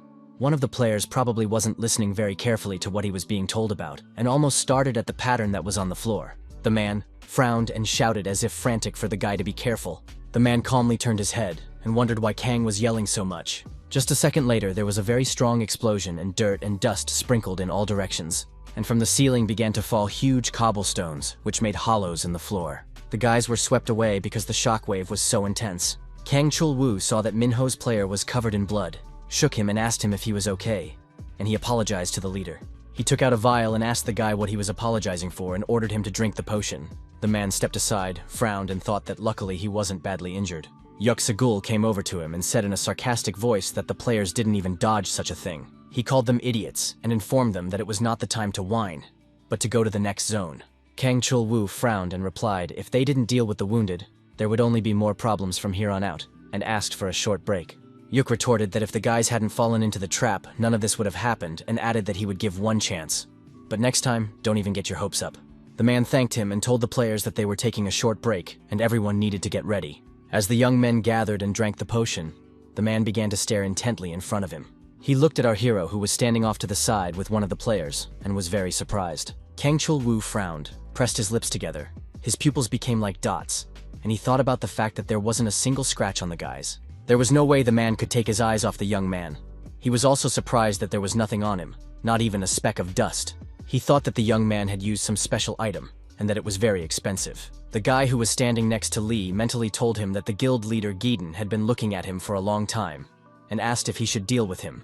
He clenched his sword harder. Iron replied that he shouldn't overdo it. The young man thought about the fact that Bondeno was not the easiest opponent, and getting through his dungeon would not be easy. The young man thought that if the moment came, they would deal with it. But there was no need to attract attention right now. His partner understood. A girl ran towards Kang Chul-woo, calling out loudly to the man and calling him leader. When she was near him, she told him that they seemed to have found a way out. He replied that it was just in time, as they were almost done. The girl frowned, drops of sweat running down her face. She hesitated a bit and informed him that there was a problem. Kang Chul-woo was very surprised. He frowned and looked at the girl questioningly. Yuksa came closer to them and looked in front of him with surprise, and his opponent noticed that it was a magic circle for sacrifices. Sweat dripped down his face and neck, and he noted that it would be better to retreat now, bring the masters, and deactivate it. But the man didn't listen to him at all. He bare his sword, clenched it harder in his hand, and shouted for everyone to move aside. He pressed his lips tightly together, concentrated, and applied the blue wave sword technique skill. Yuksa frowned, and without thinking for a long time, he applied the skill called Huge Blue Wave, and water rushed onto the magic circle. The man smiled and said that they could destroy these pathetic magic traps. And Kang Chul-woo, who was standing to the side, covered his head with his hand.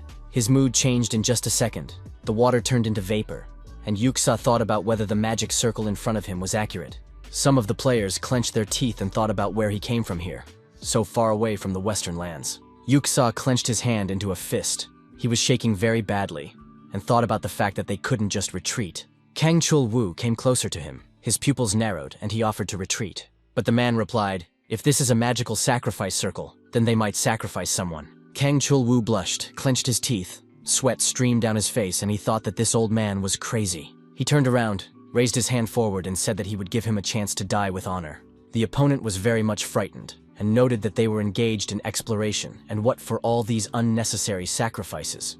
The young man wanted to say something else, but the man barked at him to shut up. He frowned, held up a finger, and asked if there was any guarantee that the mages would stay still the whole time, and specified what if they got out and injured their comrades. Kang Chul-woo clenched his teeth, and the old man asked if they, the useless idiots, believed they could resist them. He pointed his sword towards his opponent and said that whoever disagreed would be killed by him personally. Yuksa pointed his sword at Kang Chul-woo and asked if he had promised to prove that he wasn't a traitor. His eyes lit up with blue fire, his pupils became like dots, and he ordered him to choose who would be the victim.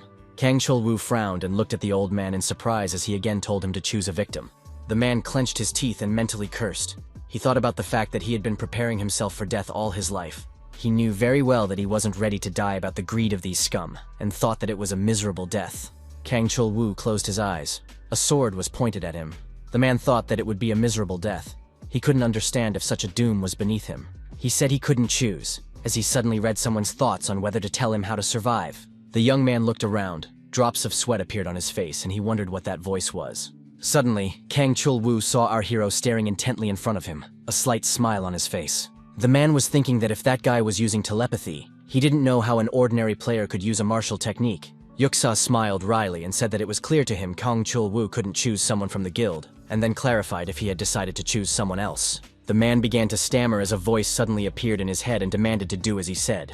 Lee mentally fronted that he would not be offended if Kang offered him as a sacrifice, and if the man wanted to live, he should follow his instructions. That one was very much surprised and thought about what was going on. Did he not care about his own life? Yuksa was very much annoyed. He again told the young man to stop procrastinating and make a choice. Iron told Khan that if he wanted to die, he should continue to stand like this. The man began to shake with fear, and said in a stammering voice that he was nominating the Shadow Guild. The old man finally calmed down. He looked away and pressed his lips tightly together, his pupils becoming like dots. Partner Lee got angry and mentally asked how Kang Chol-woo dared to point at the Great Blood Demon and clarified if he would allow him to mess with him. Iron replied that he needed to look around. There was a lot of tension between the players. They pressed their lips together and each was thinking about something different. Our hero took a few steps forward and stood on the magic circle. Kang followed closely. He pressed his lips tightly together and thought about what was going on and why there was no activation. Yuk-sa said that it was clear to him, if the magic circle of sacrifice was strong enough to block his technique, there would be few casualties. He remarked that the mages are so strong that sacrifice becomes more important, and told Khan to choose the next sacrifice. He became nervous again, covered in drops of sweat, and began to mentally tell himself to rebuild himself up to be righteous. Lee stood back and regarded the young man, and the latter stood at a loss. Our hero began to mentally talk to him again. The guy offered to choose the one he would save. Drops of sweat appeared on Kang Chol's face, he thought. What kind of nonsense is this? How can he save in the magic circle of sacrifice? Iron's eyes lit up and he mentally said that the man didn't understand him, and repeated that he had to choose a sacrifice that he would save. Khan stood at a loss. He thought about how he could believe this. He wondered if this was even possible. He didn't know what to do, and Yuk-sa put his finger up and said that there was no time, and he had to choose a victim. Chol thought about the fact that even if he survived without becoming a sacrifice, these scumbags would still kill everyone else. After all, no one wants the rumor to spread that the dungeon was cleaned up with the help of sacrificed players. He clenched his teeth tightly and thought that it was better to grasp any chance of survival than to die at their hands. Kang Chol lowered his head and ordered Kim Min-ho to go. The guy opened his mouth in surprise. The other players shouted. They said that it was wrong, and one of them said that he would go, because Min-ho had just finished school and he was still a kid, so let someone else go. Kang Chol got tired of putting up with all these statements and shouted very loudly for everyone to shut their mouths. He clenched his hand hard into a fist and said quietly that there was no chance and Kim should go. The guy replied that the leader had made the right decision, and he had always been a useless burden, and was glad that he could finally be of use to the guild. Kang Chol was shaking all over, and the young man bowed and thanked him for everything. Kim Min-ho pressed his lips tightly together and closed his eyes, sweat pouring down his face and neck. The boy took a few careful steps and stood in the middle of the magic circle. The girl clutched her heart, drops of sweat streaming down her face, and she was glad that Kim was all right, while the young man remarked that someone had to sacrifice himself anyway. Yuk-sa frowned and asked why Kang was standing, and said that they needed to offer other sacrifices before the circle was activated. He called out name after name, and then thought about how besides him and the leader, everyone had already joined the circle, but it still hadn't activated. Chol blushed, and thought about the fact that he had never heard of such a large magic circle. He had no idea where it came from in such a small dungeon. The boy looked at our hero and thought about what he had done to him. If a normal player could do such a thing. Kang frowned and realized that he could survive, and Lee mentally informed the guy that it was time to choose the last person. He looked intently at the young man, and let him know that this was the last chance to survive. Sweat ran down Chol's face in rivers, and he could hear Iron mentally commanding him to choose whether to live or die.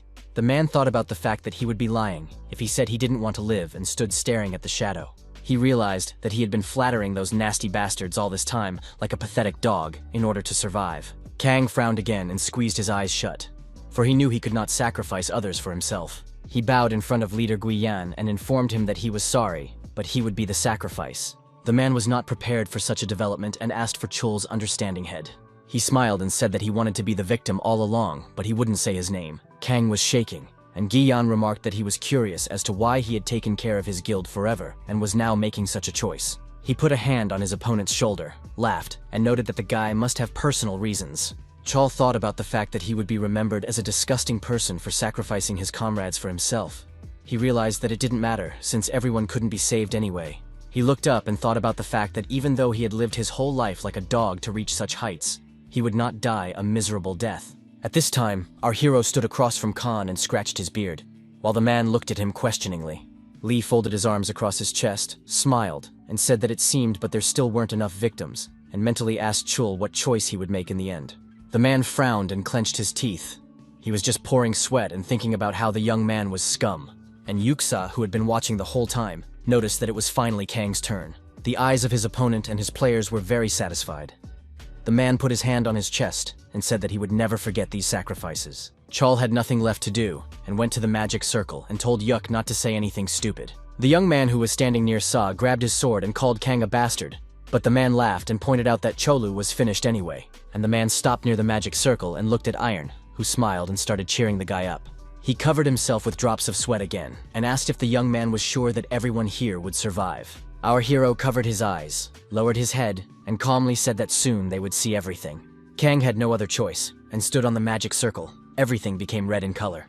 Yuksa turned around to his players and informed them that the magic circle was activating and they needed to get ready. He then turned around and looked at the magic circle and the people who were standing on it. Suddenly he frowned. His pupils became like dots and he wondered what the hell was going on.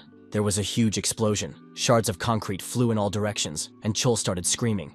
Lee calmly told everyone to keep their eyes open, and added that this was the fate of those who forced others to sacrifice themselves. The players were standing on the magic circle and huge blocks of concrete were falling nearby. The young man noticed that there was originally such a magic circle here, and Kang began to shout, and added that when you make a sacrifice, the passage explodes. Chul frowned and asked how he knew all this.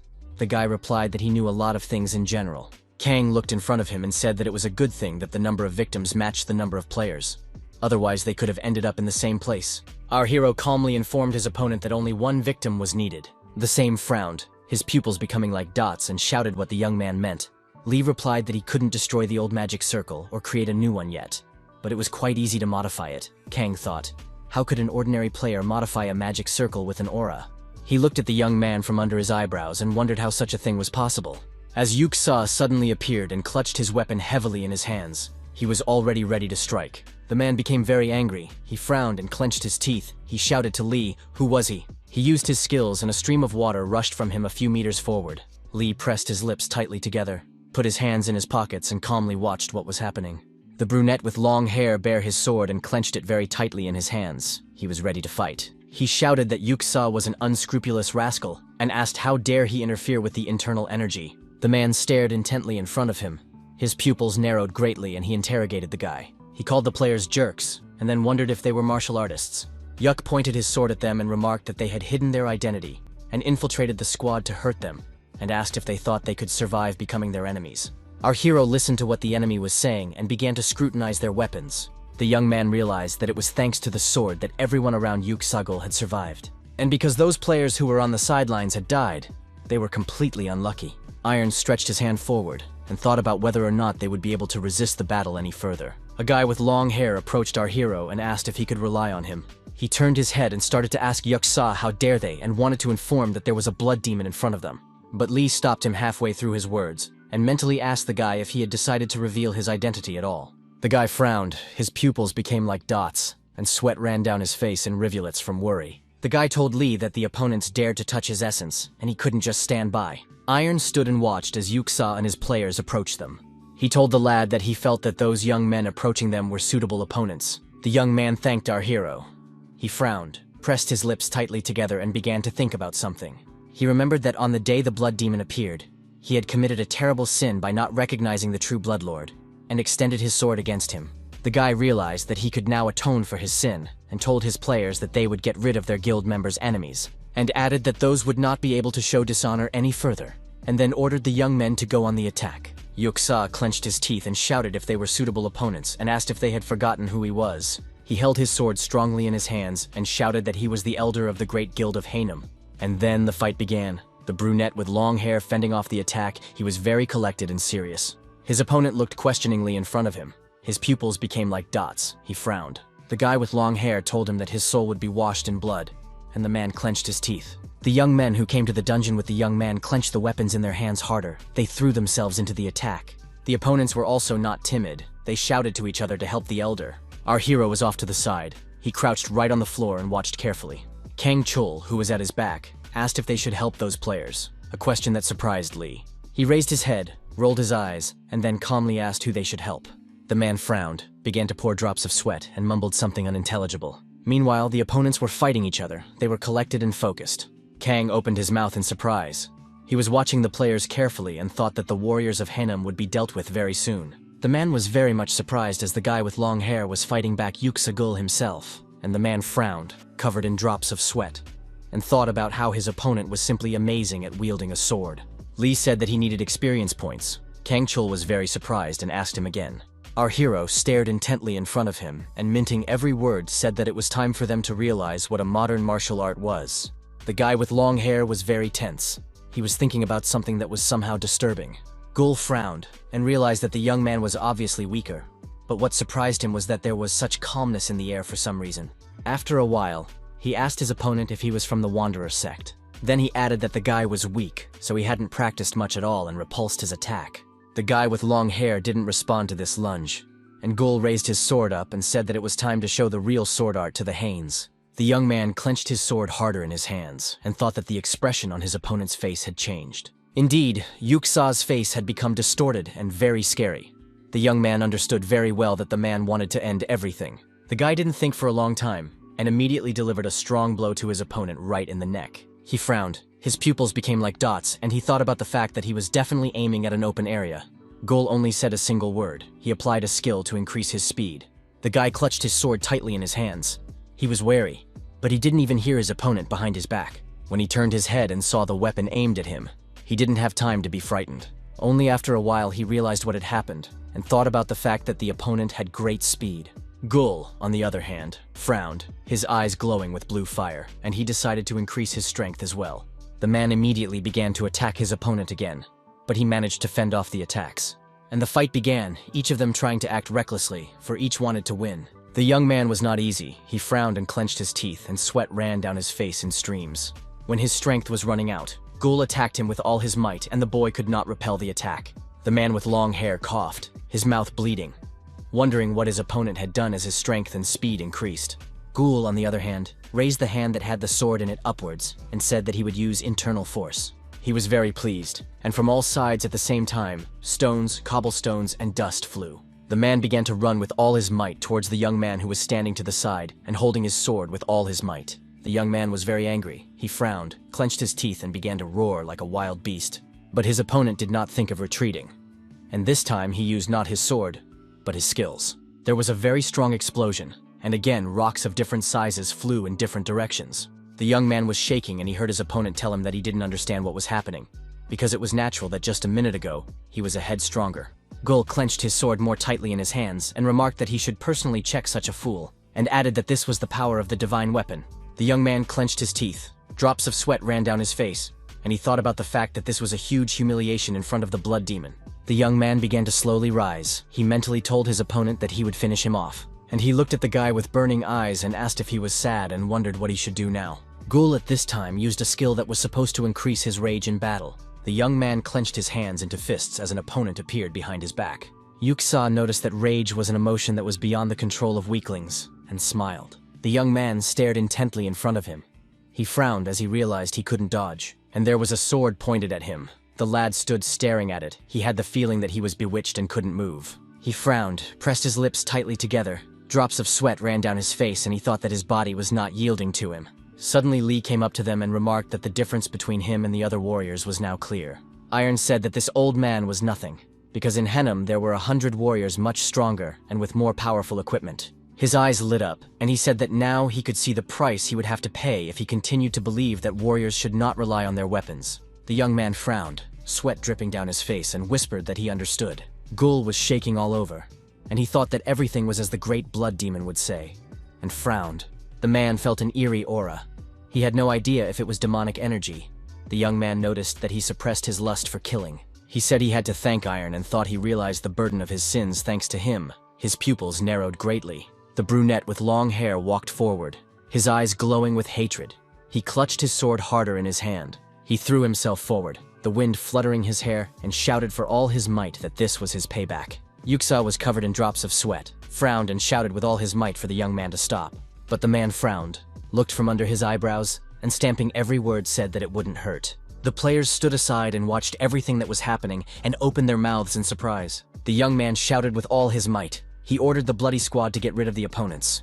The players didn't need to be told several times. They gripped their weapons harder, and with great fervor they began to fight their opponents. They were ready to fulfill the order immediately. Kang Chol frowned and stared intently in front of him, thinking that they were saying they would show him the way to survive, so he held out his hand.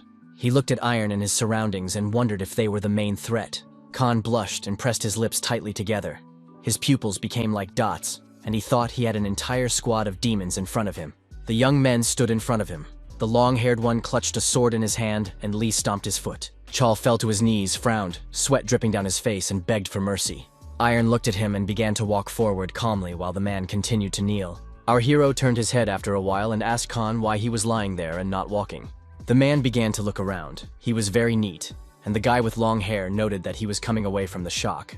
The young man stopped near one of the walls. He began to examine the wall. The young man stared intently in front of him, his lips tightly pressed together, and he was disturbed by the sight of that sculpture. After a while, he raised his hand up and put it against the wall. There was a click. The door leaves, and the two parts of the sculpture parted in different directions, and a bright light illuminated the whole place. The players stood near the open doors and stared intently into the distance, examining what was out there. The guy told the blood demon that there might be more traps, and he would go ahead, and he calmly remarked that there would be no more traps, as everything has a limit. The young man got drops of sweat on his face. He frowned and asked what Lee meant. Iron said that people called it a dungeon, but it was actually a fragment of a destroyed world, just like a blood demon castle, and added that a destroyed world needs to be maintained, and the price of a dungeon is extra resources, our hero stated. Since a huge magic circle of sacrifice has been established, the dungeon will no longer have anything to take. The man remarked that the master, as usual, knows everything.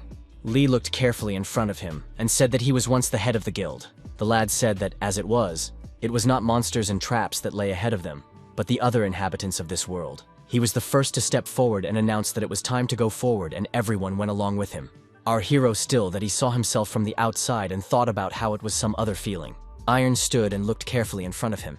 He saw a huge number of magic circles. The other players were also looking at them, and someone shouted that it was the intersection of magic circles. One of the guys stretched his hand forward and drops of sweat appeared on his face like the others. The player who was in front stammered and told everyone to stand in the back and he would cover everyone. His partner remarked that it was all useless since magic circles were everywhere. Kang Chul frowned and pressed his lips tightly together. Drops of sweat appeared on his face, and he wondered why everything was like this. He looked at the young men and wondered why they weren't activating the magic circles. One of the men stared in front of him, sweat dripping down his face. He looked at our hero and wondered what it was all about, while he was using his power. Iron was absolutely calm. He said that it was better to be more careful in such a situation, and added that if you try to deactivate the circles now, the mana will flow in the opposite direction. The players stood back and watched him very closely. They were thinking about how unbelievable this all was. The man's eyes were glowing and he thought about the fact that Lee had found the center of the magic circles and destroyed the axis, and not just one, but all at once. Our hero informed him that he couldn't explain everything. They would feel it out for themselves. Iron raised his head up, looked in front of him, and the magic circle began to dissolve. One of the players took a few steps forward and noticed that the young man destroyed the magic circle of sacrifices. Our hero looked at his opponent from under his eyebrows and confirmed his hunches, and thought to himself that he had found what he was looking for. He thought about the fact that it was the great mage Bondeno, was born heir to Armo but was able to form 3 magic circles due to a disruption in the flow of mana. He overcame this and became a true genius. The guy looked at Lee and wondered if he was able to learn a type of magic circle completely unknown to him. Iron stood as if nothing had happened, hands in his pockets, and the young man wondered what he had forgotten among the warriors. The blonde frowned, drops of sweat ran down his face, and our hero noted that he still had the same dumb expression on his face. A slight smile appeared on Lee's face, and he noticed that his opponent's hairstyle was also not in line with the mage. The blonde looked at the young man and asked if he knew him. Our hero said that naturally he knew the guy very well, and then he stopped talking. The blonde man pressed his lips tightly together, and Lee declared that he had come here to save himself. The young man frowned, clenched his teeth. Drops of sweat appeared on his face. He was ready to go into battle, and there were many warriors behind him, armed and running after him. Lee turned his head, gritted his teeth even harder, and thought about the fact that they would catch up with him sooner or later. He frowned, looked carefully in front of him, and an interesting idea occurred to him. The young man hid behind some of the walls, and the players saw this and rushed after him. After a few minutes they stopped. The guys looked confused and opened their mouths in surprise. One of them had drops of sweat running down his face and neck. He was staring dumbfounded and couldn't figure out where the victim had gone. His partner yelled that the fugitive must have jumped to the other side, and the guy yelled that they needed to follow him faster. And the young men started to climb up the brick wall. They were soaring like birds. Then our hero asked the young man whether he had fought back or not, but he was not answered. The pause dragged on. The blonde looked at Iron's back, clenched his teeth, and drops of sweat appeared on his face. Lee turned his head to Bondeno and thanked him for saving him from his attackers. Then the young man informed his rescuer that he was now in danger himself and had better leave quickly. The lad looked at him, put his forefinger forward, and asked him if he was not Lee Iron, the assassin's comrade. The young man was very much surprised and asked Bondeno if he knew who he was. The blonde man stood up and looked at our hero, and the lad asked the question again. He wondered how he was known. The kid smiled and remarked that he and Iron looked a lot alike, and added that was the end of it. He took a few steps forward and told Lee to follow him, as he would help him get out. The young man rushed forward, and the boy ran after him asking for an explanation. The man clenched his teeth and, stamping each word, asked if the little rat was really with him. Bondino was covered with drops of sweat. He stood in front of his opponent, who was clutching a sword in his hands. Lee was shaking all over, and he was thinking about how they had found them, for they hadn't even realized they had been attacked. He saw that the man wanted to massacre Bondino, reached forward and shouted with all his might. The young man frowned, drops of sweat running down his face, and he asked Iron if he had come to save him. Our hero didn't answer anything, only looked at the guy, and he noticed that he didn't even know him. The young man stared at his opponent and only smiled. The pause dragged on.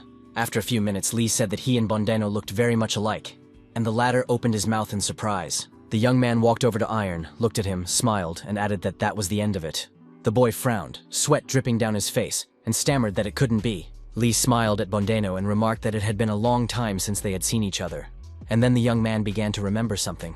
He opened his mouth in surprise and thought about whether it was the same Lee Iron in front of him. He couldn't believe his eyes as he knew that he had been enslaved by the Hwasun Guild. Our hero looked at the young man and asked why he had saved him, and added that everyone had betrayed him, even those he trusted more than anyone else in the world. Lee also talked about how Bondino had risked his life, and yet he didn't know him at all. The young man looked at our hero, while he repeated his question over and over again. After a while, the blonde answered that Iron was a real hero to him. He told about how he had once left Armo in desperate attempts to save himself, and he added that it was the fierce fight against injustice that betrayed his strength then. Our hero listened to him attentively, smiled, and thought that it was like that. The King of Swords appeared before him, and asked if it was true that the young man wanted everything to disappear. But Iron clenched his hand into a fist and thought that there was something else left. A man who truly believed in him. The young man held out his hand to Bondino and told him that he had saved him, and so he would help him. The young man smiled at the boy, waved his hand, and offered to come with him. He stared intently in front of him. He was very much surprised and did not expect such an offer. He began to shake and remarked that he thought it was the end when the Henem Guild found the passage. He smiled and tears of joy appeared on his cheeks, and the boy remarked that he was glad they were alive. Bondino took a few steps toward Iron and shook his hand and told him he was very grateful. Lee remarked that he would have to leave Armo to survive and asked how he felt about that. The young man smiled wryly and replied that everything was on its way and it was all just in his head. The men who were standing behind Bondino's back began to whisper how it was to leave Armo, and he replied that Jekyll, the second unit, was obviously waiting outside, and if he wanted to survive, he would have to leave. The opponent remarked that the place held a huge history, and the second of the players asked why not try to defend the place. Lee looked at the men and thought about the fact that they were just like the players in the palace of the Blood King. The players began to clamor for something, and our hero thought to himself that they had not seen the real world and were only rotting in place. Bondino stood looking at his players, and Iron thought about what the young man would do. It became very quiet as suddenly the young man shouted very loudly for everyone to shut their mouths. The older men frowned, closed their mouths, and stared intently at Bondino. He spoke, minting every word. How could those who had bet their lives to save them be asked to risk it again? And added that they were powerless to stop these people, and asked the man if he thought they could handle fighting an entire guild. He also talked about how if they all die, no one will remember Armo's story, and what's the point then? Lee came closer to them and said that he wanted to clarify something to the players. His eyes lit up with red fire, and he stated that he was only saving Bondino and didn't care what happened to the others. He applied his skills and added that if anyone got in the way, he would get rid of them. Iron stared at the men and then asked what they had decided. The old man frowned and thought about the guy's bloodlust. He concluded that Lee wanted to kill them all. It became very quiet. The older men lowered their heads, each of them thinking about something different. After a while, Bondino turned his head toward our hero and told him that they were coming, and the young men set off. The blonde man walked ahead. He led the other men. Kang Chul asked Lee if they were really going to destroy the dungeon, and he asked if the man was sorry that nothing would be left of Armo. The man began to stutter, and then stated that if the dungeon disappeared, but they would die. Iron turned his head to Chul, looked at him intently, and asked why the man was telling him this. Suddenly, Kang fell to his knees in front of our hero, and begged him to take them with him as well. He kneeled down, frowned, covered in sweat, and remarked that Lee knew that they were having a hard time hiding, and the Henem Guild would definitely find them. Chul talked about how even if they were lucky enough to hide, they would be separated from their family forever.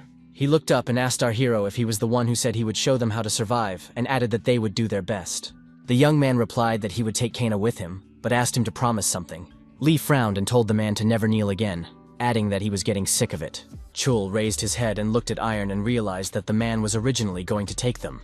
Lee frowned and checked with Khan to see if he was a member of Miltia and clarified if they still existed. The man began to rise from his knees while saying something unintelligible. Our hero said that he had rescued several people from that guild not too long ago. The young man wondered if there was still anyone left from Miltia. Bondeno spoke to them. He smiled and remarked that they would discuss it when they got out. After a short time, the young man reported that they were already in position. There was a golden book on a hillock, and the boy said that this was the center of Armo. He blocked Iron's path with his hand, and said that they had to wait a little while for the magic circle to deactivate. Our hero looked intently in front of him and then informed his opponent that they didn't have time. Lee took a few steps forward. A thin rivulet of red color began to spread from his foot across the floor. Bondeno frowned, grabbed him by the shoulders, and shouted that it was much stronger than layered magic circles. And because of one mistake, they would all die. But Iron told the kid to shut up and just watch everything that was going on. The young man was not prepared for such a response. He opened his mouth in surprise, and a drop of sweat appeared on his face. He looked carefully in front of him and saw the superimposition of the magic circle. Lee told Bondeno that he couldn't activate it and asked him to do it for him. His opponent asked in surprise where he learned such a thing. Our hero replied that he was taught by the Demon King, but the guy asked not to talk nonsense. Iron hurried him up, and the young man sat down near the magic circle and began to read the spell. Suddenly he shouted very loudly that this world is cursed, and all the same lightning struck the center of the circle. Our hero pressed his lips tightly together and watched intently. After a few seconds he approached the pedestal on which the golden book was lying.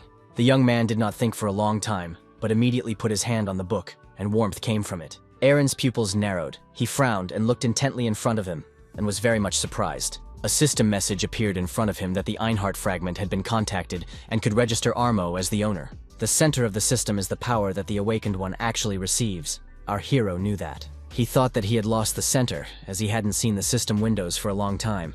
But suddenly a notification appeared in front of him that he had been chosen to be a vessel of chaos. Lee put his hand to his chest and thought about the fact that the center of the system was clearly not inside him, but only chaos was inside. He wondered if it was the chaos itself acting as the center, when suddenly Bondeno called out to him and asked if he was all right. The young man asked the kid if he had ever received a notification from the system from the center of the dungeon, and he replied that such a thing was impossible because he was not a player. Our hero asked his opponent how he then became a dungeon master. Bondeno informed that he had spilled his blood into the magic circle that Lee had destroyed. Iron looked at the system message and thought about the fact that he generally understood everything and needed to try it out for himself. That was why our hero mouthed the word registration to agree to the notification. A bluish light illuminated a large book that was on a dais. A vast array of system messages appeared before the young man. The first notified him that he was registered as the new master.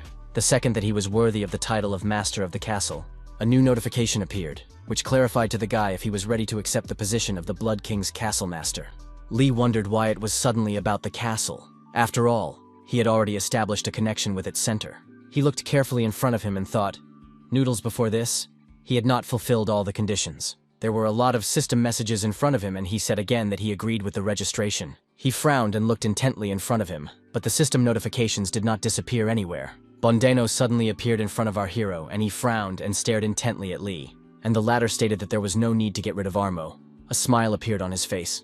A notification appeared that he was registered as the master of the two worlds, and he could merge the two worlds. The next system message clarified which world the guy wished to set as the master world. The young man understood perfectly well that there was nothing to even think about, and said that he wanted it to be the castle of the Blood King. Literally in a few seconds, the huge room was illuminated by a bluish glow. Bondeno frowned. His pupils became like dots and he started calling the guy's name. The man with long hair also frowned, rushed forward, and started calling out for the blood demon. The two young men tried to reach for our hero, while he stood calmly and looked forward. The players who were standing off to the side covered their faces as the bluish glow blinded their faces. The young men were very much surprised as the dungeon had disappeared somewhere in just a few seconds. The guy with long hair frowned, his pupils becoming like dots, and Lee asked what he was doing as he held his hands on his leg. And our hero's other leg was being held by Bondeno with all his might, and it was a funny sight. The man with the long hair bare his sword, and said that the blonde man dared to touch the great body of the bloody king, and Lee asked that the man not exaggerate. The players started asking each other what happened. One replied that he saw a sudden flash of light and they were already here. Kang Han shouted if they knew where they were, and added that he didn't know how they got here, but they wouldn't get out alive. A guy with long hair came up to him and called the man the leader, and the man asked what the captain of the bloody sword was doing here. As the one Lee who approached them stated he carried Arno into the castle, Iron pointed his hand at Bondeno and Kang Chul and told them to say hello to the new people. One of the old men frowned and wondered what was going on. Our hero turned to the players and said that he first asked for everyone's attention for a moment. His eyes lit up and turned yellow, and the guy announced that they had such tight security that he had to set a limit. The players opened their eyes wide and everyone's bodies began to shake very violently from fear. Lee asked Kang if the center of the Blood King's castle wasn't the Pond of 1,000 Bloods, and he replied that it was the passage that connected the divine relic to the castle. He added that only the priestess knew how to open the passage, and they had already contacted her. Our hero replied that there was no need to do that, as he could sense everything perfectly from here. A notice appeared in front of him about the inclusion of a new squad in the castle of the Blood King, and that they were united. The young man also learned that world expansion was also possible. Did he agree with that? The young man was very much surprised and thought about the fact that borders were movable and agreed with the expansion. Kang was covered in drops of sweat, and asked Lee what was going on, and the latter said that there was no need to worry. The players looked in front of them. They fell to the floor, watched what was happening, and got scared. The young man frowned. Drops of sweat streamed down his face. His pupils became like dots. The guys could see perfectly well that the world began to expand, and they were surprised by it. After a while, the expansion of the world was complete, and the armos were dislocated. Iron looked in front of him, pressed his lips tightly together, and thought about how this was how it worked. The system message prompted him to choose a dungeon keeper, a blood demon castle keeper, and an armo dungeon keeper. So he decided to appoint Kang Chul as the king's castle dungeon keeper. And as for Armo, he didn't want to restrict Bondeno. The guy remembered Old Man Jekyll and decided that it was worth appointing him as the keeper. The appointment was finalized and Kang Chul approached the young man. The young man turned his head and looked at him. After a few seconds, he fell to his knees in front of our hero and began to beat his bows. He wanted to say something, but Iron got up from his seat and told the man to stop. And he added that he shouldn't get so excited because of this. Kang Chul had become the castle's dungeon keeper and had gotten very young. Lee said that from now on, the man would not be able to leave the Blood King's castle without his permission. There would be a price for everything. He had become the dungeon boss. Kang folded his hand into a fist, stabbed himself in the chest, and remarked that dedicating one's life to the sect was a great blessing. He began to bow again and spoke of being Chul, swearing allegiance to the blood demon over and over again. Iron asked him to calm down as he was worried the floor would crack. The man heard some sound. He turned his head and saw that someone had entered the room. It was also a rejuvenated Jekyll. He asked why he had received such an honor, to become a dungeon keeper. Our hero got up from his seat, took a few steps, and wondered why he was asking. He was quiet for a moment, and added that the man was the only one he could trust with this. Jekyll frowned and pressed his lips tightly together, drops of sweat running down his face from worry. Iron noticed that he was the only one who knew his name, and looked the man straight in the eye. He couldn't even say a word in response, only smiled back as he was very confused. Our hero wondered what the man didn't like, if he was happy about this appointment. Jekyll asked how so, for the young man not only saved his life, but also gave him strength. He put his hand to his chest and said that he was the elder of Armo and would speak for everyone. He bowed and told the young man that he was grateful for saving all of them. Lee noticed that Jekyll had already heard that it would only be possible to leave with his permission, and even though he was Armo's keeper, he also belonged to the Blood King's castle. He held a finger up and noticed that his life was in the hands of the king and the leader of the blood cult. The man lowered his head and said that Lee had saved his life at the last moment, and he was grateful even just for that. As Bondeno suddenly appeared in the room, he opened his mouth and eyes in surprise. The blonde man said that he could no longer feel Armo's power because Jekyll had become the keeper. Tears flowed from his eyes, and he informed him that he had been a genius for centuries. But now he had no circle or power, and was finished. A small shiver ran through the young man, and he turned to the dungeon keeper. Then he looked at Lee and asked him if the latter was laughing and shouted if this was all so funny. Our hero put a hand on Bondeno's shoulder and told him to stop the threat and follow him. He indicated that he would help the kid get it all back, and the kid looked at him hopefully. The young man smiled and said about helping the young man get his power back. Bondeno stared intently in front of him, drops of sweat running down his face and neck, and he asked if it was true. Iron asked the boy if he thought Lee would be of any use to him. He replied that it was more complicated than that, and he had never heard of a magic circle that could be restored. Our hero reached forward and said that it was often quite real, and added that he couldn't do it himself and would need Bondeno's help. The latter was very much surprised. Lee noticed that he still couldn't activate his magic circle, and the guy screamed. He calmed down a bit and looked in front of him and asked if it was a contact magic circle. Iron looked intently at the young man and remarked that the most important thing was that he trusted him. Bondeno was shaking all over and said that there was no such thing, for a contact magic circle could only be used by the demons of Gehenna. Then he calmly asked Lee not to say that he had become a demon, because that was impossible. The one calmly replied that it wasn't him who created this circle, but it was his teacher, the Demon Queen. Bondeno was very much surprised and asked what other teacher, but our hero remarked that it would take a very long time to explain. The blonde frowned, clenched his teeth tightly, and thought about the fact that in such a case, anything was possible. and Lee told him that a contracted magic circle takes power, and the higher the price, the more power it would bring. The young man looked at the kid intently and wondered what he would offer. Bondeno covered himself in drops of sweat and hesitated, then informed him that he had one thing of value. He frowned and stated that he was willing to bet his life and give his soul. Irons smiled and remarked that this was a most courageous offer. He was very pleased with this answer. The young man said that the moment he decided to save Lee, he had already put his life on the line. He frowned and asked our hero if he had left that bastard alive. And in response, our hero only gave his opponent a hard look and smiled. Bondeno brought his hand to his mouth and bit his thumb, so hard that it bled. The guy stepped closer to the magic circle, raised his hand up, and the blood started dripping right on him. He frowned, looked at the young man, and informed him that he was about to activate everything. At this time, Kang Chul was standing near a tree on the street, and huge rocks began to fall near him.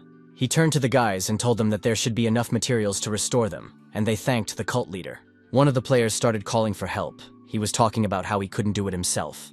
A young man with long hair approached Chul and he called him captain. The man smiled and stated that everything was going great. He was very much pleased. The captain also smiled and noted that it was all thanks to the cult leader. If he hadn't brought the blood demon, life would have been much more difficult. Kang replied that the blood demon himself had guided him, and he himself had done nothing, and added that they should stay to thank him for his mercy. The guy with long hair bowed and replied that he agreed with the cult leader's words. Chul turned his head and noted that he had heard that the blood demon had gone into seclusion. The captain replied that along with the mage Bondeno. The man thought for a moment, and added that Lee was already at the limit of his strength, but wanted to get even stronger. Just as suddenly they heard a very strong explosion behind their backs and were startled. Kang turned his head to see what happened there. He frowned and clenched his teeth. He said that there was a training room in that place, and wondered why he could hear heavenly demonic energy. The men stood and huge blocks fell in front of them. Chul clenched his hand into a fist, and his partners held their swords. Kang frowned and began to call out very loudly for the blood demon, while Min stared intently ahead. Suddenly the man saw a silhouette that began to approach them. He thought it was the heavenly demon's incredible energy. Suddenly Hong bared his weapon, his eyes lit up with fire, and he asked who it was in front of them. Chul clenched his hands into fists. He frowned and thought about the fact that they should find the blood demon first. He stared intently in front of him, his eyes burned with fire, and he was worried that Iron wouldn't get injured. Khan looked closely at the silhouette, and was ready to wipe it into powder as he thought it was the enemy. Suddenly the men heard a familiar voice asking why they were standing there so surprised. They asked if the demon in front of them was a blood demon. They also wondered where the heavenly demon's energy came from. Iron clenched his hand into a fist, tensed all his muscles, and informed them that he had forgotten to say something. He held his head and said that he was both a blood demon and a celestial demon. The guy said that the divine art of the blood demon, the first thing his teachers taught him for becoming a vessel of chaos, this art is needed in order to create an inner strength that an ordinary body cannot withstand. The body is still human and can be torn apart by the slightest movement, which is why martial arts cannot be used. This is why the heavenly demon divine art comes in handy. It makes the body strong enough to withstand the internal pressure. But the heavenly demon divine art doesn't work on its own. It needs the power of the heavenly demon sect, like forging iron in a forge. Kang kneeled down, he frowned and spoke about how they had not been in contact with them for a long time, and then informed that in truth they never had, as they were enemies. The young man remarked that that was why he needed help, and he added that his opponent could activate the circle. Bondeno said that it was a holy magic circle used by the 3 sects of Einsart. He opened his eyes wide and added that it was not as easy to create as the circles of Gehenna as it was back then. Our hero looked at the young man and wondered if he could or not. He looked intently at the blonde man and asked him if he could activate the magic circle. The man frowned, drops of sweat ran down his face, and he remarked that if he made a mistake, he could die, and that was dangerous. Lee thought about the fact that he was trying to give himself to chaos, and death in such a case is not an obstacle. The guy sat down lotus pose and noticed that none of this matters, and asked Bondeno to activate the circle again. The one told our hero not to blame him if something goes wrong. The one calmly replied that the mage should not worry, and the young man proceeded to activate the magic circle, because he had no other choice. After a short period of time, Bondeno's face twisted. He began to scream, as if furious. Our hero folded his hands in front of him and sat unperturbed as if nothing was happening. After a while, his nose began to bleed. Bloody wounds appeared on his body, and he screamed loudly. The mage stammered and remarked that it was just as he thought. It was overkill and needed to stop now. But Lee replied to keep the guy going, even if he thought he was about to die. There was no need to stop. Bondeno clenched his teeth, frowned, and thought about how a normal person would have passed out from the pain a long time ago. He looked at Aaron and realized that he was holding on thanks to his obsession with retribution. At this time, our hero thought about the teachers who gave the orphan real warmth. He realized that they were the ones who had given him a home to which he could always return, even if he found himself betrayed by everyone around him. The young man frowned. He felt very bad and thought about how he wanted to feel that warmth again just once more. The room suddenly lit up with a bright white color. Iron continued to sit in the lotus position. Bondeno began to call out to him. The young man frowned, drops of sweat dripping down his face in a hail. The young man appeared in front of the captain and Kang Chul, who looked at him intently. The man thought about the fact that normally martial arts were unable to coexist in two forms, which was why the Heavenly Demon sect was unable to master the dual energy art of the Lux sect. He understood that right now, the Blood Demon was controlling both the Blood Demon energy and the Heavenly Demon energy. Cheng asked the young man if it was true that he was combining the two arts. Our hero calmly replied that it was a silly question, and the men looked at him bewildered. Li said that originally the two arts were inseparable and they were one. He held a finger up and informed that everything stemmed from a divine demon. And he remarked that he would show everything now and suggested that they move elsewhere. He pointed his hand at the mage who was lying on the ground and asked him to carry him back to Armo. After a while, the company found themselves near a huge wall. Li noticed that this place would be perfect. He took a few steps forward and ordered his subordinates to move aside. The young man struck very hard so that a huge cloud of dust along with the grass rose upwards. A portal appeared in front of those present. Khan watched in amazement at everything that was happening. The passage opened and the entire team was blinded by a bright blue glow. The men gazed into the distance. Aaron looked calmly ahead of him, into the portal, while his subordinates covered their faces with their hands. This was the domain of the Heavenly Demon's divine arts. Our hero noticed its radiant purity. A drop of sweat appeared on Kang's face and he said that this was the Heavenly Demon divine arts. He was very much surprised and wondered if such a thing was possible, but the guy asked for silence. The young man looked at his hand and noticed that it was just as he thought. It was too much for him for now. The men who were standing aside watched everything that was happening with amazement, as suddenly a fountain of blood began to flow from our hero's hand. He clenched his teeth and looked at it. Kang and Min were very much frightened. They frowned and began to scream as much as they could. Chul turned to the side and started yelling to get a doctor faster, but Iron asked him to stop making noise. He just squeezed his arm at the elbow, as if the wound wasn't even there, and calmly said that it wasn't anything serious. Li looked at his arm and thought about the fact that it obviously didn't bother him, and he couldn't use martial arts even a little bit. His eyes were burning red fire, and he was thinking that he needed to get stronger quickly. If he faced that guy, it wasn't certain that he would win.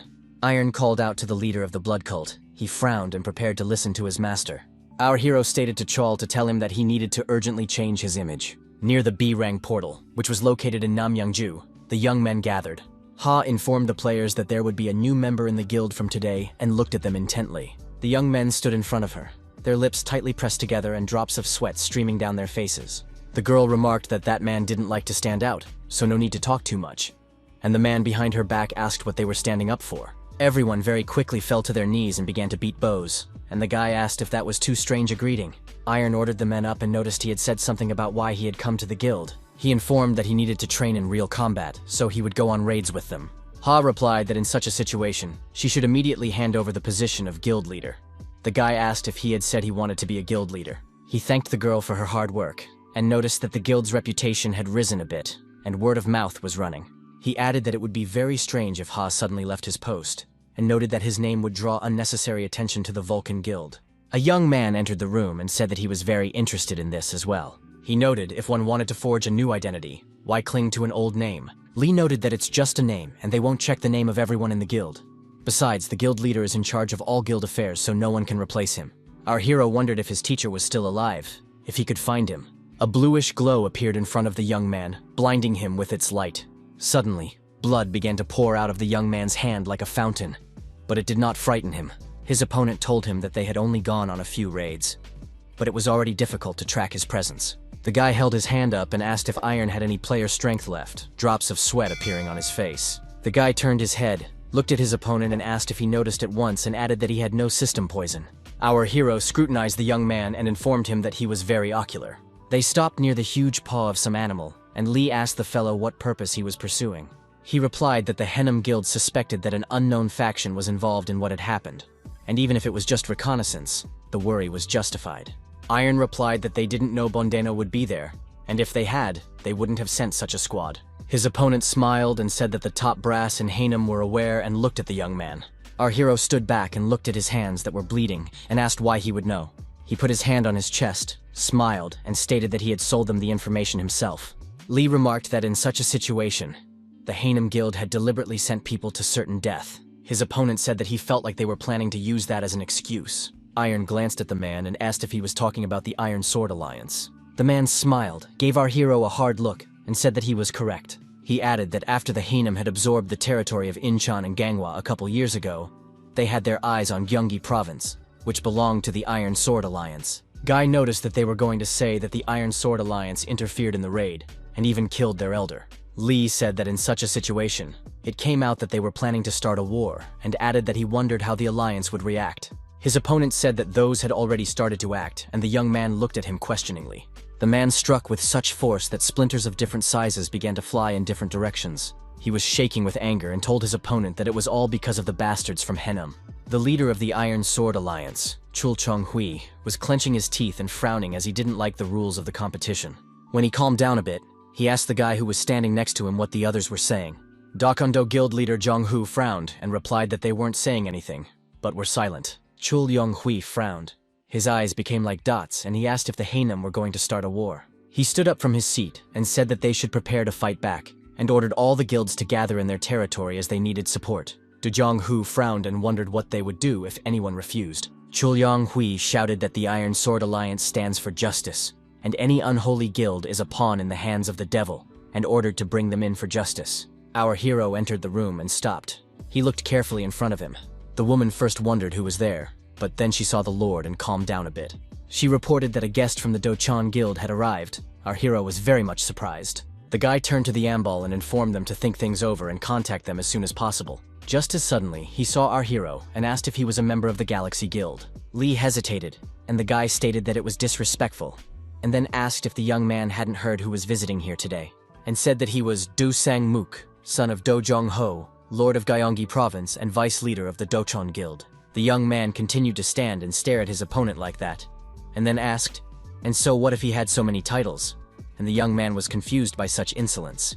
Lee stated if that's all, Du Sang-mook can go quietly and asked him to stay out of the way. These words made his opponent very angry. He clenched his teeth, frowned, and mentally called Iron a bastard. And the room slowly entered Ha. She began to look carefully at what was going on there. The girl approached the guys and asked what was the matter, and they all looked at her. Du Sang-mook stated that the young man didn't recognize him, and told Yoon that she needed to give her guild members a refresher training. He started to walk away and looked at Iron disdainfully, and informed him that he would close his eyes this time, but the next time it would be different. As Do Sang-mook left and the door slammed shut behind him, Lee looked at him and smiled. Ha was very angry. She yelled how dare the guy act like that and added that she would rip him to shreds. Tot told her to sit tight if she didn't want to start a war with the Alliance, and asked why Do had come here. Yoon reported that the one had offered to team up.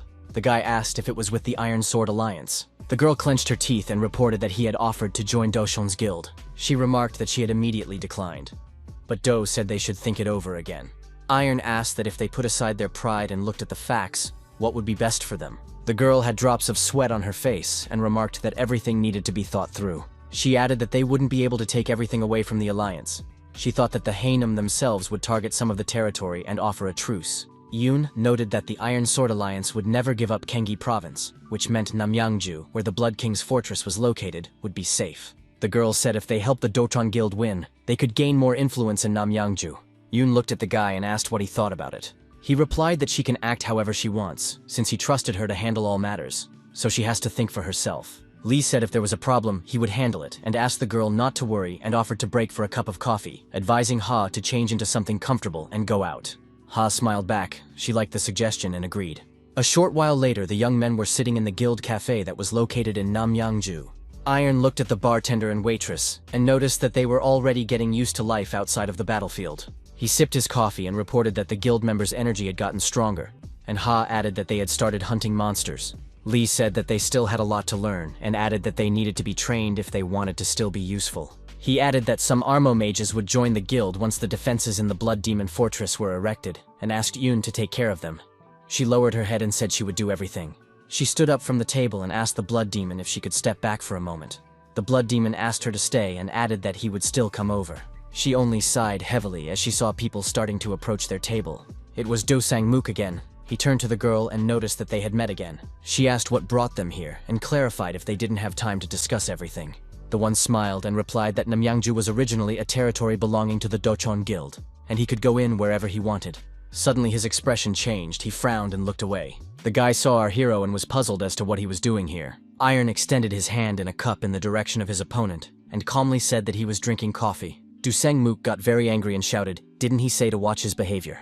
The young man was surprised and asked if the guy wanted him to buy him coffee, and added that daddy had deprived his son of pocket money. The opponent gritted his teeth in anger. He kicked the table with all his might. It flew several meters away and shattered.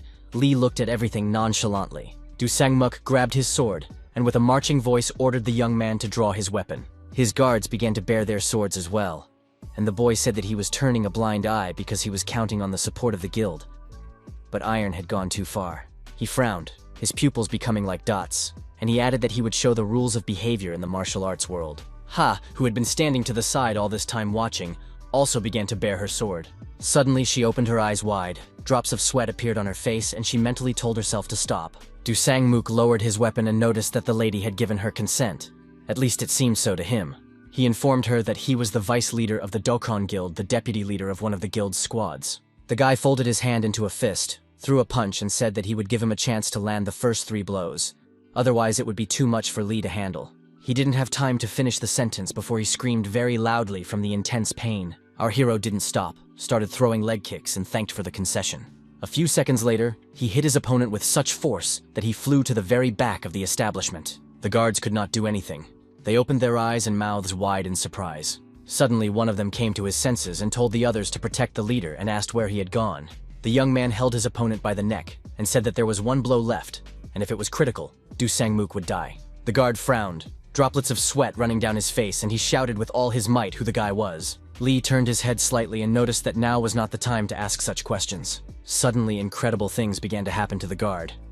It seemed to him that an unknown force had struck him, and the guards one by one began to fall right on the floor of the coffee, the workers of which looked at them with surprise. Our hero pointed his hand at Du Sang-mook and ordered that he be carried to the fortresses of the Blood Demon. After a while, the man was sitting on a chair, his hands tied to it. He asked what was wrong. Iron sipped from his glass and noticed that the man was taking a very long time to come to his senses. Du turned to Ha, asked what it was, and then yelled for him to be released immediately. Yoon didn't want to watch these antics, so she pulled out her sword and stabbed her opponent. The man turned red, his pupils narrowed, and he screamed in pain and blood gushed from his wound. Ha told Du Sang-mook to shut up and thank the guild member, and added that his head was still on his shoulders, only because he planned to give him a task. The young man frowned, his pupils became like dots. He clenched his teeth and called them scum. The girl pointed her sword at her opponent and wondered if she should have cut off his tongue. Suddenly, Du Sang-mook shouted with all his might that he was sorry. He looked very scared. He collapsed, lowered his head, and no longer showed aggression as he had a few minutes ago. Our hero's eyes burned with fire, and he asked the guy if he wanted to stay alive. Du Sang-mook's face changed. He frowned and stared at some object. He was very surprised as he saw a Henim sword on the floor that was glowing with a bluish fire. Du Sang-mook scrutinized the sword that was on the floor and couldn't believe his eyes. Lee said that it had been slain by a Henim warrior, and the Galactic Guild had witnessed it. Our hero stared at his opponent and asked if he realized it or not. Du had drops of sweat on his face. He frowned and asked if the Iron Sword Alliance really wanted a war, and then asked why they were doing all this. Iron replied that the kid didn't need to know that and told him to go and complain to daddy. He added that if Du Sang-mook doesn't want to, then he should die, and Ha, who was standing to the side, began to bare her sword. His opponent frowned and thought about the fact that war with Henim was inevitable anyway, and if he did as Lee said, they could at least get justice. He closed his eyes and mentally called our hero names. He wanted him to pay for everything, and he answered that so be it. He sipped from the glass and noticed that, judging by the expression on Do's face, he wanted to teach him a lesson later. Du began to refuse, and the young man asked if he thought he'd do all that without being sure of anything. Lee asked if Du remembered that incident, the one involving the Gate of 1,000 under common control with the Dokkan Guild. The boy frowned, staring intently at his opponent, and his pupils became like dots. And the young man noticed that the Gate Master's favorite daughter had been killed a couple of years ago. The one in a rage put everything to search for the culprit. He grieved very much as this loss was very big for him. In the end, it turned out to be the work of a guild player who held a grudge against the martial artists. He was soon massacred as well as his innocent family. Iron remarked that this was the most common version, and then added that the truth was quite different. Our hero looked intently before him, paused, and noted that the daughter had been killed by Du Sang-mook. He pressed his lips tightly together. His pupils narrowed, drops of sweat appeared on his face, and he turned blue.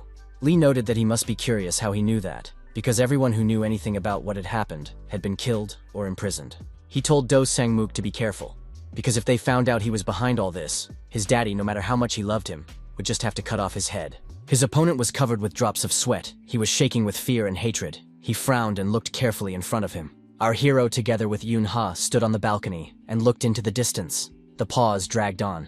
As here, the young man told the girl to find out as much information as possible, and added that the data on the greatest weapon will give incredible power. Once you take possession of it, you will no longer have to choose. The guy said for Ha not to be a weakling who was put in front of a choice, but to be a strong figure, able to stir up everything around her. The girl closed her eyes and was quiet for a while, and agreed with Iron's words. She replied that she understood. The young man turned his head to her and informed her that she could advance to the Dokong Guild. The long-haired man was tearing up. He was shouting for all he was worth. He was angry at the bastards from Hanem. Ha came into the room. Drops of sweat appeared on her face and she folded her hands into fists. The girl thought about the sheer energy. Sweat poured down her face in rivulets. She looked at the man whose face was twisted with anger and marveled at his strength as a third-rank warrior. Un frowned and thought, if he alone is that strong, how strong are Chulgyeom Moon, Hanem, and even more so Hwasun? She clenched her fist and thought about the words of the blood cultist who said that it was only a frog in the deepest well. Dusang Moon asked his father to calm down and added that at this rate, the building would soon start cracking at the seams. He immediately called his son poor and apologized for scaring him. He frowned and asked if the lady was right and wondered if the Hanem Guild was behind everything. Dusang Moon pressed his lips tightly together, drops of sweat running down his face, and his pupils narrowed greatly. He wanted to say something about the girl, but he stopped halfway through his words, and Yoon frowned. A slight smile appeared on our hero's face, and he noted that threats wouldn't work. He added that Do Sang-mook, Do Jong-hoo's only son born after 60, even if he found out that his son was to blame for everything, he would do anything to protect him. Ha opened her eyes wide and stammered, wondering if it was all dangerous then. The young man's eyes lit up with red fire and he replied not to worry, and added that he had already subdued his spirit with the divine demon art. Dusang-mook stared intently into his father's eyes and informed him that it was all Hanem. He pointed his hand to the sword that gave off a bluish glow and noted that he had brought proof. Du pulled out his knife and asked if his father still didn't believe him and stared intently into his eyes. Dusang-mook bare his knife and shouted that he would prove everything at the cost of his own life. The father was very much frightened, frowned, grabbed his son's hand and said he believed him, and himself mentally began to order that immediately 3 squads were gathered. In just a few seconds, the young men appeared in the room and were ready to carry out the order. Guild leader Dokon clenched his teeth and thought about personally wiping the guilds of the Eastern Sea of Hanem off the face of the earth. Dusang-mook looked at his father, a satisfied smile finally appearing on his face. The man put the cup on the table and said, if all went well, Du Chong would be able to seize control of the entire Gyeonggi province. And he informed Ha that in that case, he would hand Namyangju over to her. That was Do Sang-mook. He looked intently at Yoon and remarked that thanks to her, he had an excuse to strike the Haeans first. The girl wondered if they should hurry up, and her opponent asked what for. Ha put a finger up and noted, if they knew what had happened to the master's daughter, there was a high probability that the truth was known to someone else as well. She glared at Do Sang-mook and said that those who knew the truth were in the Doshon Guild, and if the girl was in their shoes, she would try not to leave any traces at all. The man jumped up from his seat and told Ha that she was right, and they needed to deal with them immediately. Dusang-mook started walking towards the exit. The girl looked at him and thought he was a fool. Yoon stared at the girl in front of her, and she said, minting every word, that the war had begun. The Doshon attacked the guild and caught most of their members off guard and were able to deal with them.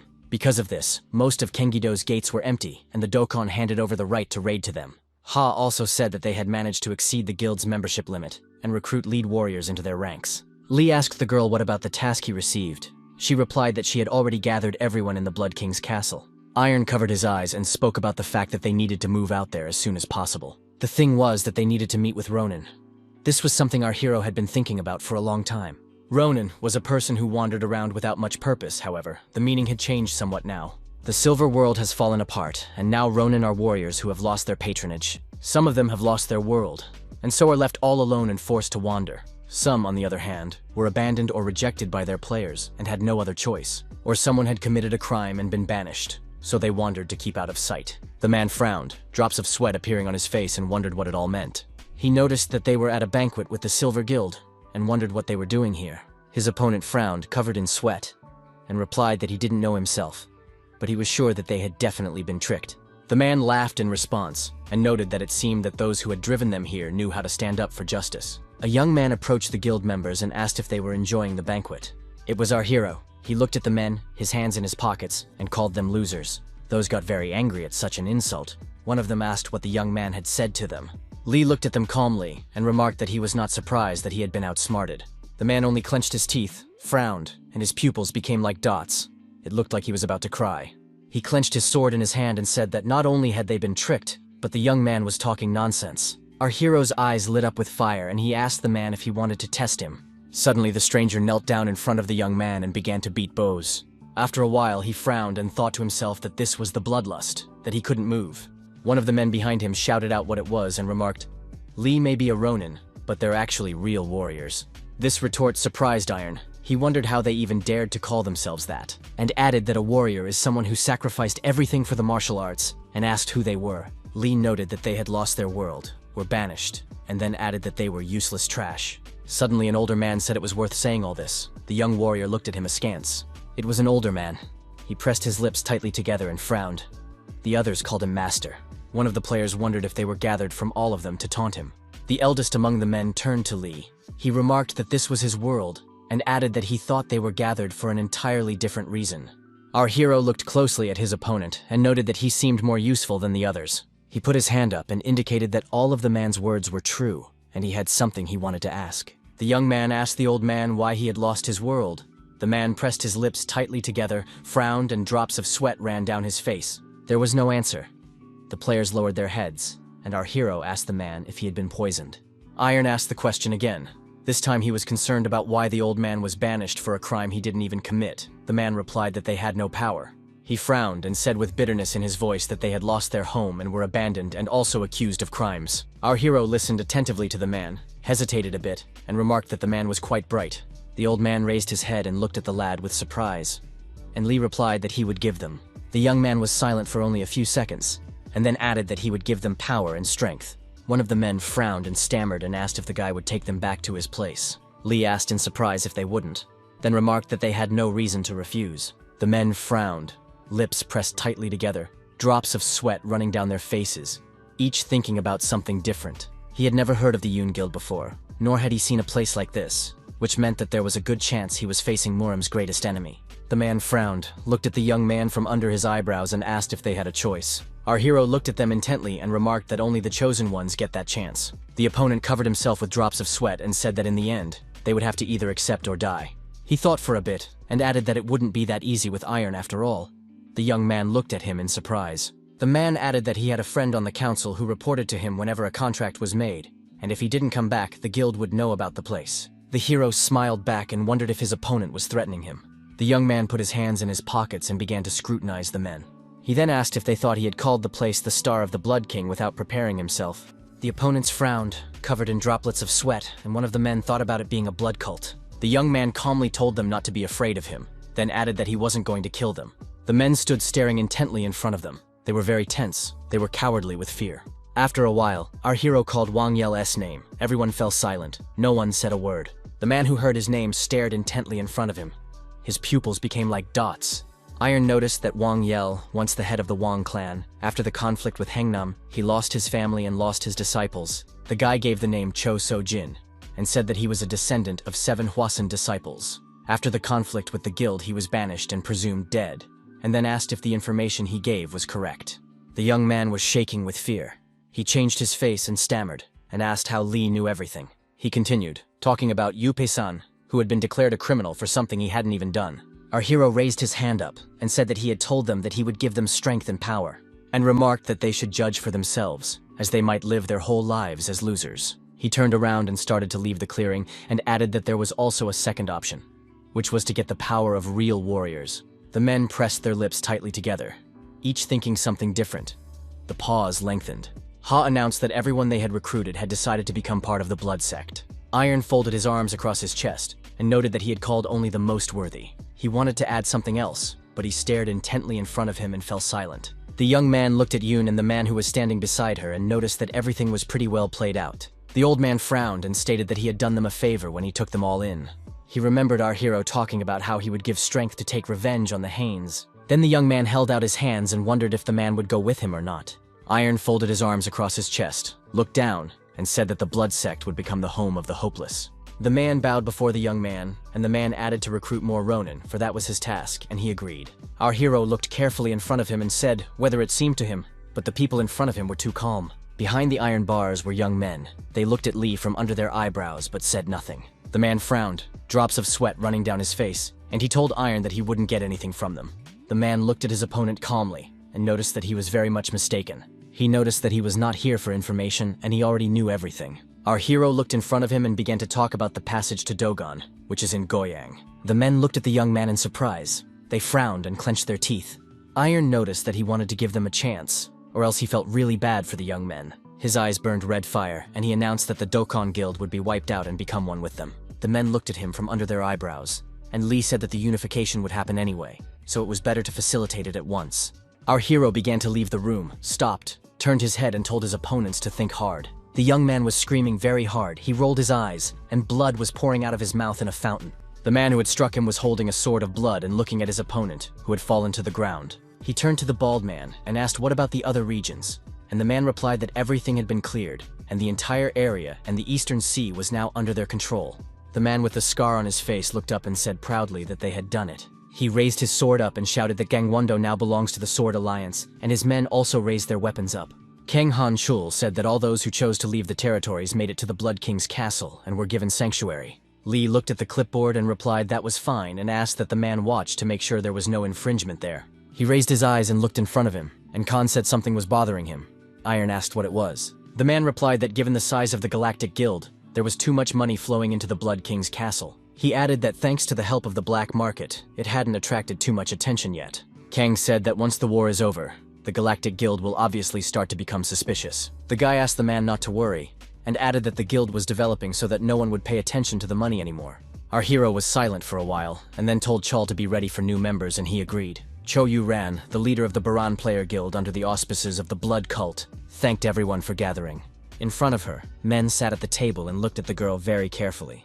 One of the gathered men folded his hands in a lock, frowned, looked at Cho and asked what they had all been summoned here for. The girl frowned, glared at her opponent, and said that she wasn't the one who had called them all here. The man frowned even more. His eyes became like dots, and it was clear from his expression that he was very angry. He then clarified if it was a cult, and the other young man noticed that they had been quiet lately.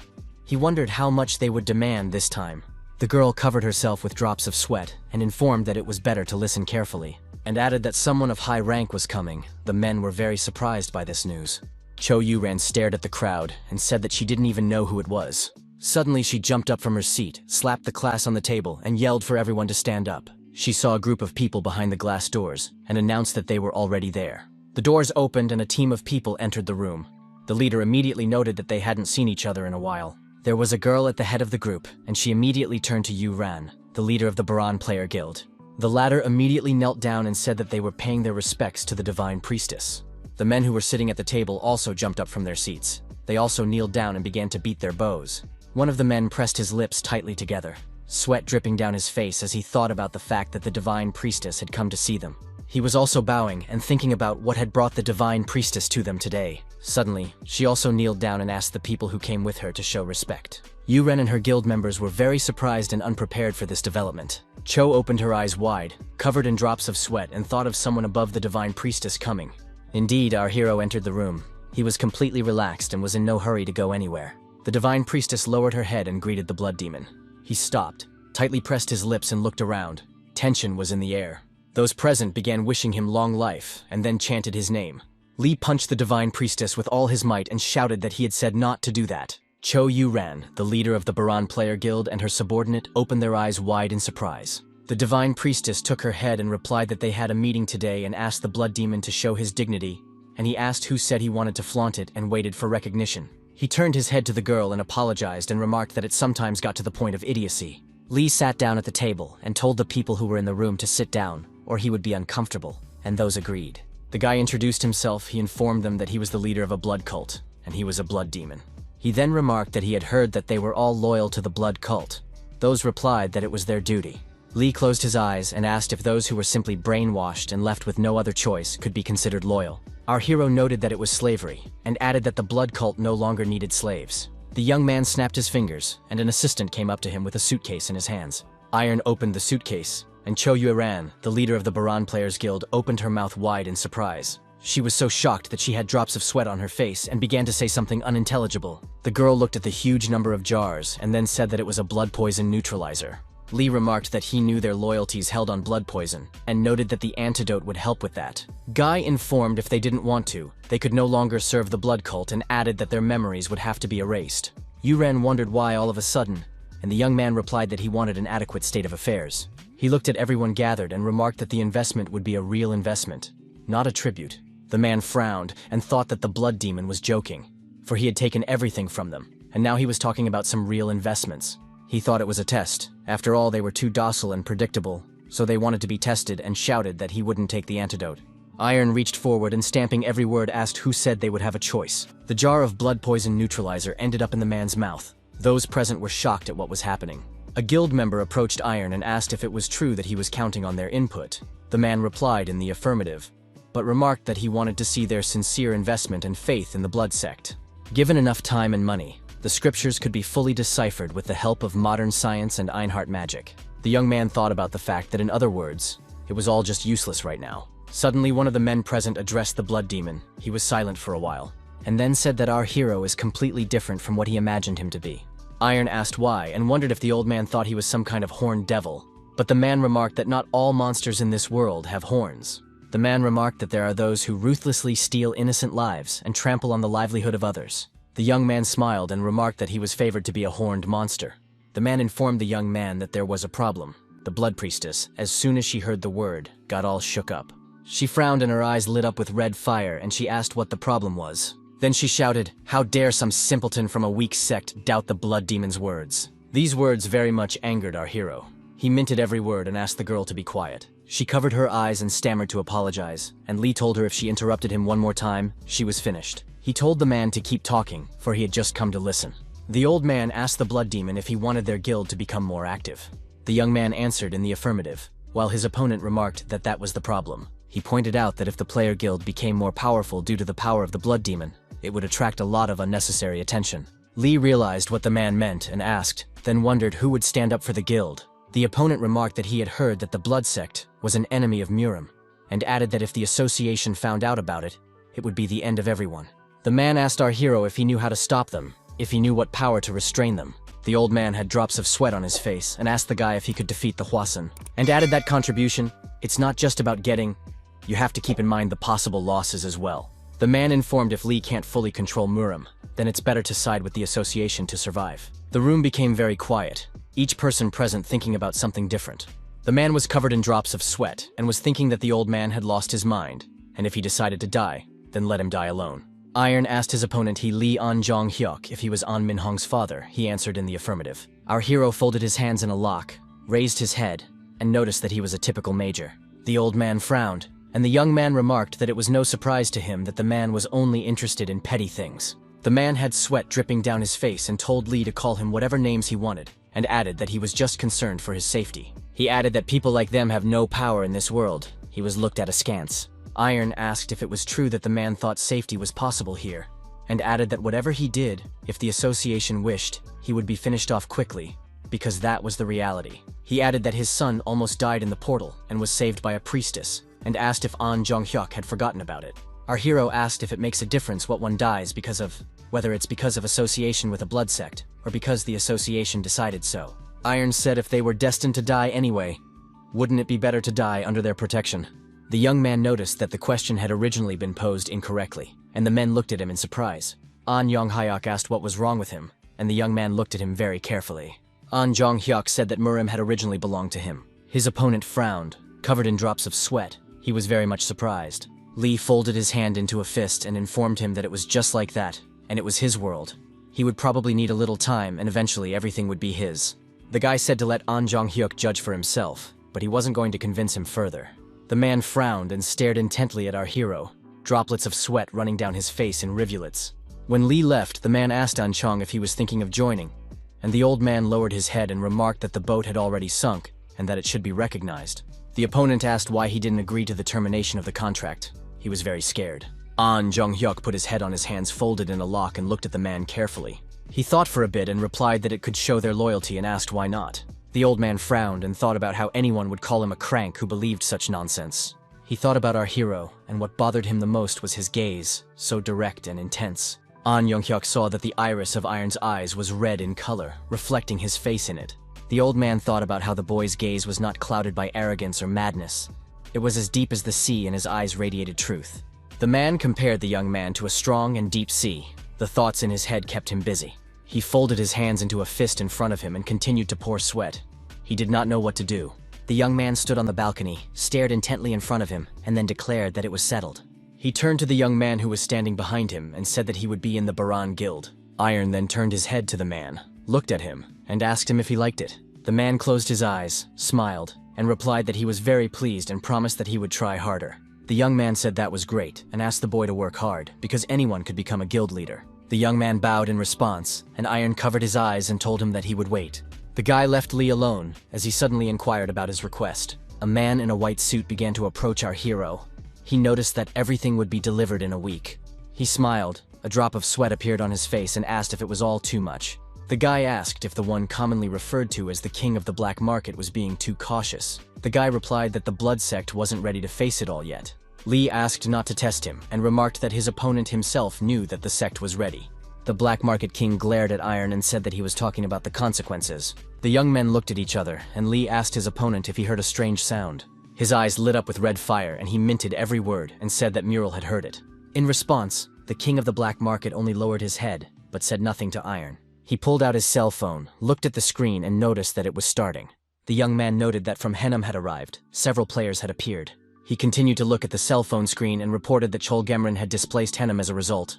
Our hero sipped his drink through a pipe, and the black market king said that Cholgemran had also suffered significant losses, and added that it had left Doshan isolated in the Eastern Sea. Lee remarked that they must have been aiming for that from the beginning.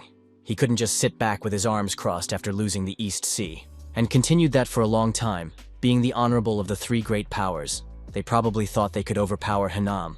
He said that Hanam was one of the 9 great sects, and Cholgemran could not compare with them.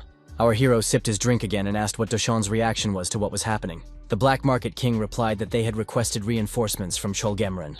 A man with long black hair was trying to somehow open the closed doors. He was hitting them, either with his hands or his feet, but nothing worked, and he was only swearing. A young man approached him and asked him if he should wait for reinforcements. He replied that Hanam had completely blocked off the Eastern Sea using formations and magic circles. The young man also noted that Cholgemran felt that he could not pull forces away from the front to break through the formation. His opponent asked if the guild vice master was leading Chonin Moon from Ganon. The young man looked intently in front of him and remarked that even in the fastest case it would take 3 days. He waited with his hand in a fist and informed the man with long hair not to worry. The man asked to regroup and ordered him to stay at the peak of his strength. The young man agreed. The man clenched his teeth and thought of the strong words his opponent had said to him. The Henam elder we met in the previous battle wasn't just a name known outside the world, he was real. The man thought that he would be able to hold him off somehow. But if the elite swordsmen of Henam, the Parandai, joined, defeat was inevitable. He reflected on the fact that they hadn't even intended to retreat anywhere from the start. Also, the opponents had planned to isolate them in the Eastern Sea and completely annihilate them. The man frowned, and he was worried about what they were thinking. Hwasun would surely intervene. Just then he heard someone's footsteps behind him, and the young man he had just spoken to called out to him. He frowned, covered in drops of sweat, and shouted that reinforcements were approaching them. The man turned his head and was very much surprised as the guy was talking about Cholgemran not arriving. The young man looked intently in front of him. His pupils became like dots, and he shouted that it wasn't Cholgemran. He said that the Yeha guild was approaching them. The man with long hair was very surprised. The guild leader thought about whether they were crazy, no matter how fast they were growing lately. They were still a new guild, and the risks exceeded the benefits. He stared intently in front of him and wondered if perhaps they had another motive. The man frowned, closed his eyes, and thought that he must be in a panic if he was thinking about such useless things. A girl appeared in front of them, and he thought that guild leader Yun Ha looked very capable. He thought that if they could divert the extra forces of the Haines to break through Gamena's support line, it would become much easier. Suddenly, the long-haired man lifted his head up, began to look at something intently, then turned to the young man beside him to inform all the guild members. The man shouted that Hanam was launching an attack, and armed warriors began to approach them.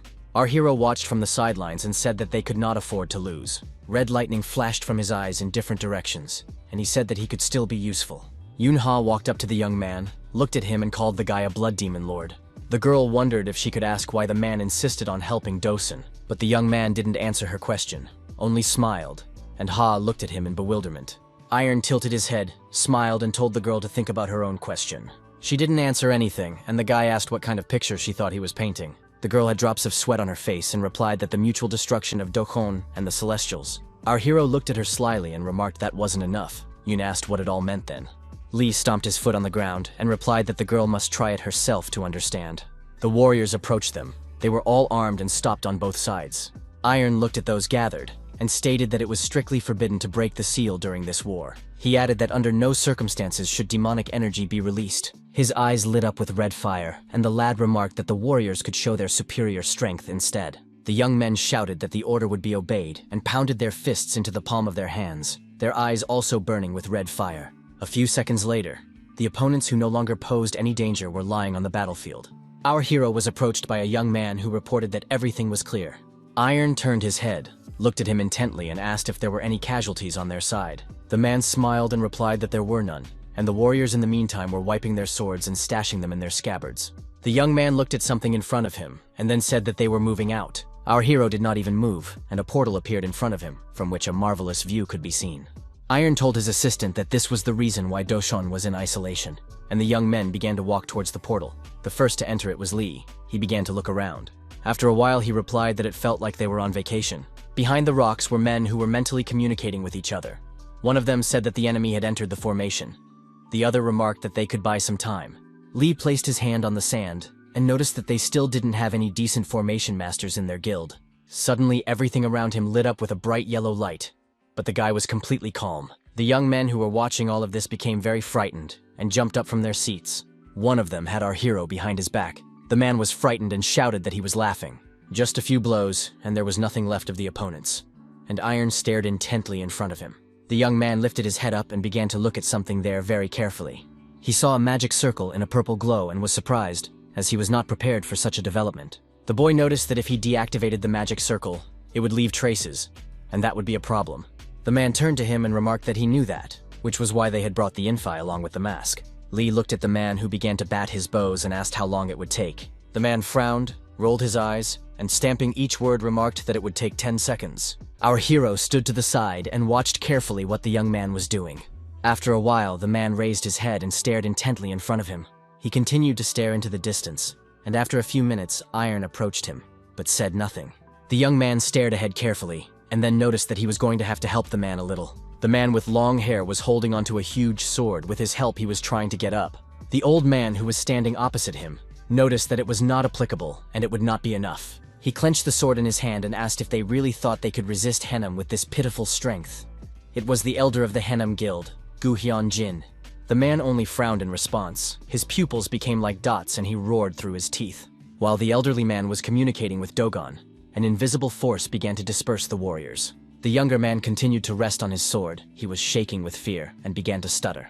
He finally got to his feet and wondered why there was such a difference in strength.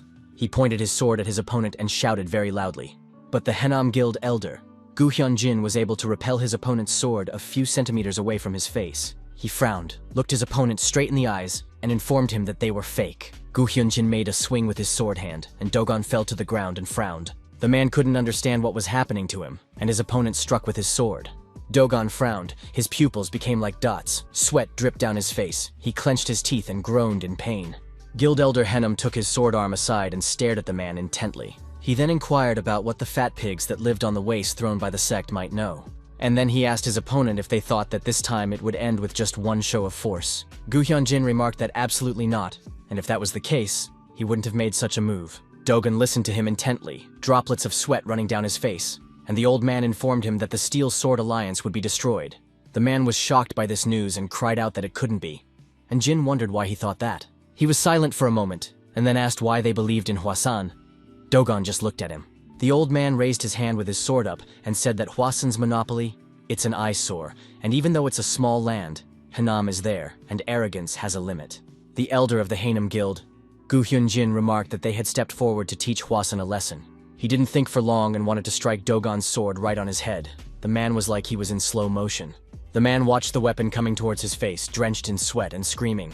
He clenched his teeth, knowing full well that he only had a few seconds to live. Still, the man had hoped that his opponent would stop. The old man began to shake, either from anger or from fear, and he wanted to say something but began to stammer. He frowned. His pupils narrowed. He was drenched in sweat and couldn't say anything intelligible. And then he asked what monster Dogon had summoned. Just then, unbeknownst to him, Our hero appeared in the company of his aides and said the word madness. He then turned to the captain of the bloody sword and remarked that the man thought he was Bondeno and defended him. The man frowned and stated that he would protect him at the cost of his own life. The guy who was standing nearby noticed that this was pressure. Our hero looked carefully in front of him and wanted to tell them something important. As the warriors came up and the young man ordered them to take care of his opponents. They immediately drew their swords and immediately rushed into battle. The players thought absolutely nothing of it. Iron stood aside and watched carefully, his eyes turning red. Near him stood an old man, to whom the guy said that they were already approaching and he should be ready. And the fight began. The opponent of the warrior Lee was an elder of the Henam Guild, Gu Hyun-jin. He frowned. The pupils of his eyes very much narrowed and he shouted, "What is the strength? Who is the one in front of him?" Our hero clarified that he was the one he was talking about and said that he was a member of the Yun-ha Guild. The old man frowned and was about to strike, but he thought about something and froze with his weapon in his hands. Iron, who was standing to the side, stated that he was not Gu Hyun-jin's opponent. The young man noticed that the old man's opponent was Do Mu-sung, who is the elder of Haenim. Our hero, who was standing behind the elderly man's back, recommended that he try to deal with him himself. The man frowned and stared intently in front of him. He regarded his opponent. The man clenched the hand in which he held the sword tighter, and thought that he had been holding the weapon for as long as he could remember. He reflected on the fact that he enjoyed wielding the sword and felt comfortable with it. The older man looked in front of him and thought about the years passing by like this. He didn't even notice how time flew by and he became an elder. The man looked carefully in front of him, and thought about the fact that he had never been loyal to the blood demon or the blood sect. He closed his eyes, frowned, and thought about the fact that he just wanted to reach the end with that sword. The elderly man thought back to what happened when the real blood demon appeared. He then pulled out the sword and dealt with the man who called himself a blood demon, but was not. The old man then watched everything that was happening very carefully, and our hero showed him the end of the sword. The young man turned his head to Do Mu-sung, who was very much surprised and said that he could see his wish. The young man's eyes lit up with red fire, and he told the man to go with him and he would show him the end of the sword. Gu Hyun-jin frowned, covered in drops of sweat, and was very much surprised by Do Mu-sung's strength. He was silent for a while, and then with all his might, he began to shout out who the person in front of him was. Gu Hyun-jin paused and calmly replied that he was a sword. After saying that, it became very quiet. The dark-haired man did not wait for any questions, and immediately struck his opponent, and then told him that he had in his hands a sword that destroys his teacher's enemies.